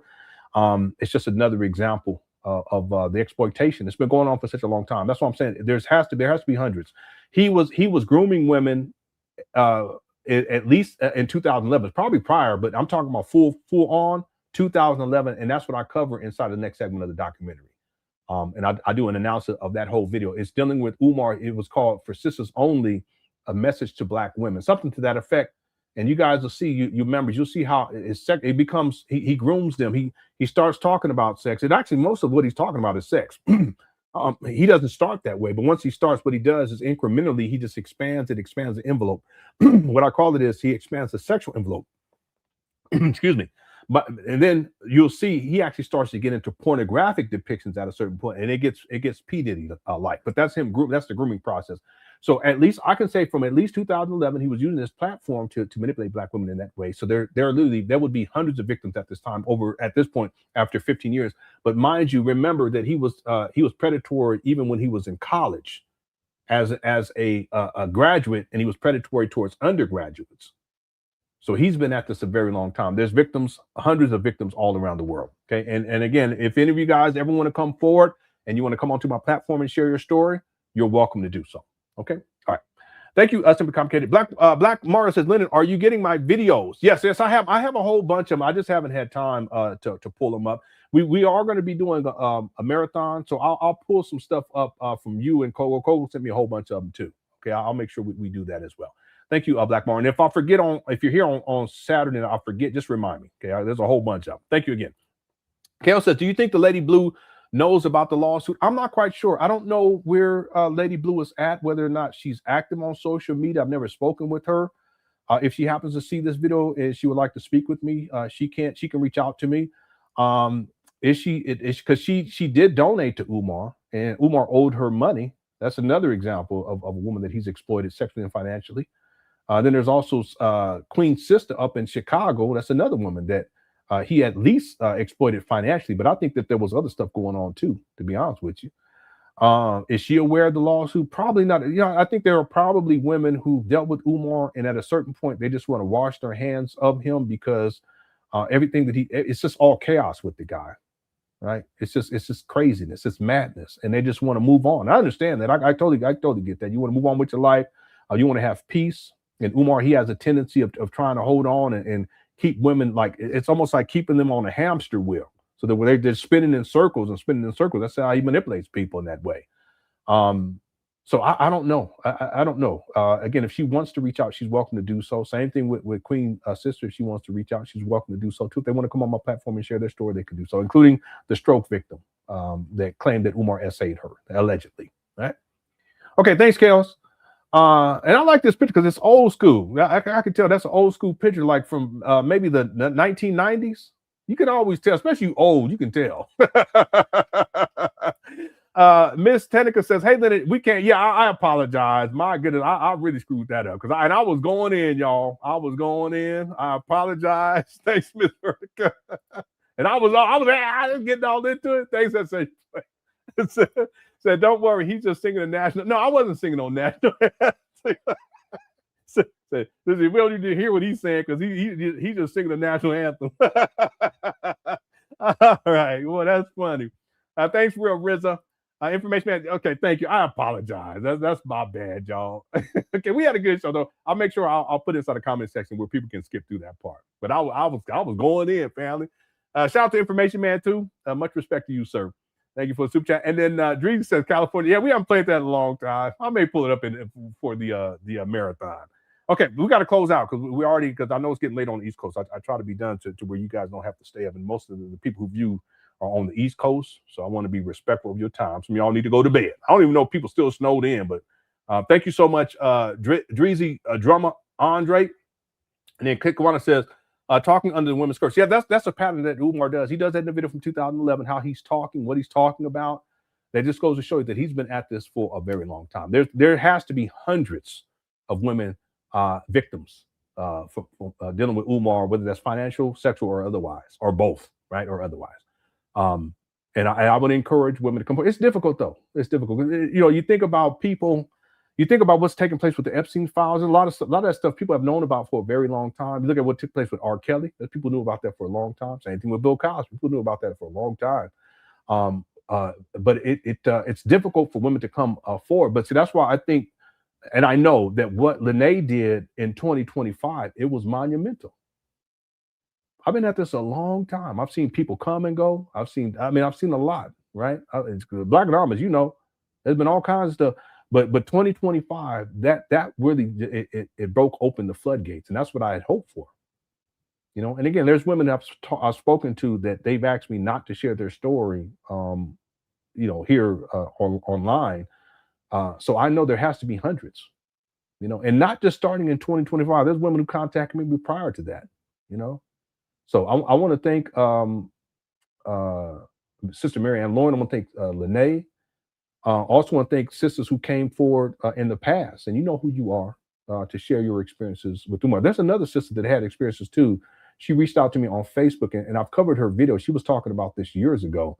She didn't give details in terms of her personal experiences, but I would love for her to, because she's highly intelligent too. I would love to have her come onto the platform. Yeah. Thank you, Kitwana. Okay, okay. Now we're going to finish this up. Thank you guys so much. I again apologize for the technical issue. What I need to do is from now on make sure I put in a new battery. You know. All right. Let's go back to okay. Here we are. This is the video right here, and then we can wait a minute. Am I looking at the right one? Oh, here it is, right here. Okay. I got my I love Ghana. Oh, we're going to cayenne pepper their asses, brothers and sisters. We're going to cayenne pepper their asses because I told them to stop letting them dogs shit all over the ground. We're going to cayenne pepper. James sent me a message too. He said, you've been muted for 15 minutes. I apologize. Woohoo. We're going to cayenne pepper the game. Okay, and what we're looking for is we want to see if he shows that area where the ridges is on the floor. You know what I'm talking about? Welcome to the John Jacques Dessalines, Nat Turner, Gymnatorium. Welcome to the John Jock Gymnatorium. Dessalines Nat Turner Gymnatorium. Where the school at? We in the school. Where the school at? We in the school. Hit your PayPal. See? PayPal for what, though? PayPal.me/FDMG Academy. Hit your PayPal. PayPal.me. Again, renovations is supposed to be complete. So what he's asking money for? /FDMG Academy. Hit your pay. Yeah, I mean, he just moved stuff out of there. There's nothing different, right? There's nothing different. He just moved PayPal, brothers junk and out of there. sisters. Where the school at? The school right here. Where the school at? The school right here. Stop Yeah, this is the narcissism. He has to show this image of him, right? The picture. playing with me, brothers and sisters. Stop playing games with the mission of saving our children. It ain't no games to be played. Stop playing games. It ain't no games to be played. Peace and Pan Africanism to my Georgia Africans, my Here he Texas go. Africans, my Mississippi Africans, my California, my Jersey, my Connecticut Africans, my Tennessee, my Missouri Africans, my Nevada Africans, my Arkansas, my Louisiana, my Delaware right here. Where my Delaware queens at? Yeah, someone said no heat. Yeah, he cold up in there. Where are my Delaware queens at? Any Delaware queens? Where my Northern Maryland queens at? Where my Chester, PA queens at? Where my North Philly, my West Philly, my Southwest Philly, my Mount Airy, Germantown? Where my Pittsburgh and my Lancaster and my Harrisburg and my Reading and my Coatesville Africans at? It's almost time, baby. We going for inspection this month. The talk is over. The talk is over now. We got the Orisha colors up. You see Ogun, you see Oshun, you see Yemonja, you see Shango, you see Ifa, you see Obatala, you see Eshu, you see Oya. Oh, yes. Yeah, this is all theatrics with this guy. Oh, yes. Hit that PayPal, paypal.me. It's all about getting money. /FDMG Academy. Hit that PayPal. To all my beautiful African sisters, we got a new fundraiser. We have midnight basketball with the Prince of Pan Africanism. Sisters, $500 donation to FDMG gets you a midnight basketball game with King Kongalicious right here.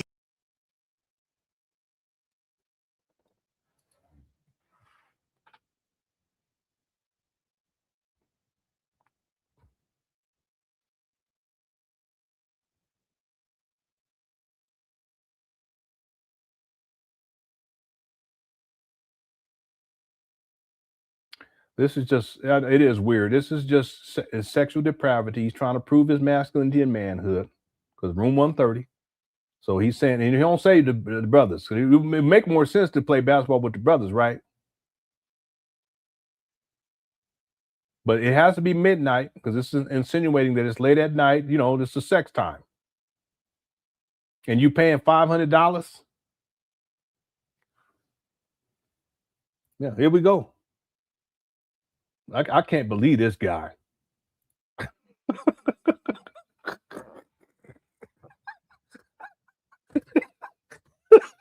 If you don't stop, Sister Mary said, that's how he was acting in room 130 family, all zesty.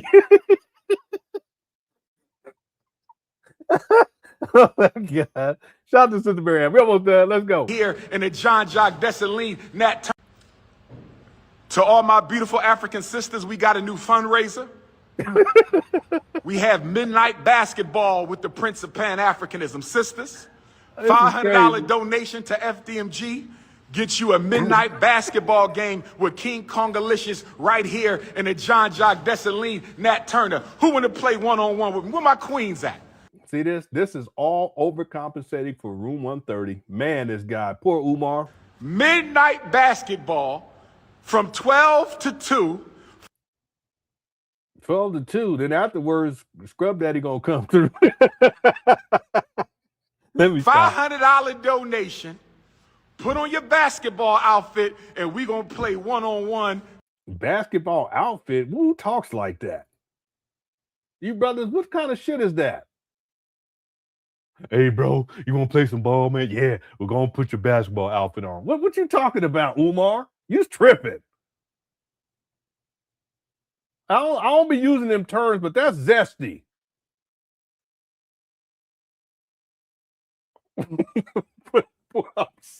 There's no way. Brothers, we don't talk like that. Your basketball outfit. To 21. Oh, yes. Oh, yes. Butter almond, butter pecan, sweet brown sugar, agave, cinnamon, nutmeg. Oh, one-on-one midnight basket. Yeah. Come on, room 130. Cut it out. Cut it out. And get your basketball shirts and skirts, shirts and skins. He said outfit. I ain't never heard no shit. What in the world? LeBron James rolling in the grave. Basketball with King Kong. Let me give some of these coons something else to complain about. Let me give some of these coons something else to complain about. They know we not playing no midnight basketball, but they can't keep my name out their mouth. Oh, poor guy. They know we not playing no. Well, you're the one who comes up with it. Cut it out. Midnight basketball, but they can't keep my name out their mouth, brothers and sisters. So that's what we doing. What are you doing? That's the midnight basketball. Where my sisters at? 5'5", thick in the thighs. There you go. Midnight basketball. Yeah, so we didn't get to see the actual floor where the ridges were. So I'm not sure. I highly doubt that he got any of that fixed. 5'5", thick in the thighs, midnight basketball. How long the game lasts? First person to 21 points. Look at the hating dude. Look at the haters. Ain't nobody gonna take your queen, fam. Thanks, Blackwell. Breathe easy. Ain't nobody gonna take your queen, fam. We should all mail him some. No, don't do that. Don't do that. There's people who sent him fake $100 bills, though. I remember that. It was like $1,000 or something like that. I'm sure when Umar got it, he was so excited. Yeah, one time people sent him change, like pennies and stuff. One time someone sent him, I think it was cow manure or something like that. It was it was sealed. You know how they do that? They seal it. It was in like a boy, I tell you, boy. So, but no, don't do that. Thank you for the super chat though. And thanks again, Blackwood, for gifting that membership. Zesty SpongeBob. Yeah, he has some nerve. He sure do. Thanks, Kitwana. Courtside seats are cheaper at the Lakers.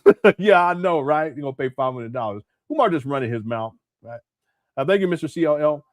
Yeah. Also said, thank you, Lenon, for helping to save our children for getting this info out. But the thing is that the message is not geared for children. It's really geared for parents. And hope the idea is that there's a trickle-down effect that parents will make appropriate decisions when it comes to Umar, and particularly specifically dealing with their children. And this is one of the big issues with Umar, especially if you go back to early Umar. That's why the research, going back and watching, I've watched everything from the first video that appears online of Umar in 2005.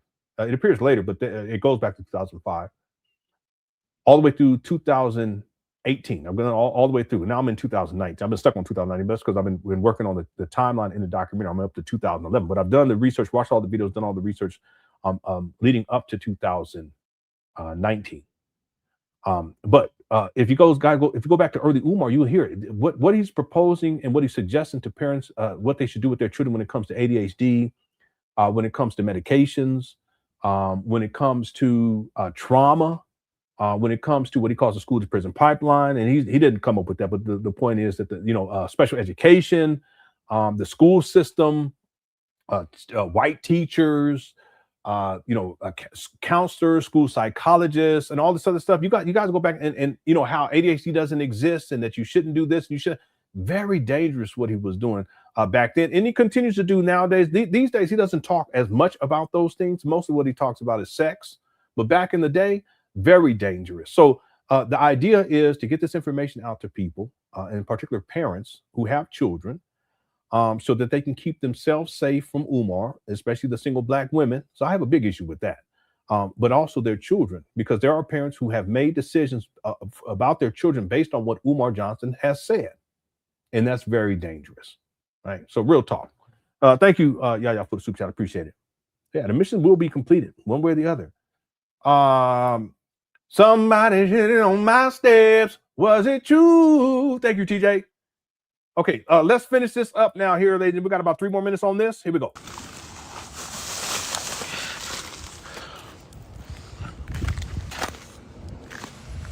Woo!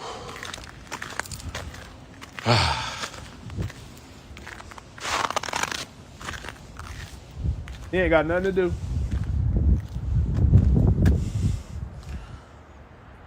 The most honorable Frederick Douglass and the right excellent most honorable Marcus Garvey. Oh, yes. Hit your PayPal. Right now, hit your PayPal. For what? PayPal.me/FDMG Academy. I thought renovation was PayPal.me/FDMG Academy. PayPal.me/FDMG Academy.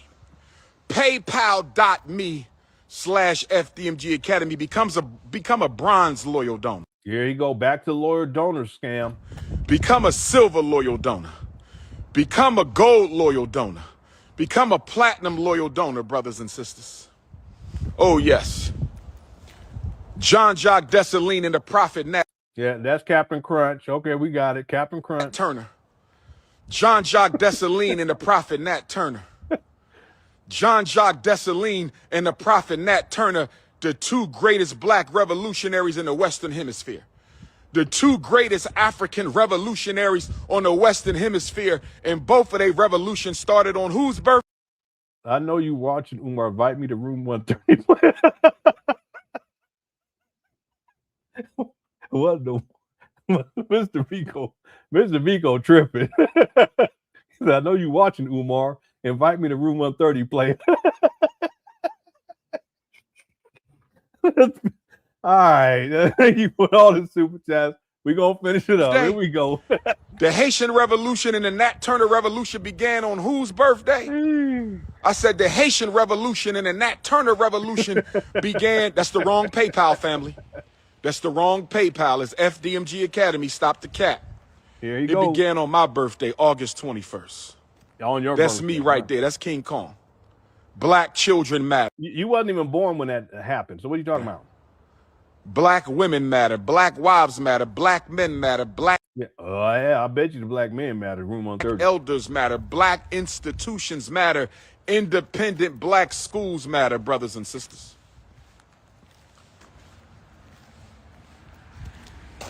Yeah, I actually thought he was going to show more than this.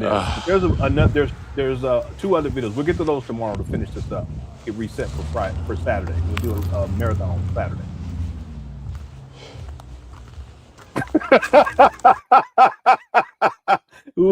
Umar probably got some high top heels, Air Zesties. Well, I hope we're not doing too much, because I don't want to shame Umar. I mean, it's funny, but I think maybe we're going too far. Anyway, thank you, Derek. Thanks, Mr. Vico Kitwana, College of Natural Health Science. Here we go. Got like 2 minutes, less than 2 minutes. Y'all, wow.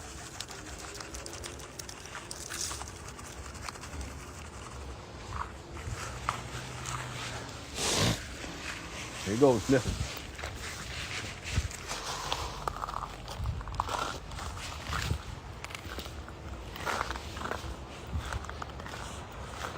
He ain't doing nothing. Back to the salt.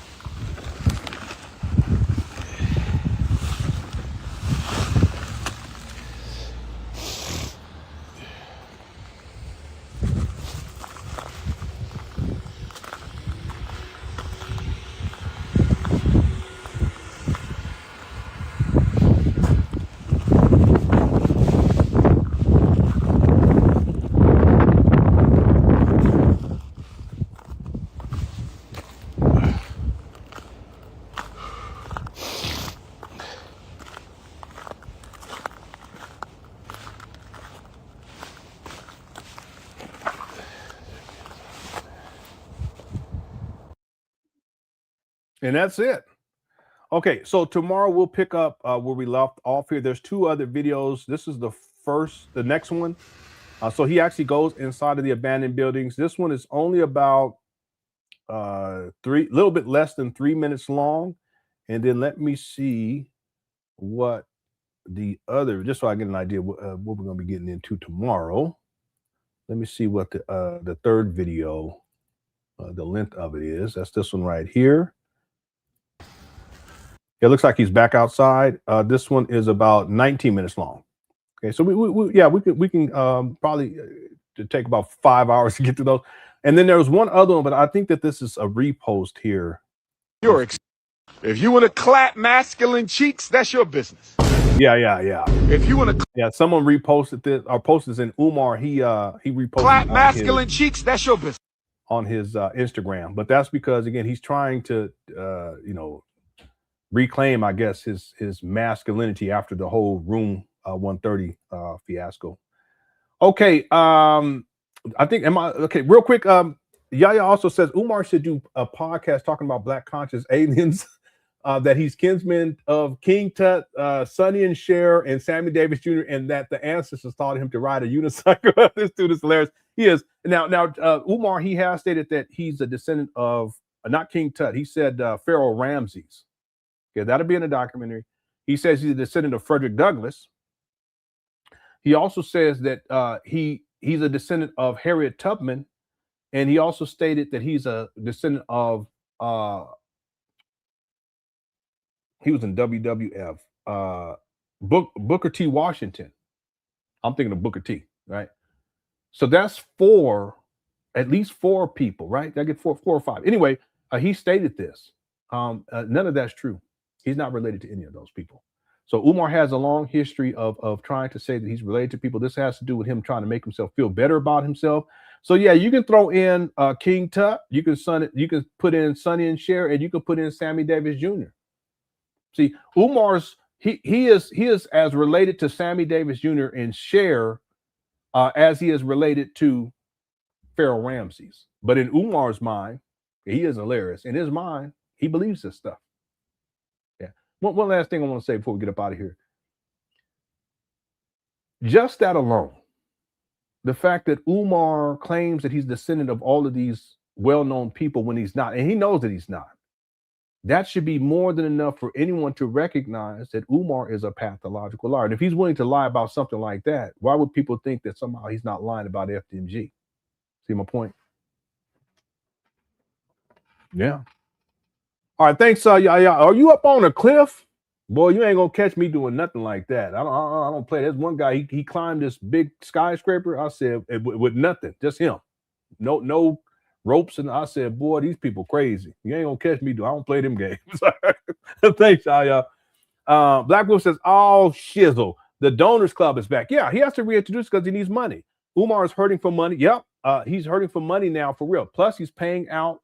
He paid out to the donors who have filed this class action lawsuit. He's paid out their attorney fees. And really what he's doing is he's trying to ingratiate himself. He's trying to make amends by paying their attorney fees. And then probably he's going to either attempt to pay them their donation money back. So this goes away. And I don't even know what the figure is. I'm sure they have all that, what the total figure is in terms of the amount of donation money in this class action lawsuit that's being reported. Or he may do both. He may pay them the donation money and then do a fake grand opening, or he gets to the point where he applies for certificate of occupancy and he says that it was denied, and now he can extend the scam even further. I need you guys to send me more money. We're almost done. We're almost done. Right. So all this money has been paying out. That's what I was about to say. That's what I was saying. All this money he's been paying out has hurt his stash spot. He on a begging tour. So yeah, he's paid out. Settlement to Mary Ann Lawrence, $68,600. This is all in 2025. He paid out in past due bills $38,288.22. He also, back in the day, and it's not too far, a couple of years ago, he paid off the taxes that was due, $172,931.86. So nuts. So yeah, he's gonna get back to begging, and I told people at some point he gonna get back to begging. One last thing, and we're gonna be up out of here. It has become apparent to me, and I have to correct myself. because back in the day, I was saying that Umar, he's broke. Okay, he's broke as a person. But when it comes to this FDMG school scam, I believe that Umar has money stacked to store it away. It's called embezzlement. I believe that Umar hoards that money. He doesn't spend it on what he needs to spend it on. He'll dip into it when he's in dire straits. But most of the money he's already spent, not for renovations. He spent on himself. You know, it's actually possible that Umar spent more money acquiring these trap bundles in February of 2019 than he has in renovating these trap bundles since February of 2019. See, that's why he doesn't want to go to court, because in discovery, all this will come out. And if that ever did, he's done. He's done. All right. All right. Thanks, Black Wolf. Thank you, everyone, for tuning on in. I want to apologize too for the audio issue earlier. I was running my mouth, and I kept running my mouth. And in 15 minutes, I'll make sure to put a comment inside of this comment section, and I'll pin it to the top to tell people where they can skip through to get to the part where the audio comes back on. I apologize for that to everyone inside the Cookie Crush chat. Thank you all so much for tuning on in. Let me look here. We got up to 800. We got over 800 likes. So thank you so much. We did fantastic. We will be back tomorrow to cover those 2 videos, and then Friday I'll take Friday off, and then on Saturday, I normally don't live stream on the weekends, but Saturday we're going to be doing a marathon. Umar's scheduled to go live on his Instagram page to make this huge announcement. All right. Hopefully he shows some graphs. Hopefully he goes in the abandoned building and gives a full tour. We're going to see, because every renovation is supposed to be complete. And if he doesn't go live, that's okay, because we have 3 videos that we'll get into from February of 2019. We cover those every single year, including the school announcement video, which is huge. And we'll go through that on Saturday. Thank you guys, everyone inside the Cookie Crush chat, for tuning on in. Also, thanks to everyone who sent in super chats. I appreciate all support. If you sent in CashApp or PayPal over the last couple of weeks, I want to thank you for that too. I'd be forgetting, and I shouldn't do that. So thank you guys so much for all the support. Thank you also to the mods. And again, shout out to Sister Marianne Lauren, who was here today. And also, I didn't see her in here, but people were saying that Sister Lene was in here as well. Hope you are doing well, sis. I haven't heard from you in a while. Hope everything's going well with you and your family. Okay. All right. And as we always do, Yellow. They never told you who your father is. No, but I'll call you daddy if you want me to. all right. Thank y'all again for tuning on in. Great work today. Let's go.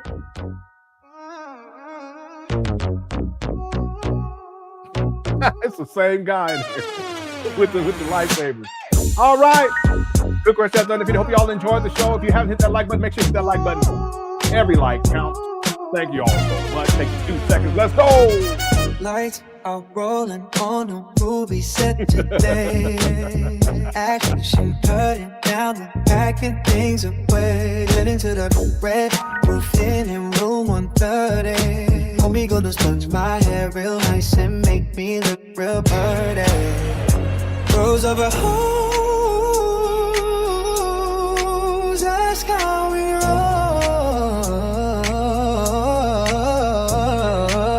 Turning down the heat, you know where we meet. At the red roof in room 130. My guy gonna do my hair and make me look real pretty. Ain't no couch where he can sleep, but the bed real sturdy. So come and stay the night in room 130. Drink so big they barely fit the silver screen. Director yells, heard as we end another scene. Red roof nights, when me and the homie B sponge my hair all night. Probably won't get no sleep. Bros over hoes, that's how we roll. Turning down the heat, you know where we meet. At the red roof in all right. My guy gonna do my hair and make me look real pretty. Ain't no couch where he can sleep, but the bed real sturdy. come and stay the night in Rome, wonder. All right. Shout out to Fogo. Shout out to Mary Ann Lawrence. Also, shout out to At the Red Roof Sister Lemonade. Quick Question undefeated. my guy gonna do my hair and make me look real pretty. In a couch where he can sleep Every with the time. bed real steady. So come and stay the night. Oh, you so much. In Rome, wonder. Oh, this chat will be hot, boy.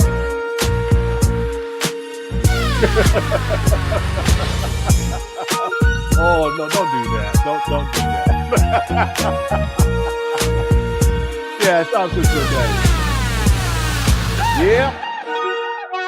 All right. Boy, you guys don't. All right, we may be going too far. I'm gonna have to reassess. Okay, thank you guys so much for tuning on in. Hope you enjoyed the show. If you hadn't hit that like button, you enjoyed the show, hit that like button. Also, again, apologize for a technical issue with audio. Okay, I'll do better tomorrow. And we'll be back tomorrow with another live stream. Please enjoy the rest of the evening, and I love y'all. Okay, take care. Peace.